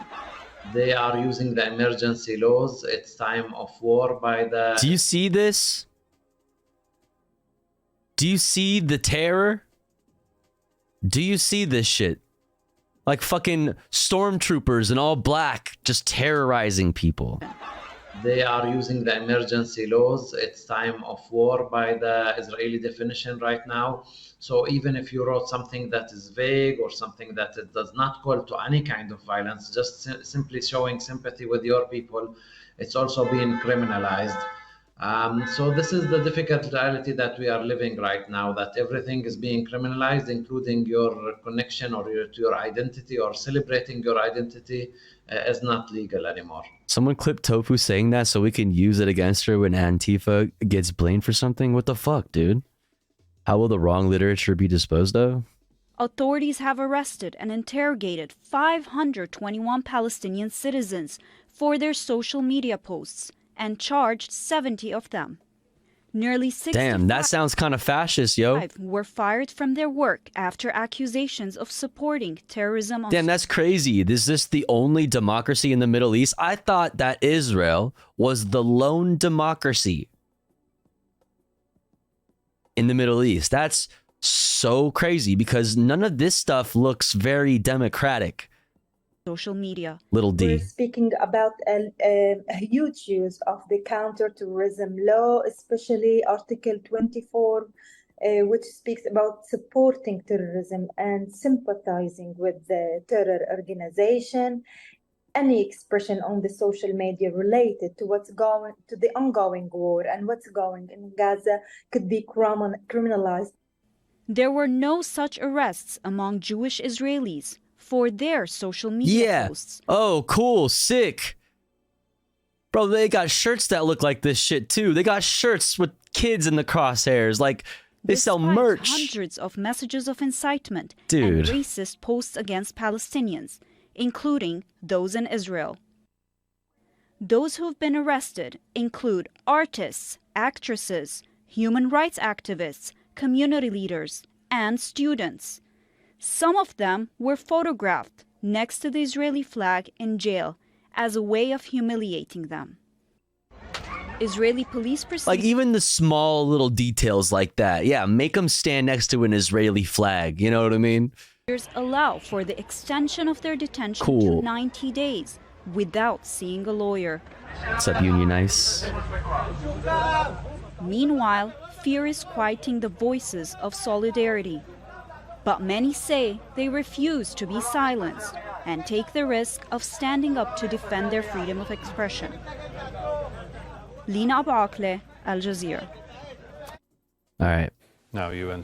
So more, you know, as if you even needed any more reasons to question the democratic values of the state of Israel, you know? Yeah. Super big enjoyers of free speech and all that. Families of Israeli captives in Gaza are, quote, incredibly angry. We're going to check out this from Al Jazeera, then we're going to look at this from the Majority Report with Sam Cedar and friends talking about the same thing, essentially. Families of Israeli hostages rage at Netanyahu during meeting in leaked audio. Secretary General Antonio Guterres. Jesus, right off the fucking bat. Good night, Tofu in chat. It's 5 a.m. for me. Have a great rest of the stream. Yo, Jaina, thanks for the raid. I hope you have a good rest of your night. I hope you had a wonderful birthday. Happy post-birthday. Also, shouts out Jaina. Everybody, please go follow Jaina. Do it now. They're Pog. Very comfy, very cozy. Gaming, Legos, painting, all kinds of fun stuff. Go follow. Go follow. What's up, Evie? How's your eye doing? It's doing not bad. It's doing not bad at all. Pretty good. Actually, thanks for reminding me. I probably got to put in an eye drop here pretty soon. But welcome in. How's it going? All right. Let's get it back into this. Families of Israeli captives in Gaza are incredibly angry. Has used his most powerful diplomatic tool, known as Article 99, to try and stop Israel's killing of Palestinians in Gaza. He's directing the Security Council to discuss the, quote, humanitarian catastrophe and is calling for an urgent ceasefire. It is a very powerful move on behalf of the Secretary General, and we hope that members of the Security Council will be moved by it, and we hope the international community will be moved by it. I hope so too. I hope so too. I hope this, convinces the United States to ramp up the pressure a little bit, to start shifting that tone a little bit quicker. Okay, they've been slowly shifting the tone on Israel, but they need to speed that up a little. And the United Nations invoking Article 99, taking this to the Security Council, hopefully is going to be, further inspiration for that. Sorry to see that the UN is anti-Semitic, SMH, right? To push and put in place a humanitarian ceasefire. In response, Israel accused the UN chief of bias against Israel, saying a ceasefire would only embolden Hamas. A comment now on UN Secretary General Antonio Guterres' Kafkaesque step to invoke Article 99 of the UN Charter. The Hamas October 7th massacre was a threat to international peace and security. Calls for a permanent ceasefire. Cool, dude. Here's the thing. We can try them for war crimes. We can do that. Palestine recognizes the ICC. You don't. Article 99, more like Order 66. But like cool. Order 66, but based. Leave our hostages in Gaza and the Hamas terror regime in power are also a threat to international peace and security. Israel's efforts to but them trying to make this like Israel trying to make this like oh, this could happen to you too. Hamas is in your backyard. And I mean, it works on a lot of fucking dumb fucking idiot chud motherfuckers in America when they see people with kufiyas, saying from the river to the sea and waving Palestinian flags. They're like, look, Hamas is here. Hamas is running rampant in American streets. It's happening. It's happening, folks. Arm yourselves. It's some people are stupid enough to believe that nonsense, but it is so dumb for you to say that Hamas, an organization that barely that barely operates in the small space that Hamas is, can't even get out to it's like a extremely rare, unprecedented occurrence that they're even able to break out of those borders and those break through the border security to do what they did on October 7th. Like, let alone, do you think that they're gonna fucking fly on their those paragliders over to the United States to do fucking terrorist fucking acts? Like, what are we talking about? They're gonna fucking fly with the paragliders out of Gaza and invade Europe? Like, what the fuck are you talking about? It's so stupid. Like, nah, I'm in the Midwest, dog. It's like, yeah, seriously? Dismantle the Hamas terror organization in response to the October 7th massacre are designed to uphold and restore international Yeah, they're gonna fucking drive the Toyota Technicals across the Atlantic. Yeah, peace and security. Well, let's go to Imran Khan, who's in Tel Aviv for us now, Imran, and a pretty contemptuous, really, response to the best efforts of the UN's Secretary General, and that's pretty much the same response Israel has given to all shows of pressure by. Helix might make that.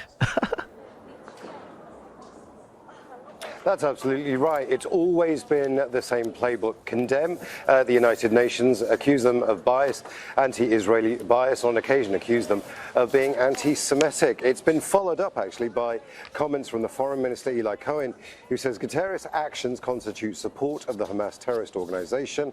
He goes on to say anyone who supports world peace must support the liberation of Gaza from Hamas. The Israeli ambassador to the UN, Gilad Erdan, also said the UN needs a Secretary General who supports the war on terror and not a Secretary General who acts according to the script written by Hamas. Now, that's the reaction. That's right. Yeah, the Hamas public relations wing is just out here writing all of these scripts for all these people across the globe, man. It's crazy. It's crazy. The scale, of the Hamas the Hamas public relations wing. It's crazy. When are you going to electrify the wall like that fence in Jurassic Park? I'm scared, Governor Abbott. Wait, what? Hamas fentanyl residue was in my McDonald's cup and gave my baby fentanyl poisoning. Oh, you're scared. Yeah, right. Euphemism. Right. Hamas is coming. Yeah, but Article 99 is about calling for a humanitarian ceasefire. Israel couldn't even agree on getting in fuel into the Strip, humanitarian aid into the Strip. There was a fraught Security Council cabinet meeting last night where there was intense disagreement. Eventually they did agree, but not the amount of fuel that the US wants to get in, and nowhere near the amount of fuel the Palestinians need in Gaza. Israel is very bluntly not in the mood for any kind of compromise not in the mood right now, and we keep hearing that. So how far this ceasefire calls for a ceasefire go within the UN? It needs a buy-in from the United States, and that's simply not happening right now. Imran Khan with the latest from Tel Aviv. Thanks, Imran. It's been 1 week since you looked at me. Sorry, chat. Fucking hell, that was loud. It's been.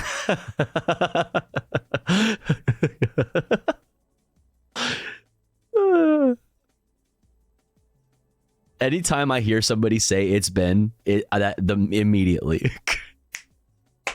Immediately.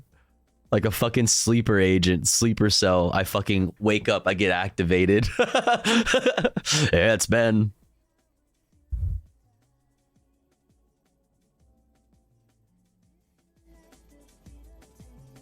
How are we doing on time? Ooh, looks like we have ads upon us in 5 minutes and 14 seconds exactly on the dot. Which means that ads will be playing in the middle of this video, since this video is 14 minutes and 12 seconds long. So here's what we're going to do, chat. We're going to run a quick ad break before we get into the majority report talking about this same subject. Families of Israeli hostages raging at Netanyahu during meeting in leaked audio, basically talking about the how Israeli families feel about ceasefire and things like this. And then we're going to look at this from Al Jazeera. Ireland's affinity with Palestine amidst Israel's war on Gaza. Why Ireland supports Palestine, and that'll be how we end the politics section of the stream, and we'll get into some comfy content, okay? Exclamation point watching in the chat for a link to this playlist that has all of the videos we've watched this evening. Go like and subscribe to all of the people we watch and enjoy. Also, in the Discord and the politics channel is all of the articles that we read on stream today, if you're looking for any of that information. But like I said, it's ad time, chat. But don't you worry, because here at the Tofu Ghost broadcast, when I run ads, I run them while I'm away from the stream. That way, even if you're unsubscribed, you don't miss out on any of the content.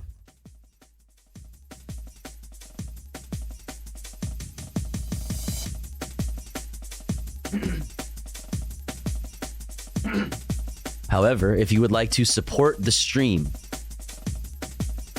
and get access to cool Tofu Ghost emotes and an ad-free viewing experience, all you've got to do is subscribe for $4.99 or for free with the Twitch Prime by connecting your Amazon Prime account, if you have one, to your Twitch account. Or let's say you are already subscribed to the channel and you're feeling generous and you have the means to. Maybe consider gifting a sub to one of our unsubbed friends in the chat. One of our unsubbed comrades in the community that may not be able to afford a sub this month. That way they may also be able to enjoy the Tofu Ghost emotes and an ad-free viewing experience with the rest of the community. We are currently at 8 out of 25 for the daily sub goal. What's up, Inklings? Welcome in. If you enjoy the content, if you enjoy the stream, please consider supporting. That way we can continue to do this full time. I'll be back in 3 minutes. Don't you go anywhere. BRB.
Level he pause champ level he smoke.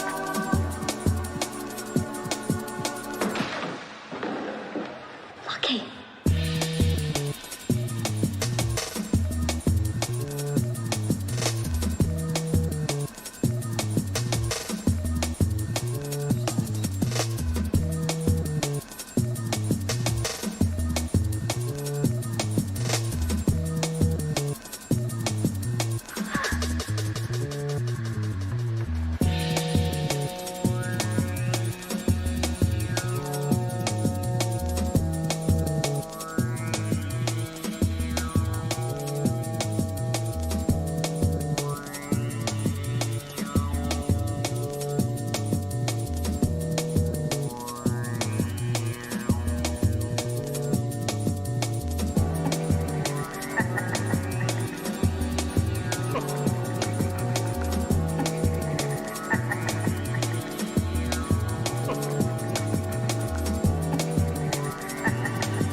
All right, we're back. We're back. Tofu is love, tofu is soy, tofu is life, tofu is beans. Tofu is reason to wake up. So true. So true. All right. Oh shit, Levelhead. Thank you so much for 22 months. Thank you. What's up, Levelhead? How you doing? Shouts out, Levelhead. Go follow. Hope you've been well. All right, where were we? Tofu is going in the frying pan. Hell yeah. Hell yeah. What's up, Alex? What up, Alex? All right, we're gonna finish off the politics portion of the stream. Let's end it off with a piece of Majority Report talking about what we were talking about before the ad break, but Majority Report style.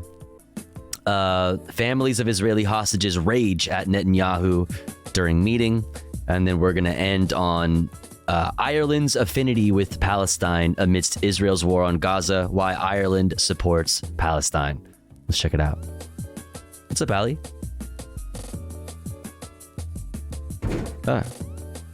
Now 2 months since October 7th.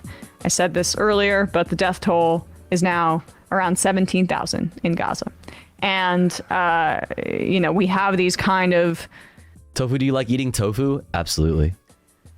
Statements That's called cannibalism, baby. made by Blinken and the White House about how Israel is working towards efforts to minimize civilian casualties, and there is zero Blinken, evidence the guy to that who was going around the Middle East asking, hey, will you take these Gazans? Auto-cannibalism, Right, even. essentially, just conceding the point that the ethnic cleansing is gonna happen. Running errands for an ethnic Yeah. cleansing using American, taxpayer money. Thanks, Blinken. And the idea that is Thanks, just Tony. a Hey, foregone Tony. conclusion should be deeply troubling to We anybody hate the things you do. that has a conscience. But apparently, the White House seemingly is ideologically committed to supporting Israel no matter what, and that's Blinken and Biden together. There has been a shift in tone, but I feel Sure. that's... Yeah, whatever. Yeah, right. If it's indicative of how things are changing behind the scenes, that's good, but it's still not enough. No. And,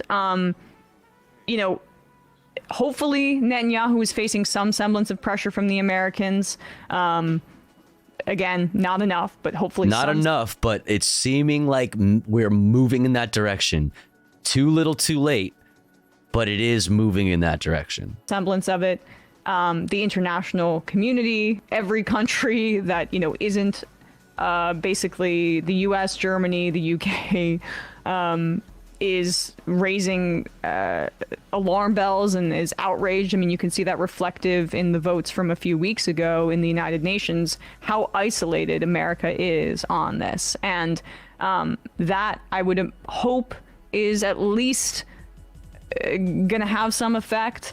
But what Netanyahu also has to deal with, and like, he doesn't care about the Palestinians, that's clear. He's enthusiastically mass murdering them at this point. So the lawn mowing is that's already a given at this point.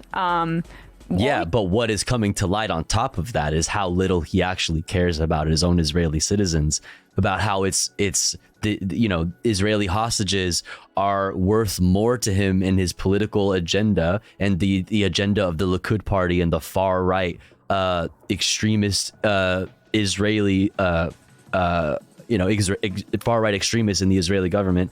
They're worth more as a scapegoat to continue their operation in Gaza than they are alive and back in their families and loved ones' arms where they belong, you know?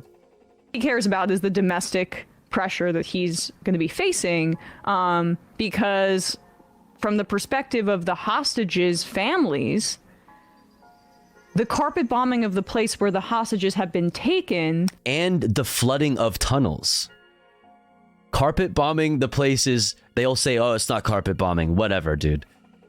The brutal onslaught of 2,000-pound bunker busting bombs from America on the surface, and then down below in the tunnels where those bombs can't reach a lot of the time, they're flooding those tunnels when they find them with salt water. Doesn't maybe seem like the best. Just called off of work today, just first sick day in 6 months. Yo, Professor SJ, use that sick time. Take care of yourself, okay? Take care of yourself. Not actually sick, but I feel like ass. Yo, all good. Sometimes you just need that kind of a day. You just need a day for yourself. You should do that. Yeah, that is sick too. Right, Chris. Bibi's far right allies in the Knesset are very scary. Yes. Itamar Ben-Gvir and Smotrich are actual fucking crazy people. Idea, if your primary concern is, and for the families, that's their primary concern, is the safety of their family members. Now, Netanyahu doesn't care. That's becoming abundantly clear at this point. The primary objective is annihilating as many people in Gaza as humanly possible. Retribution and ethnic cleansing is first, and the safety of the Israeli hostages is secondary. And this audio leaked here. It was published in part on the Israeli news site Ynet, and there are subtitles here which I will read for the podcast audience. This was leaked audio of the a meeting between the freed Israeli hostages and Netanyahu, and you'll hear a woman here. She was abducted and freed along with her children, but her husband remains in captivity. And this is her in a meeting with Netanyahu, basically ripping into him. You're putting politics over returning the hostages. Okay, you're putting politics over returning hostages, and you think the men are strong? And you think the men are strong?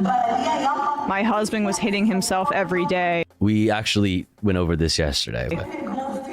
punching his own face until he would bleed, because it was unbearable for him. And now he's alone. And God knows in what conditions. And all you're thinking about is collapsing Hamas. Fucking give them back whoever they want. And bring everybody back. The women, the men. I was diapering elderly women. I watched R.A. Zalmanovich die next to me, and this is what you have to say? That's what you want to collapse Hamas's rule? That you want to collapse Hamas's rule? That you want to show them who has bigger balls? Dude, she's spitting. No one's life is more important than another. None of no. All right, pause it for a sec. Sorry. No one of us there is worthy. This is just like some odd grammar of less attention than any resident in Israel. Okay, keep going. It's illogical that Hamas comes before us. You will bring everybody back, and not next month. They won't wait another 50 days. They won't wait until because you claim they're strong enough. Like this needs to get out more. More people need to know about the way that the actual families of Israeli hostages being held in Gaza still feel about this. Because every time somebody wants to go out and wants to justify what Israel is doing, they will always bring up October 7th. They will always bring up October 7th. They will always bring up the victims, which it was terrible what was done to them, right? But they will bring up the victims. They will bring up the hostages, and say you're saying that we don't have the right to defend ourselves when they took our innocent civilians like that. They took innocent civilians into the tunnels. It's like, what? How badly do you want them back?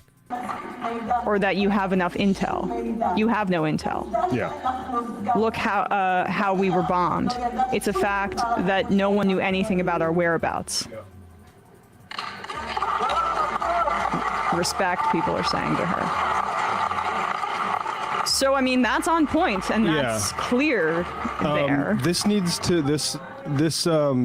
be echoed by leaders outside of Israel. Yes, it does. And we can start spreading this around. We can be a part of this getting around in the United States, and thus manifesting as anger, righteous anger and energy, and turn into pressure on people's representatives. Like it has to. They're being bombed, and like I said, their tunnels flooded. 62 since time terrorists. Okay, I don't want to fucking. This is from some dude in Israel. I don't know who this dude is.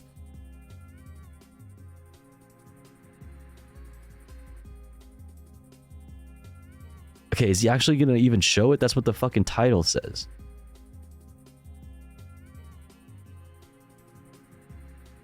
Okay, this sucks. One sec.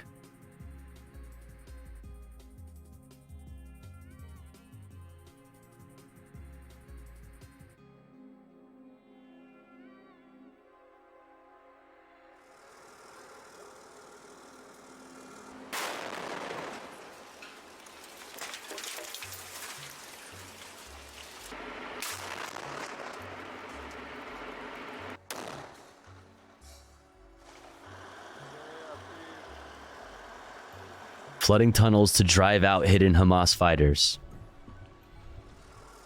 Aren't there also hostages being held there? They're pumping seawater in. Jesus Christ.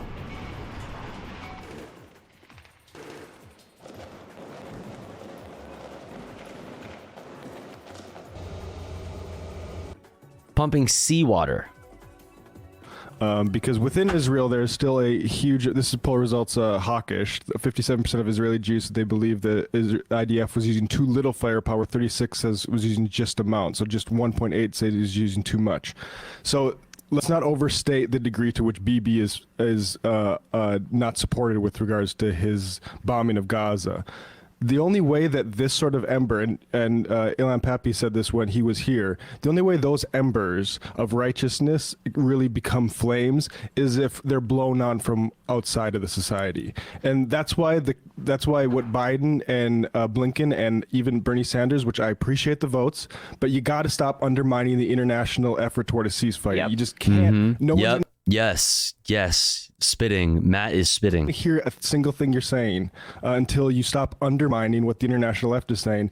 We need to help these people. Yes. Because this is an urgent. Looking at you, Bernard. Looking at you, Bernard Sanders. Squads toward people who are speaking out against this war with the degree to which there's I think a pro war hysteria, but continue. Yeah, I mean, and that is, I think, you know, we saw the protests within Israel in support of the hostages and their families who are echoing many of these sentiments, obviously, seeing increasingly that this is Netanyahu feeling like this is an existential threat to his continued rule over Israel, where he needs to continue to play up the threat so that the war can continue, so that he can have his wartime government. Agreed, so that he can delay the investigations into him, which, you know, it came out a few days ago that his lawyer had successfully gotten the number of hearings down about his corruption charges from 3 times a week to 2 because he is so wrapped up in this war in Gaza. Like, this is in the same way that getting elected for Trump here in the United States is existential for his survival, and he feels that the only way... Yeah, seawater will ruin the soil, but no, it won't contaminate the groundwater in a way that matters or lasts. He's going to stay out of prison is to become president. Netanyahu feels something quite similar in Israel as it relates to the continued crimes of genocide in Gaza. And I say that because I wanted to read this account in The Independent from a doctor. And content warning, you will hear things that are disturbing, but like, this is the kind of stuff that needs to be repeated so people really understand what's happening. A badly burned toddler screaming for the mother he doesn't know is dead, and screaming because doctors do not have enough painkillers to relieve his suffering. An 8-year-old boy whose brain is exposed as bombing... Yeah, they want to say like, yo, yeah, they definitely drugged the hostages. That's why they were so happy and friendly with, the Hamas fighters in all of those videos we saw of the hostage exchanges, you know what I mean? But meanwhile, like, how the fuck is that possible? Okay, they're just wasting perfectly good sedatives on hostages for a fucking video when, like, clearly there's a lot going on that might, you know, require some of that kind of medicine. I don't know, or some of that kind of, medical supplies or whatever you want to call it. Medication, unless they keep the line on for like months. Nonsensical. Damaged parts of his skull. A teenage girl, her eyes surgically removed because every bone in her face is smashed. Jesus. A 3-year-old double amputee whose severed limbs are laid out in the pink box beside him. And in the background is the stench of rotting flesh as maggots creep out of untreated wounds. This is the daily reality. That is forcing people to go back north now, where there's no aid, there's no medical infrastructure, there's zero infrastructure, period. It's been leveled. People have open wounds. People are sick. There's gonna be disease spreading like a motherfucker, just like out in the open. Nobody has shelter. Everybody is packed together in large groups. Death, rot, stench, disease.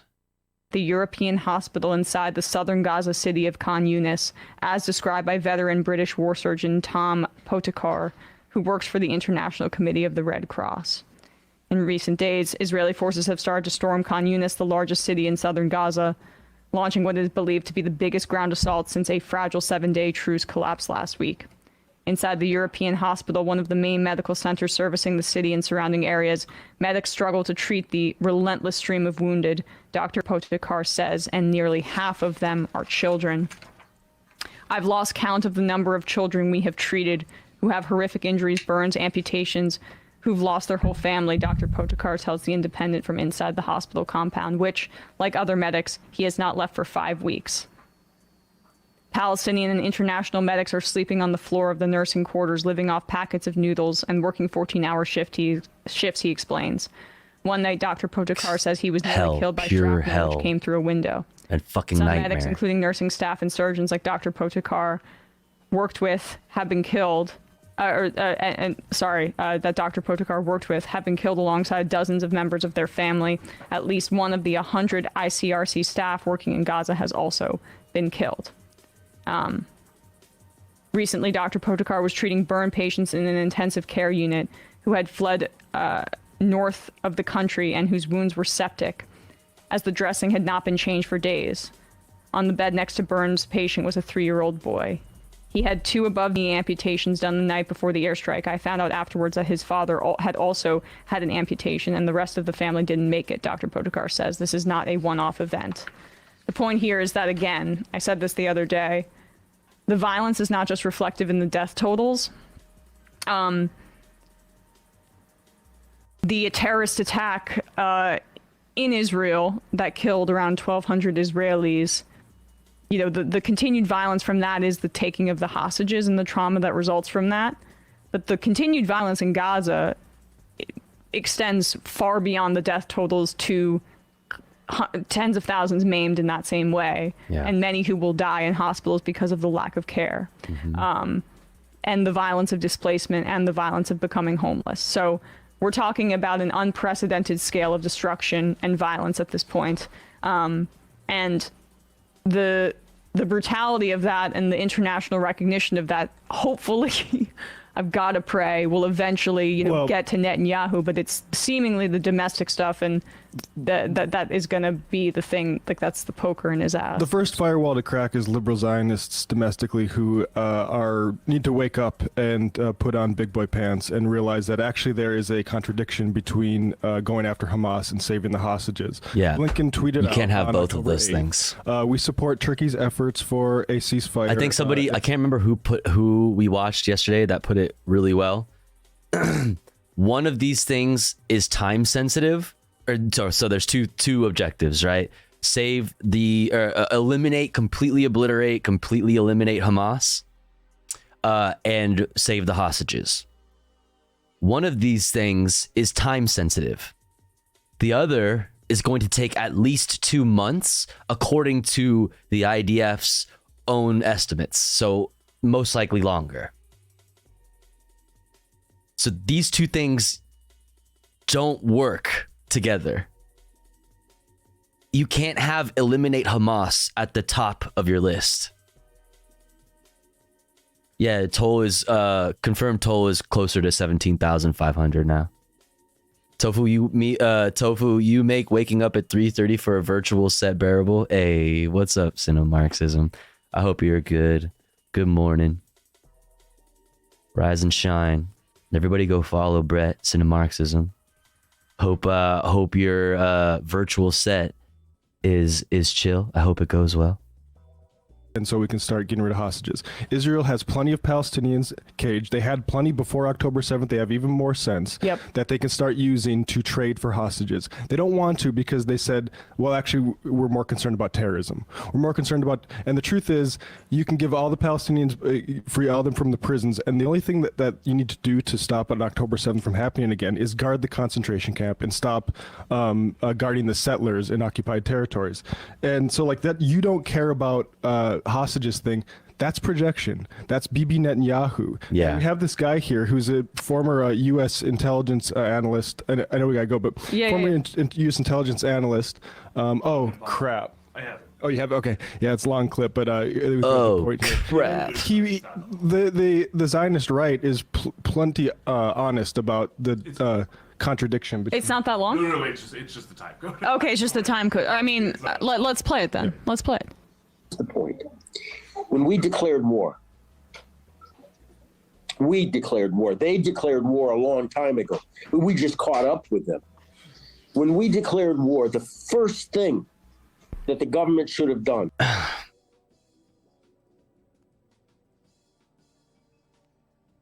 You just made your account today? Seriously?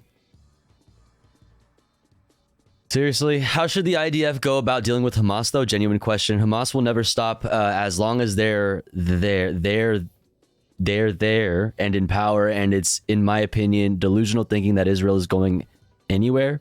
So with that in mind, how does the IDF go about rooting out Hamas completely without breaking international law?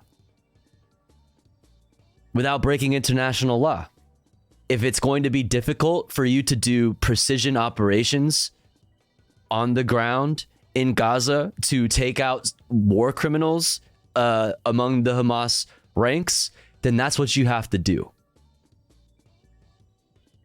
The war crimes done on October 7th And all of that does not make it okay to do war crimes, which is kill civilians. We are seeing an unprecedented rate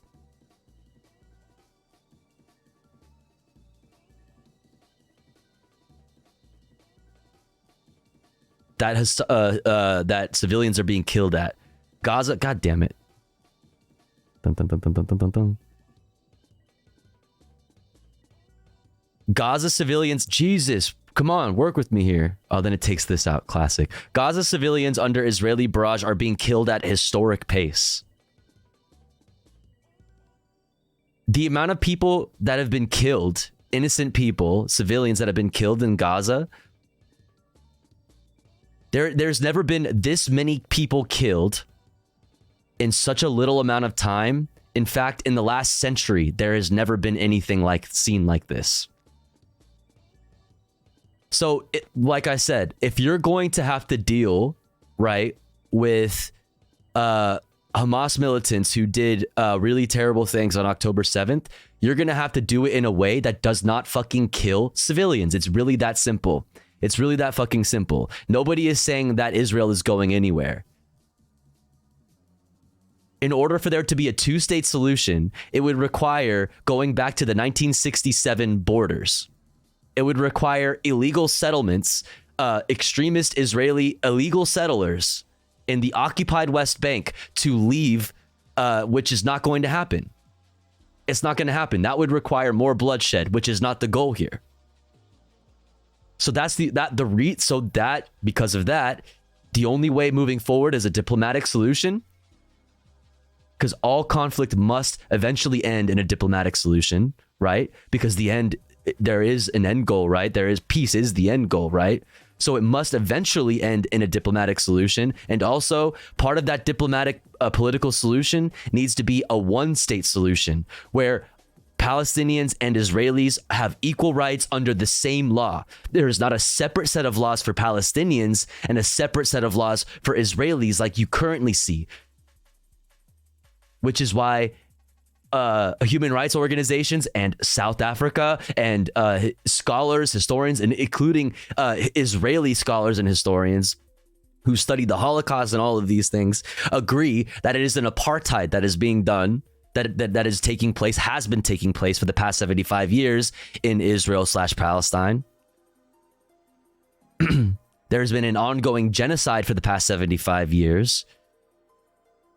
You've got it completely wrong. Also, your account was made today. You think that you have do you understand that you don't look like you're here to ask a genuine question?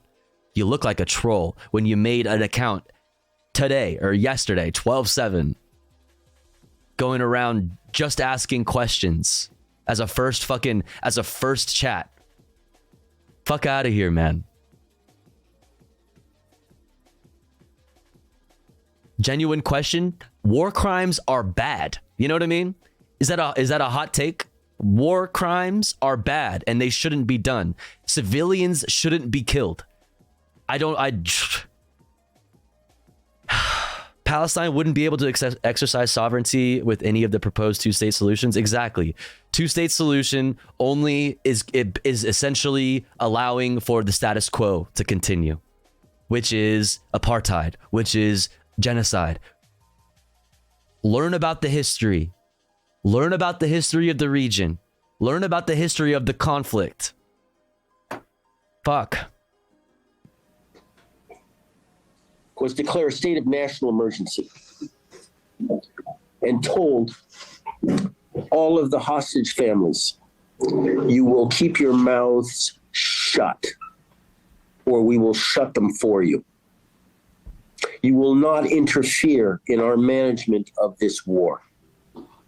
You will not be used by the international community or by our own leftists who managed the Shalit deal Yeah, pause it now. As a weapon against us. You, person who has somebody being held hostage, won't be used. Like, no, they're not. They're trying to work toward their own ends. Yep. Yeah, no, you will not get in the way of us using your trauma and pain for our own expansionist aims. Exactly. Because those hostages are worth more to the Israeli state as hostages, worth more in their current state as a scapegoat.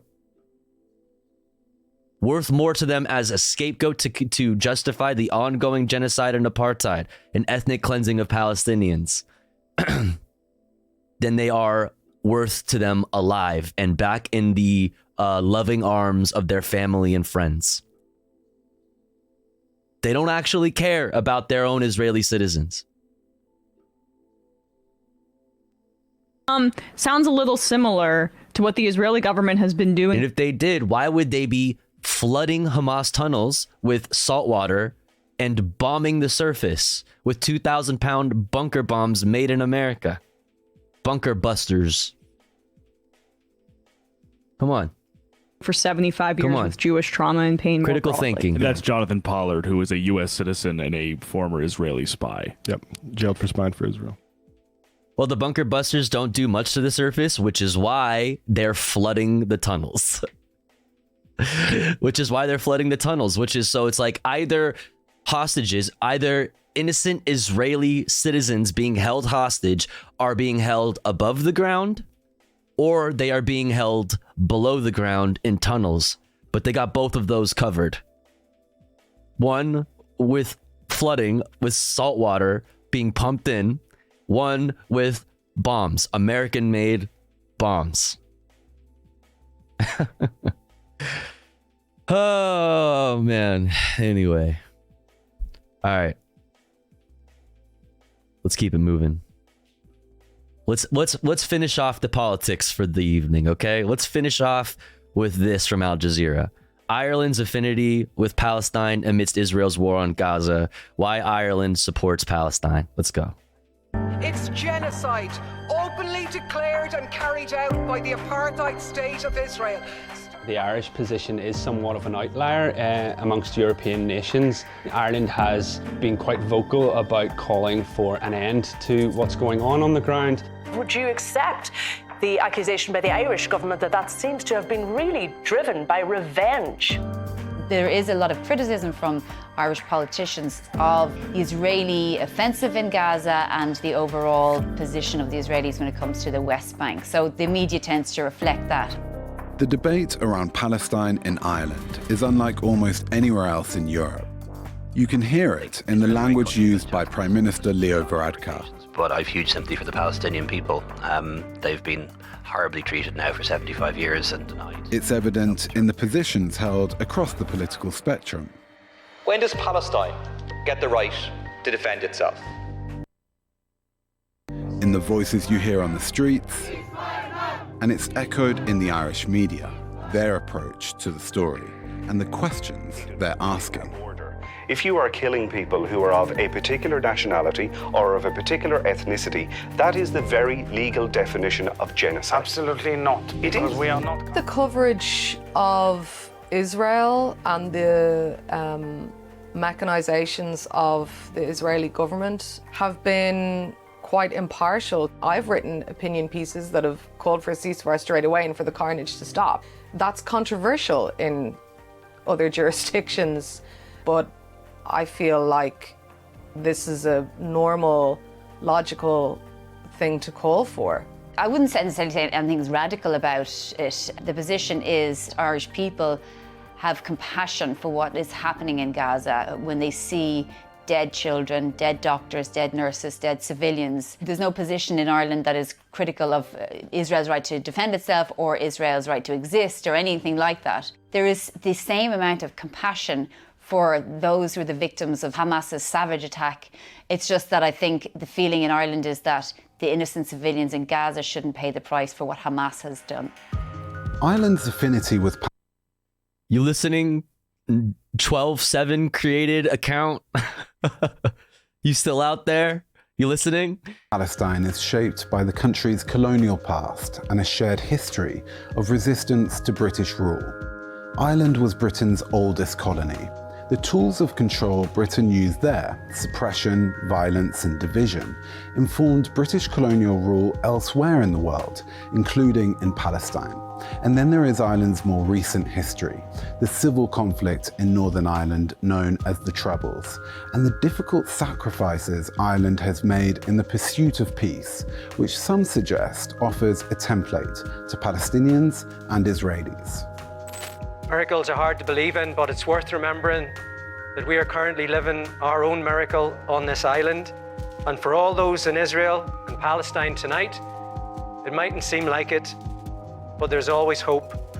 And we hope that your miracle comes soon. Ireland has fought British colonialism, has experienced imperialism. We have our legacy of experiencing ethnic cleansing, forcible transfer, genocide through hunger and starvation. So Ireland has a natural affiliation when it comes to standing in solidarity with other colonised people. Of course, there are those on the island of Ireland who would find affinity with the Israeli state, but in many ways it is the stance of the Irish people is in standing strong in favour of Palestine and Palestinian liberation. Beyond the shared history of oppression, what explains Good morning, Fellini. Thank you for 21 months. Tofu L. Hey, thank you so much. Hope you're doing good. Good morning. Good morning. Irish position is a grasp of reality. I think our military neutrality has a lot to do with that. When you see a piece of land and its people being bombarded by an extraordinarily well-resourced military, the call for peace is a pretty obvious one. Our foreign policy has been very consistent for decades, and not just on the issue of the two-state solution for Palestine, but our adherence to multilateralism. Ireland has had its own peace process, and to do that we had to get our diaspora on board. We had to have international friends to help us along the way. And I think the feeling in Ireland is the Palestinians Yeah, I did see that, Ubitsa. It's a long one. It's like 25 minutes, no? Yeah, 25 minutes, 40. Yeah, I did see this though. Very good. Very good. There are, I mean, I think we watched clips the other day when it came out, but yeah, it's good. Base Lula. The Irish are seen as advocates for Palestinian rights in a continent that has mostly stood shoulder to shoulder with Israel. However, Ireland's Conservative government has faced criticism from the opposition for not going far enough. That the recitation of all of our interventions and charitable acts for the Palestinian people do not relieve you as a government of your primary responsibility to hold Israel accountable to the world for its acts. The government has been vocal, but its actions have been limited. Why does this guy kind of look like Tom Hanks? It has not recalled its ambassador to Israel or cut diplomatic ties like a number of countries across the global south. Ireland may stand out in Europe, but the discourse in its politics and its media shows that its stance is hardly radical.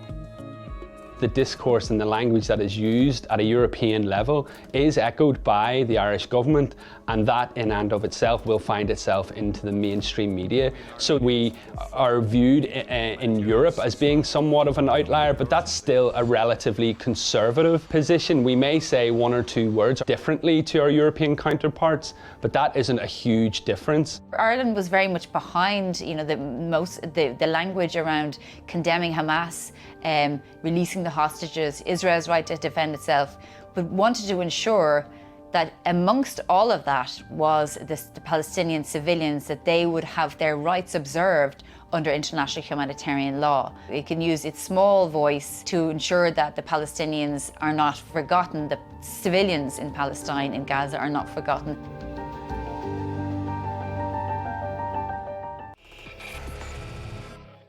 Hell yeah. Hell yeah. I thought that would be nice to end it out on, or as far as the politics section of the stream goes anyways.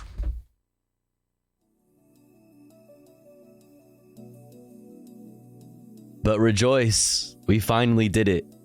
We made it through politics.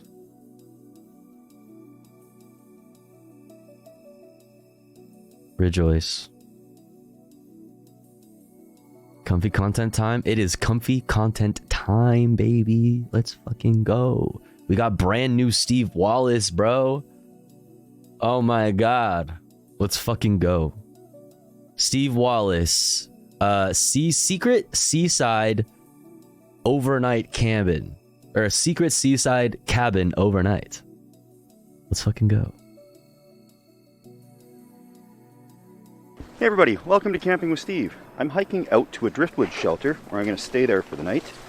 Almost a cabin by the looks of things, if I can find it. So, you've seen the thumbnail, let's go.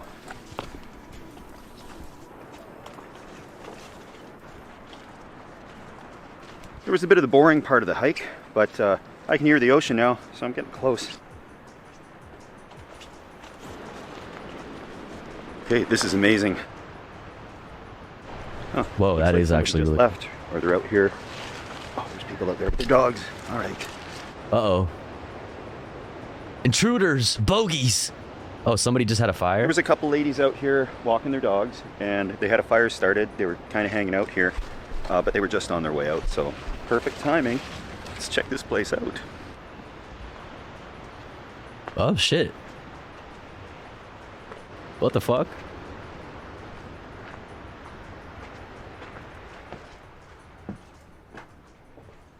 It's so nice.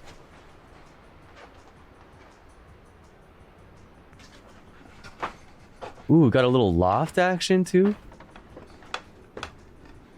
Oh, no way. Oh, dude, you're This place is styling. incredible. Styling. There's a guitar. Last summer, just a cabin people can kind of come and use. What makes this more remarkable is that was a bit of a hike. And it was Actual shelter. Yeah, Steve. You've changed, Steve. Look at all the writing on the walls.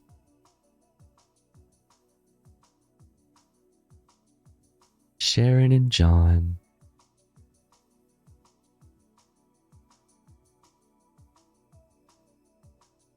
Oh, Circle A, wicked. have to get here, and all this stuff got brought in piece at a time. Like there's glass and everything, so it's either washed up on the beach, was built on site, but you know there's a door there, a beautiful door. Let's We have a Bothy system in Scotland, a series of cabins in the mountains in case climbers and walkers get stuck on a mountain in a storm. Oh, that's cool. Cozy Hut, what's up, Sajin? do the grand tour. Yeah, there's some pantry items here. Can opener. Ooh, some food? For free? Pain. Looks like a rat and mouse killer. There's some cleaning supplies up there. A tub of Vaseline. Guitar there, missing a string.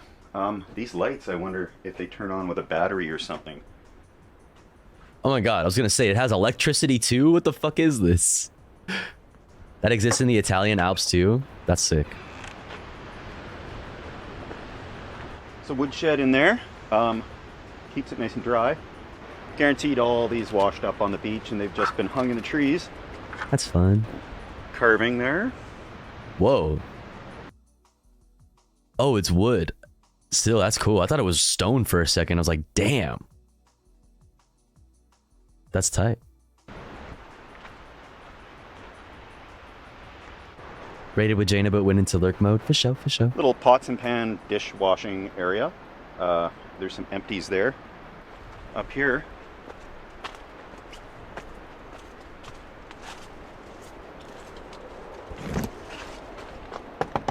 Oh, hello? Aha! Somebody's just taking a shit. Yeah. Talking about an outhouse with a view. Honestly, though, can you think of a fucking more chill place to drop a deuce? Can you imagine waking up and just like the air, you know, smelling all nice, the morning air of, you know, smelling the ocean and hearing the waves crashing on the beach like 20 feet away from you while you just drop a fucking fat, stinky loaf? My God. It's like heaven.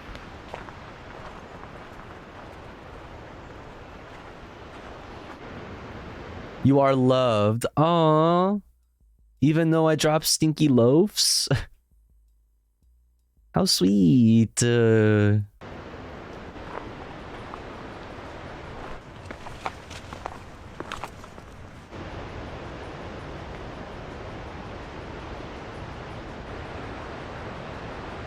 So pretty.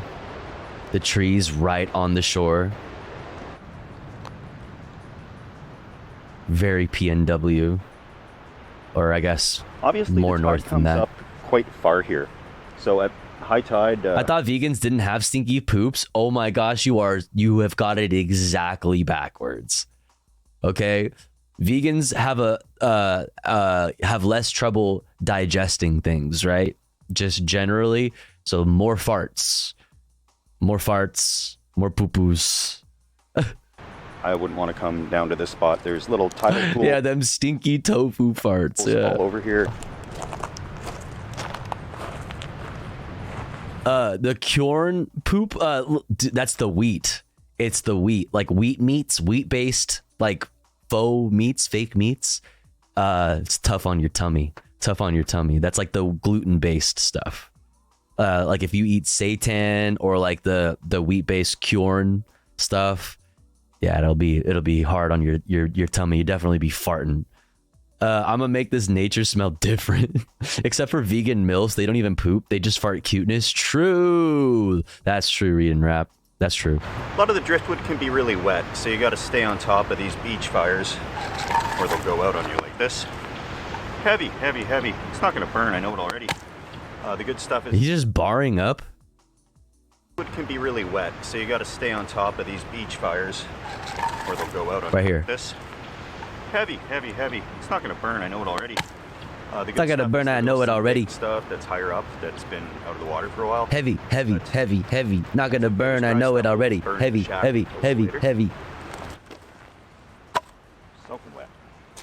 Soaking wet.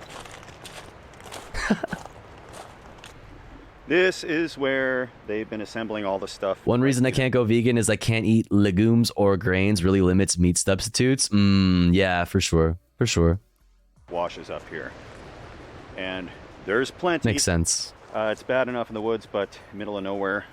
This is really remote, and stuff like this washes up all over the world. You know, an old cooler or refrigerator there, anything that floats. Got some shoes there, but see if I can't find a few things to pick out that have washed up on shore. Actually, this bag here. When the will grab it a depression little hits? closer away from. MILF TikTok? Come on, dude, let's go outside. Can't depress. There's MILFs.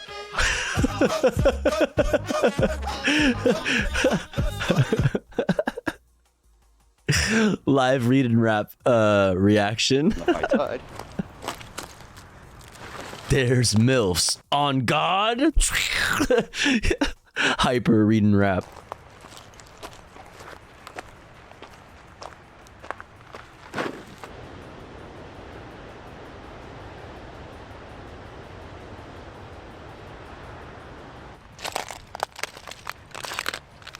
Not the spot for me with my shellfish allergy, I'll say that.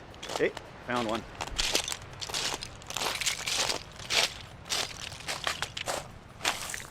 Oh, cool. We just found some spaghetti. Some spaghetti sauce for dinner tonight. Wait, bro, don't throw that away. Perfectly good.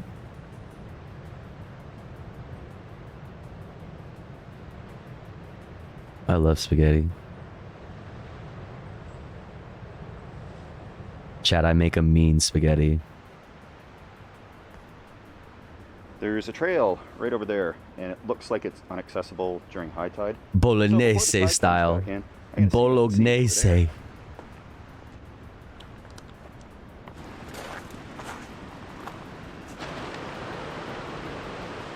This is really nice. I can see why they built the shack over there, because it's beautiful here as well, but It's so pretty. Oh my god. Dude, the fucking trees. This is like a straight up Bob Ross painting. Except for the fucking cumge. Except for the cumge. The sea cumge. All over the fucking shore. Except for that part. But everything else, look at all the happy trees. With the mist. Ah, so pretty. Just don't look at all the cumge. Don't look at that, okay? Here.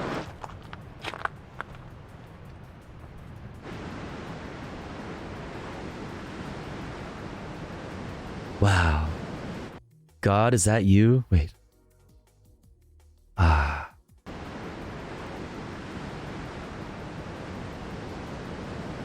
I said I'd drive until somewhere felt like home. Unfortunately, I don't think it's for sale. Damn, that was like a blues lyric. I said I'd drive till someplace felt like home. I don't know why I did it with the country thing. Country twang.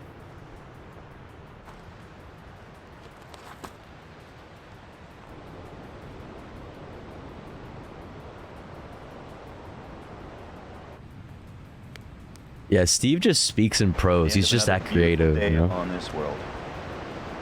Step 1 is done, so step 2 with you.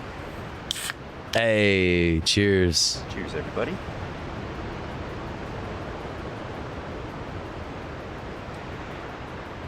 It was low tide when I got here, pretty much right at the lowest, and the high tide's going to be at 8 p.m. tonight. And it'll be dark by then, but I've got flashlights. It'll be interesting to see how much closer it comes up. I can already hear those waves pounding these rocks, like the bass almost echoes in your chest. It's phenomenal to see that power. Fuck yeah. He's so thoughtful and observant.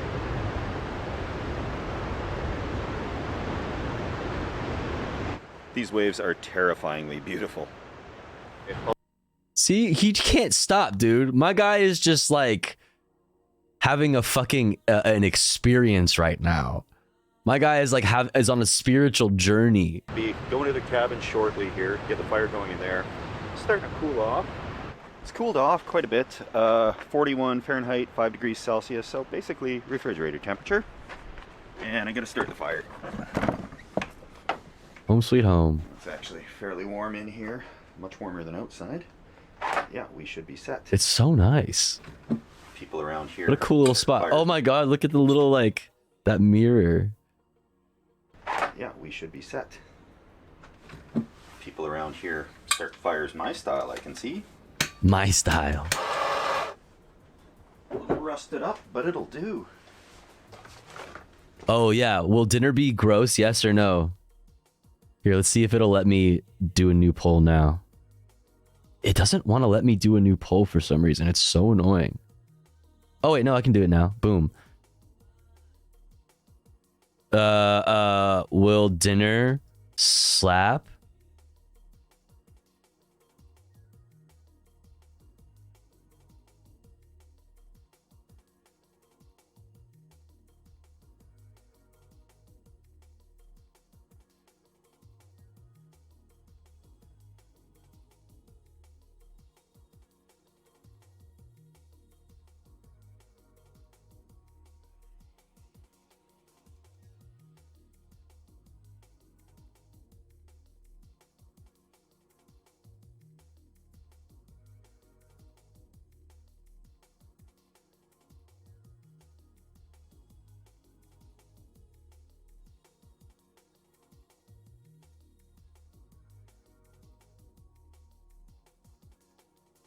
All right, 5 minutes, go. Gamba, gamba, gamba.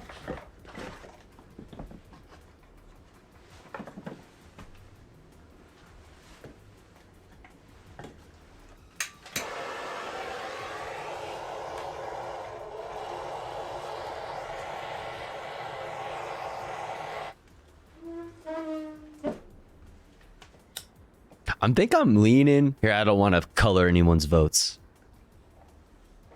Actually, who fucking cares? I'm leaning bussin'. I'm leaning bussin'. The last couple times wasn't bad. And I found a meal prep kit. I'm not going to promote the brand because it's just a random meal kit I haven't tried yet. Oh, so fucking easy. Oh, well, now I gotta end the fucking... Well, actually, we don't know how it's gonna cook. But we don't know how it's gonna end up. Veggies, chicken sauce. It's a teriyaki chicken noodle bowl kit. Oh, dude, it's gonna be bussin'. And that definitely saves me from buying a package of 2 chicken breasts. Anyways, let's he's just glamping now, man. cook this up.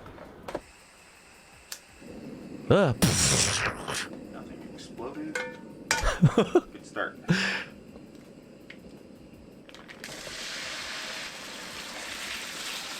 Okay, he's poking it with the stick. All right, all right.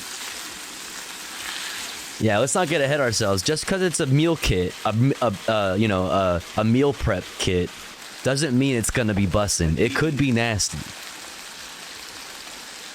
Like I said, veggies.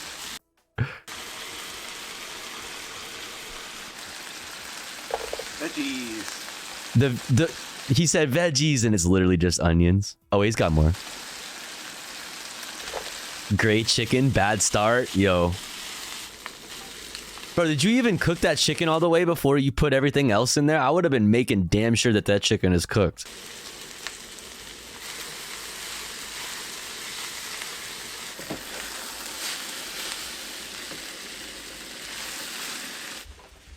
Oh boy. Just puts it in the fire. Here's my little meal for one by the ocean. Turned out really good. Ooh, crunch. Let's just explore the amenities of this. Wait, bro, you gotta give me more than that.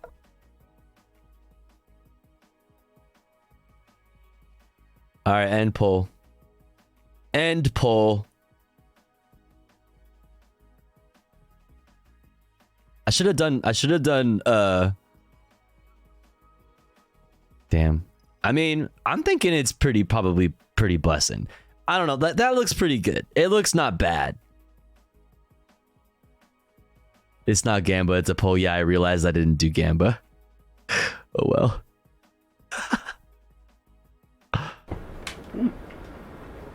Let's just explore the amenities of this property. Tucked in the corner by the chickpeas, dishes, a lighter, there's actually a cigarette out here. Oh, smoke that shit. For an emergency for people. And looks like some vermouth. It's good to have. Of course, we had our lighter, etc. We got Windex. Empty for drinking. Red meat dog food. Ooh. But there are things under here. Good thing it's empty because I would not put it past this man to throw it in his stir fry. Yeah, it looks like a mouse. I'd eat the fuck out of that, not gonna lie. Yeah, especially like being on the beach and shit. A lot more cooking equipment and rags, etc. Extra hungry while you're camping. Fire extinguisher. Put that somewhere it should be. Rat and mouse killer. For food. Working. For eats. Oh, here we go. Oh, we're gonna get serenaded? Found a treat tonight. Ah, oh, this man can't play the guitar. We're missing a string.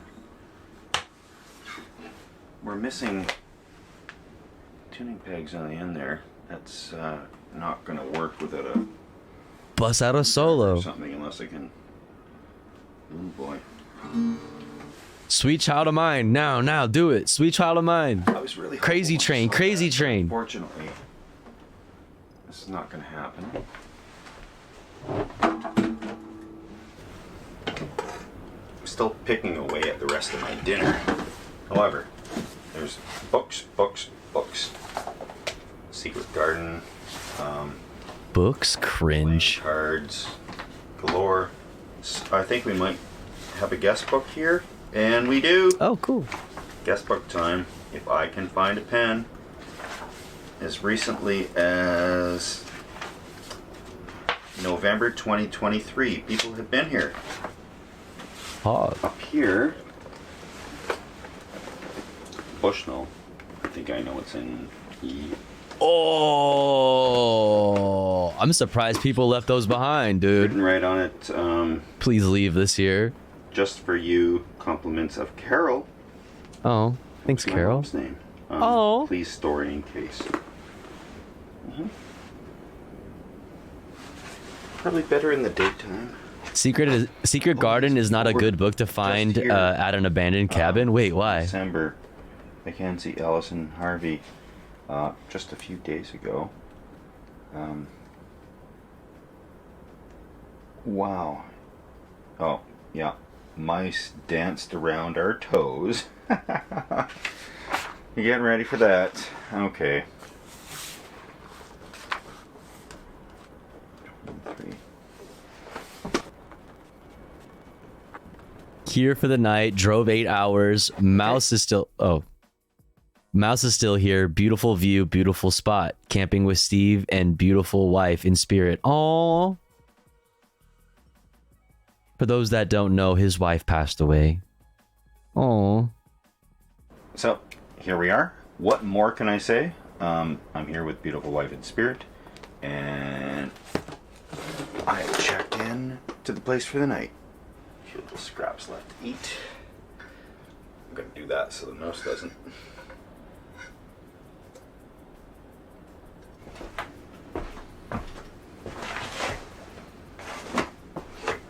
Now, I don't know for sure, but I'm sure this table.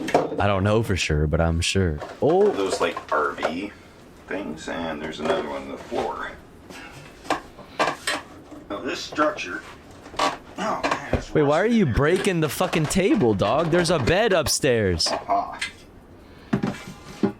have got the feeling this will do this. Oh wait, that's actually kind of cool.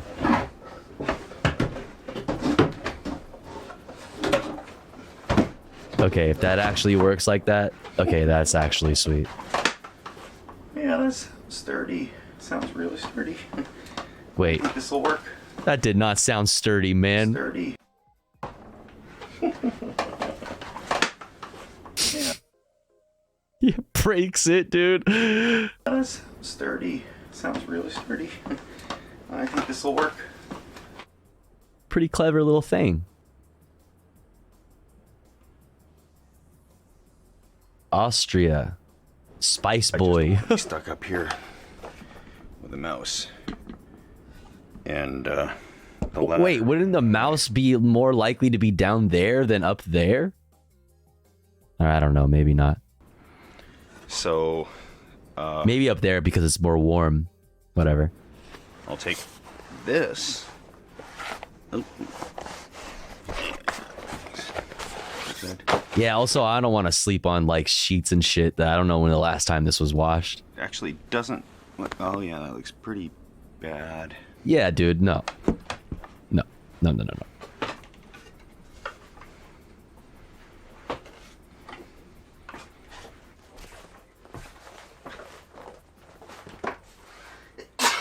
Bless you.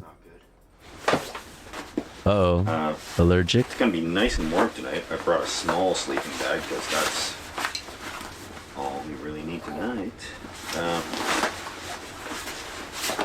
Actually, if I could open the window, I would. And yes, this one is not like the last one that got stored too long. I've heard all the stuff about the lumpy one. The dryer with a bunch of tennis balls on no heat. But as I've been traveling out on the coast, coming across a dryer that I can throw tennis balls in would be like at a laundromat or a hotel, and they don't take kindly when you dump in a crusty old sleeping bag with a bunch of tennis balls. They're gonna hear that, guaranteed. So I'll do that at my leisure, and I'm gonna make it happen. But no, this is gonna work for tonight. But it's locked. People have made a Ouija board. They made a Ouija board? Spoopy. Doesn't get any better than this. I do have to give a shout out to Kyle and Alana with Way of the Roads on YouTube. They let me know about this place, and that's why we're all here. So, is anyone else jealous of Steve and his probably time to hunker down. Spirit of adventure. See some beautiful morning surf, and thanks guys for watching. Let's hunker down. Let's do it. Hunker down time. What's that for?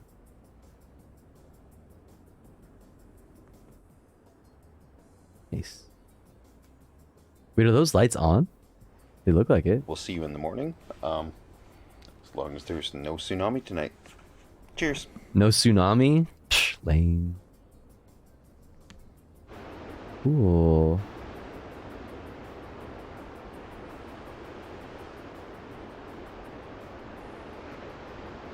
Oh, that's cool. Pretty.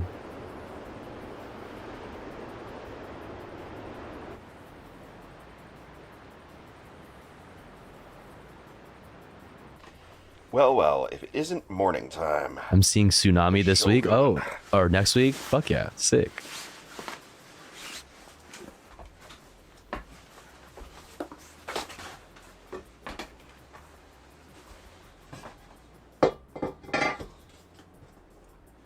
Who else is playing?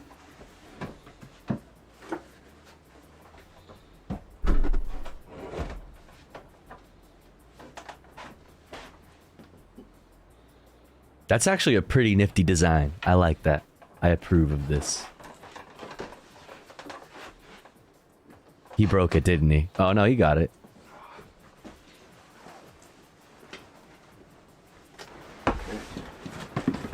Gonna refill the firewood here from the wood pile outside. I'll split it up too. He's so nice. My sinuses would really thank me if I stopped camping in places like this. But what fun is that? True, that would be no fun at all.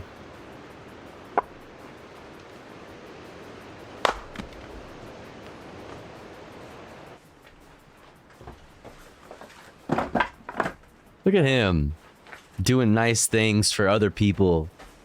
Coming later, coming after him. There's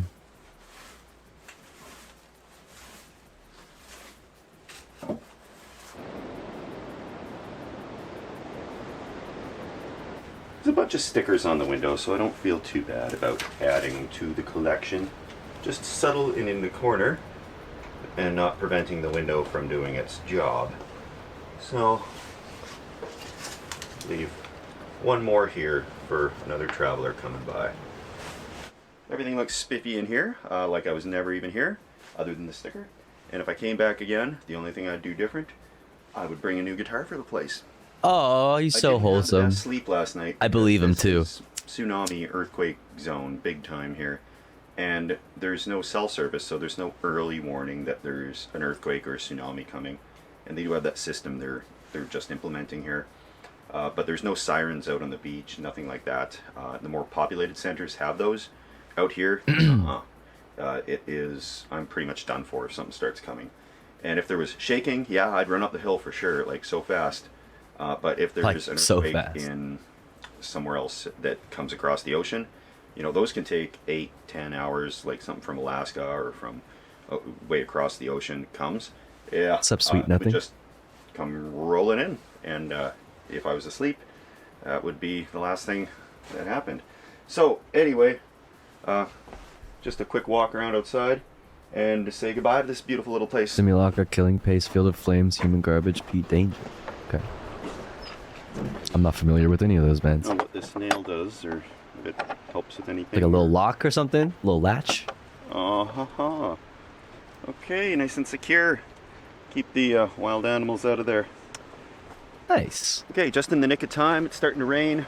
I am out of here, and it's going to be a bit of a hike. Don't want to get saturated. And It's a pretty cool little hut. the camera up so I'm not walking with the camera through the bush. But thanks, guys, for following along on this adventure and this journey. Thanks for enjoying this scenery, this view with me, because a beautiful place like this is no good if you can't share it with somebody, right? So Oh, shared he's it so with all you guys. wholesome. I fucking love cheers, this everyone, guy. and I would die for this man. I would do anything for this man. This will be for tomorrow. This one's long. Exploring Boston's ancient power plant, 120-year-old control room. Oh my god, you know how I feel about control rooms. You know how I feel about control rooms. Today we are making 3 easy vegan meals perfect for lazy days or weeknights, and whether you're a beginner vegan or an old grumpy vegan Old grumpy vegans in. Let's go. like me, I think you're gonna dig these. Oh, look at the fucking fajitas, look at how good that mac and cheese, looks. and last but not least, a quick and easy General Tso tofu. We're going to be using accessible ingredients and mostly pantry staples, so they should be easy enough for just about anybody, and they should come together in about 30 minutes. So let's get it going with the mushroom fajitas. And I used to love fajitas before going vegan, and I gotta say this version is just as good, if not better, thanks to how meaty portobello mushrooms are. If you want something with more protein, you could totally use something like tofu, like I did in my tofu cheesesteak video, or some soy curls. I have videos for both, but since we are doing quick and easy, portobellos are the way to go. Mushrooms. So just slice them up about a ½ inch thick, get rid of the stem, and optionally, you can scoop out the gills. I tried it both ways, and I think I like it better with no gills, but it wasn't a huge difference. I don't like calling them gills. That freaks me out. 1 red and 1 green bell pepper, but you can use any peppers you like. Poblano works great. How do you do that? 1 red and 1 green bell pepper, but isn't a huge difference either. For the other veggies, I'm going to do 1 red and 1 green bell pepper, but you can use any peppers you like. Poblano works great as well. And try to get the longest bell peppers you can for longer strips, and then just slice off the top and bottom, and then take out the seeds and guts, and then carefully cut out the white parts as well, as these have a lot of water in them. Slice those into strips like so, and now let's get half a large onion, and we're going to slice it pole to pole instead of orbitally. That means if the onion was the Earth, you want to slice it from the North Pole to the South Pole as opposed to around the equator. This will make for a much better tasting onion, and it's going to cook up better as well. And now that we got our veggies prepped, let's talk seasoning. You could totally use something like these if you already got some at home, or you can use my taco seasoning recipe I got on my blog and book. Typically, I'll just eyeball whatever seasonings I've got, and these are my go-tos, but if you want to throw together... We got chili powder, smoked paprika, we got ground cumin. We got chipotle chili powder, we got onion powder, garlic powder. We got all the powders. Quick and easy seasoning. Let's get 1 teaspoon each of garlic powder, smoked paprika, cumin, and for some heat, chipotle powder. Stir that up, and that is your quick and easy fajita seasoning. Next, let's get a cast iron skillet, which if you don't have, use what you got, but a cast iron or carbon steel is ideal for getting super high heat, which will give us that charred fajita flavor we all know and love. If you have one of these power burners on your stove, definitely use it. But let's get our cast iron ripping hot, add a decent amount of oil. My last stove, not the one that I currently have, but the last place I used to live at years back, had a power boil selection, a power boil setting. You could go low, medium, high, and then power boil.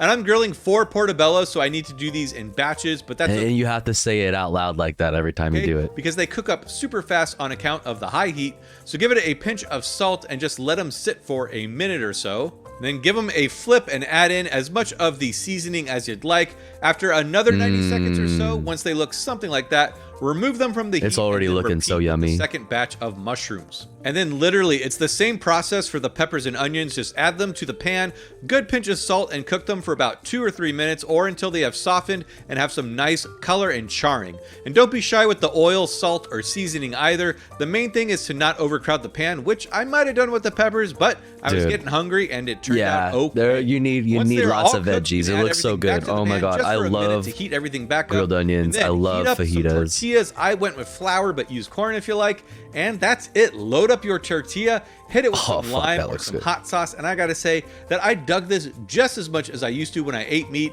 Everything is smoky, salty, and just totally perfect. Next up is the instant mac and cheese, and obviously you can buy something like this, but I almost always have to add some seasonings to it, and they can be kind of expensive. I haven't had any like boxed personally. I'm sure maybe somebody else has, but like personally, any like boxed vegan mac and cheese has never slapped. I've only had like a good vegan mac and cheese or like something near that at like a restaurant or something.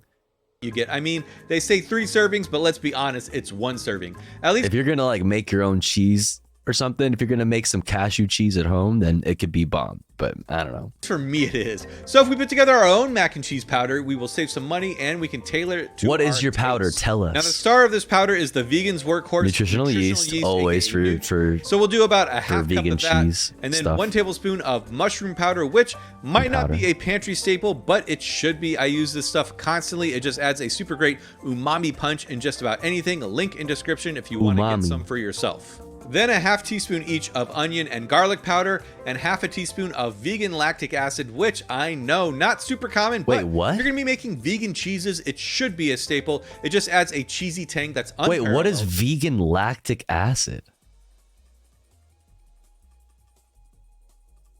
Where the fuck do you get it from?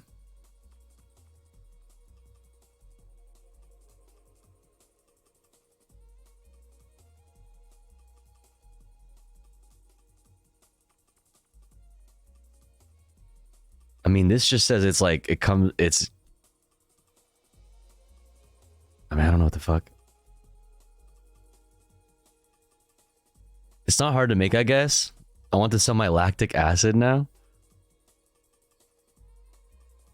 What the fuck is where do you get it from, though? You might be able to sub in citric acid, but I've never tried it, so let me know if you do.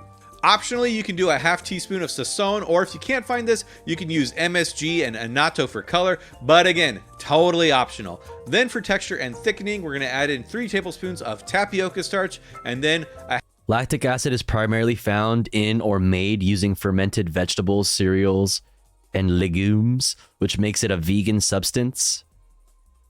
Huh. half to 1 teaspoon of salt. You can always add in more later, you can't take it out. And then I highly recommend blitzing this in a blender. It intensifies the flavor quite a bit, so it's a good move in my book. And that's it. You are now the proud owner of some vegan mac and cheese powder. And it's worth noting that for this mason jar, I quadrupled the recipe I just went over, and it'll be good for about 2 pounds of dried pasta, which is about Bacteria 8 to 10 in a servings tank? in my house. But now making mac and cheese Fermentation? is as simple as boiling 8 ounces of dried macaroni, then draining and adding in 2 tablespoons of vegan butter, 1 cup of unsweetened plant milk, and Yeah, then you're gonna need more 4 to butter 6 than that, homie. tablespoons The of fuck? cheese powder. Obviously, add more or less of any ingredient depending on how saucy or cheesy you like it, but for me this worked out perfectly.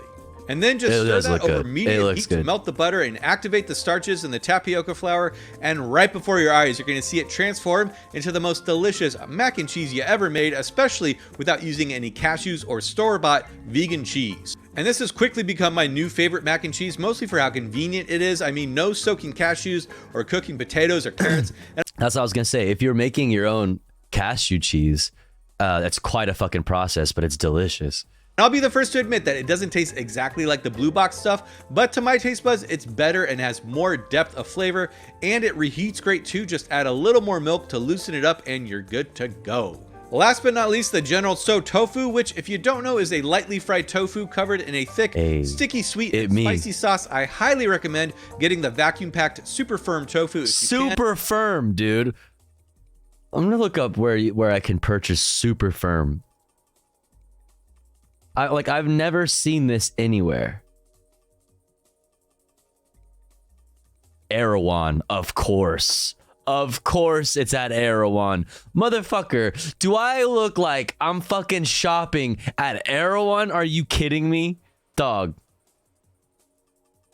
Alright, I'll stick with my regular fucking firm tofu. Extra firm, excuse me. Jesus. If you can only get the extra firm in water, that will work. You'll Yeah, there you go. This is what I see. This is what I get all the time. This fucking super firm from the fucking fancy grocery stores, man. Press it for about 15 minutes, which is fine as we do need to put together the sauce and tofu dredge anyway. For the sauce, let's get 1 tablespoon of neutral oil, 3 tablespoons of hoisin sauce. Which, organic? It just means no like pesticides, and it's just there's no grown like naturally with no like pesticides and chemicals. If you are working with sticky stuff, you can oil up your tablespoon. And Just a way to make it a little bit more expensive. and it'll make it harder for stuff to stick. 3 tablespoons of soy sauce, 1 tablespoon I can only afford hella firm. Oh shit. Well, it doesn't mean anything here in the US. Yeah, that's what I get at my local Asian market. No pesticides, no chemical fertilizer. Rice vinegar, 1 teaspoon of sesame oil. I'm going to use the spicy kind, but use non-spicy if you like.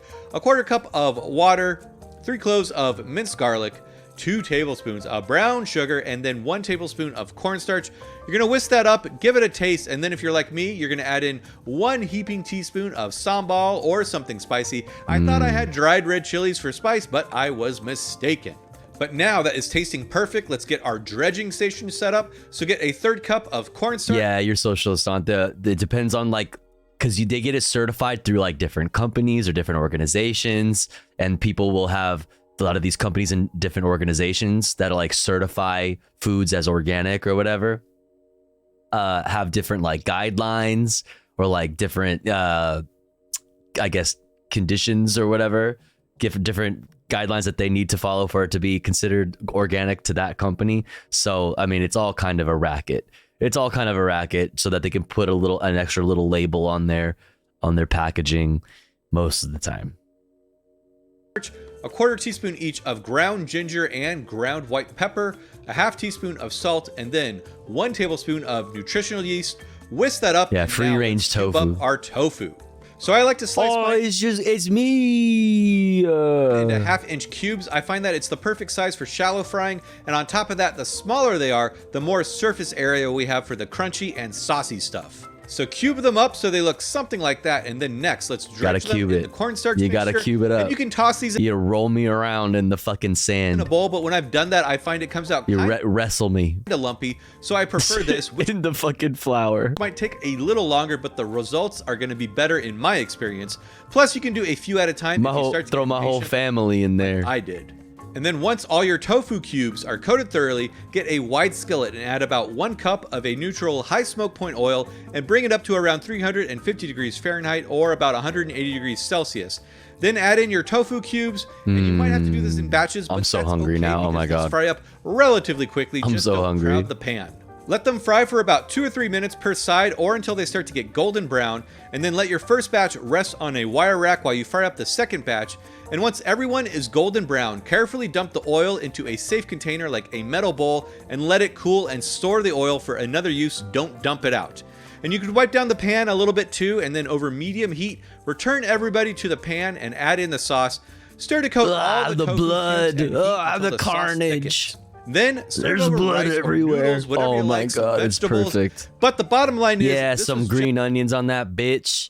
Some motherfucking sesame seeds on that bitch.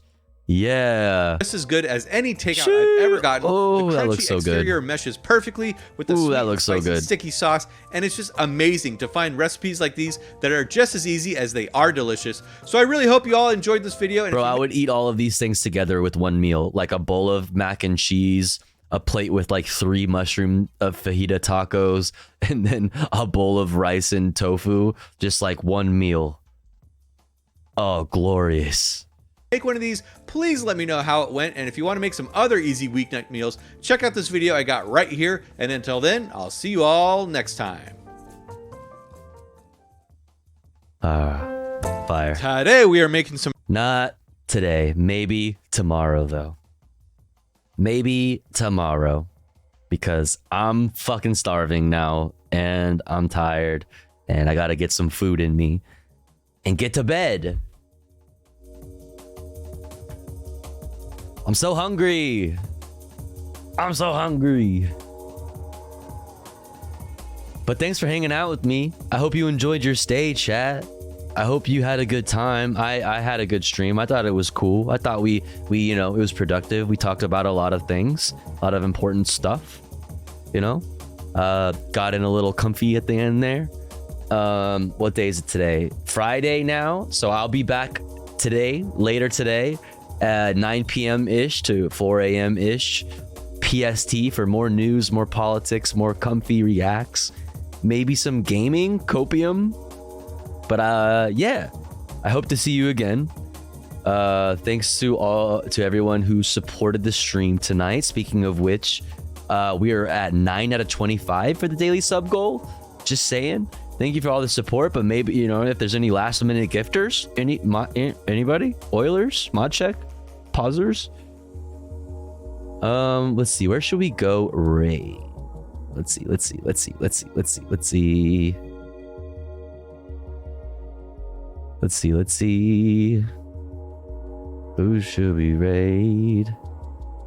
Who should we raid? Da-da-dum, da-dum. Oh my god, yesterday we raided Spooky and he ended literally right at the moment that we raided in. Literally right at that moment. Can we raid a mom? You want a mom?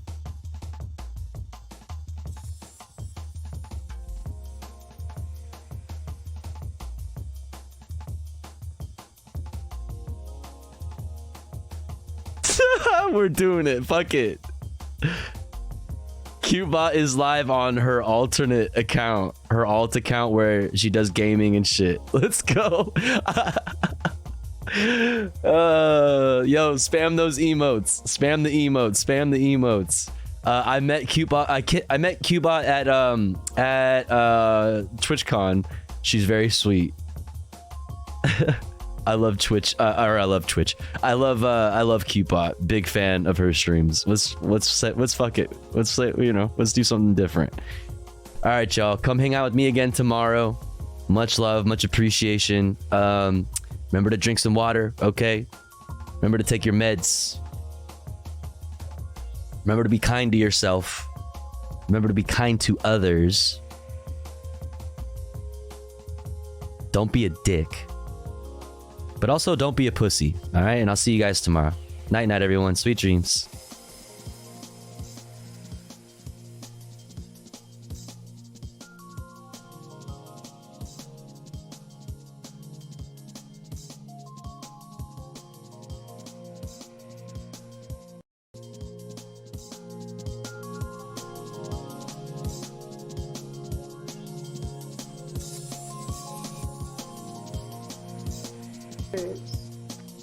I'll have thoughts on.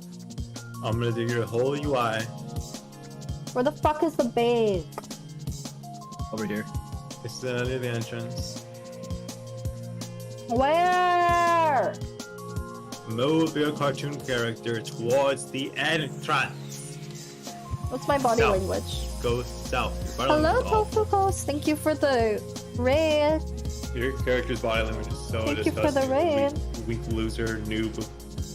I'm getting harassed by Alan. Shout out It's not a to bad thing. You'll make progress. Tofu Ghost. Thank you for the raid.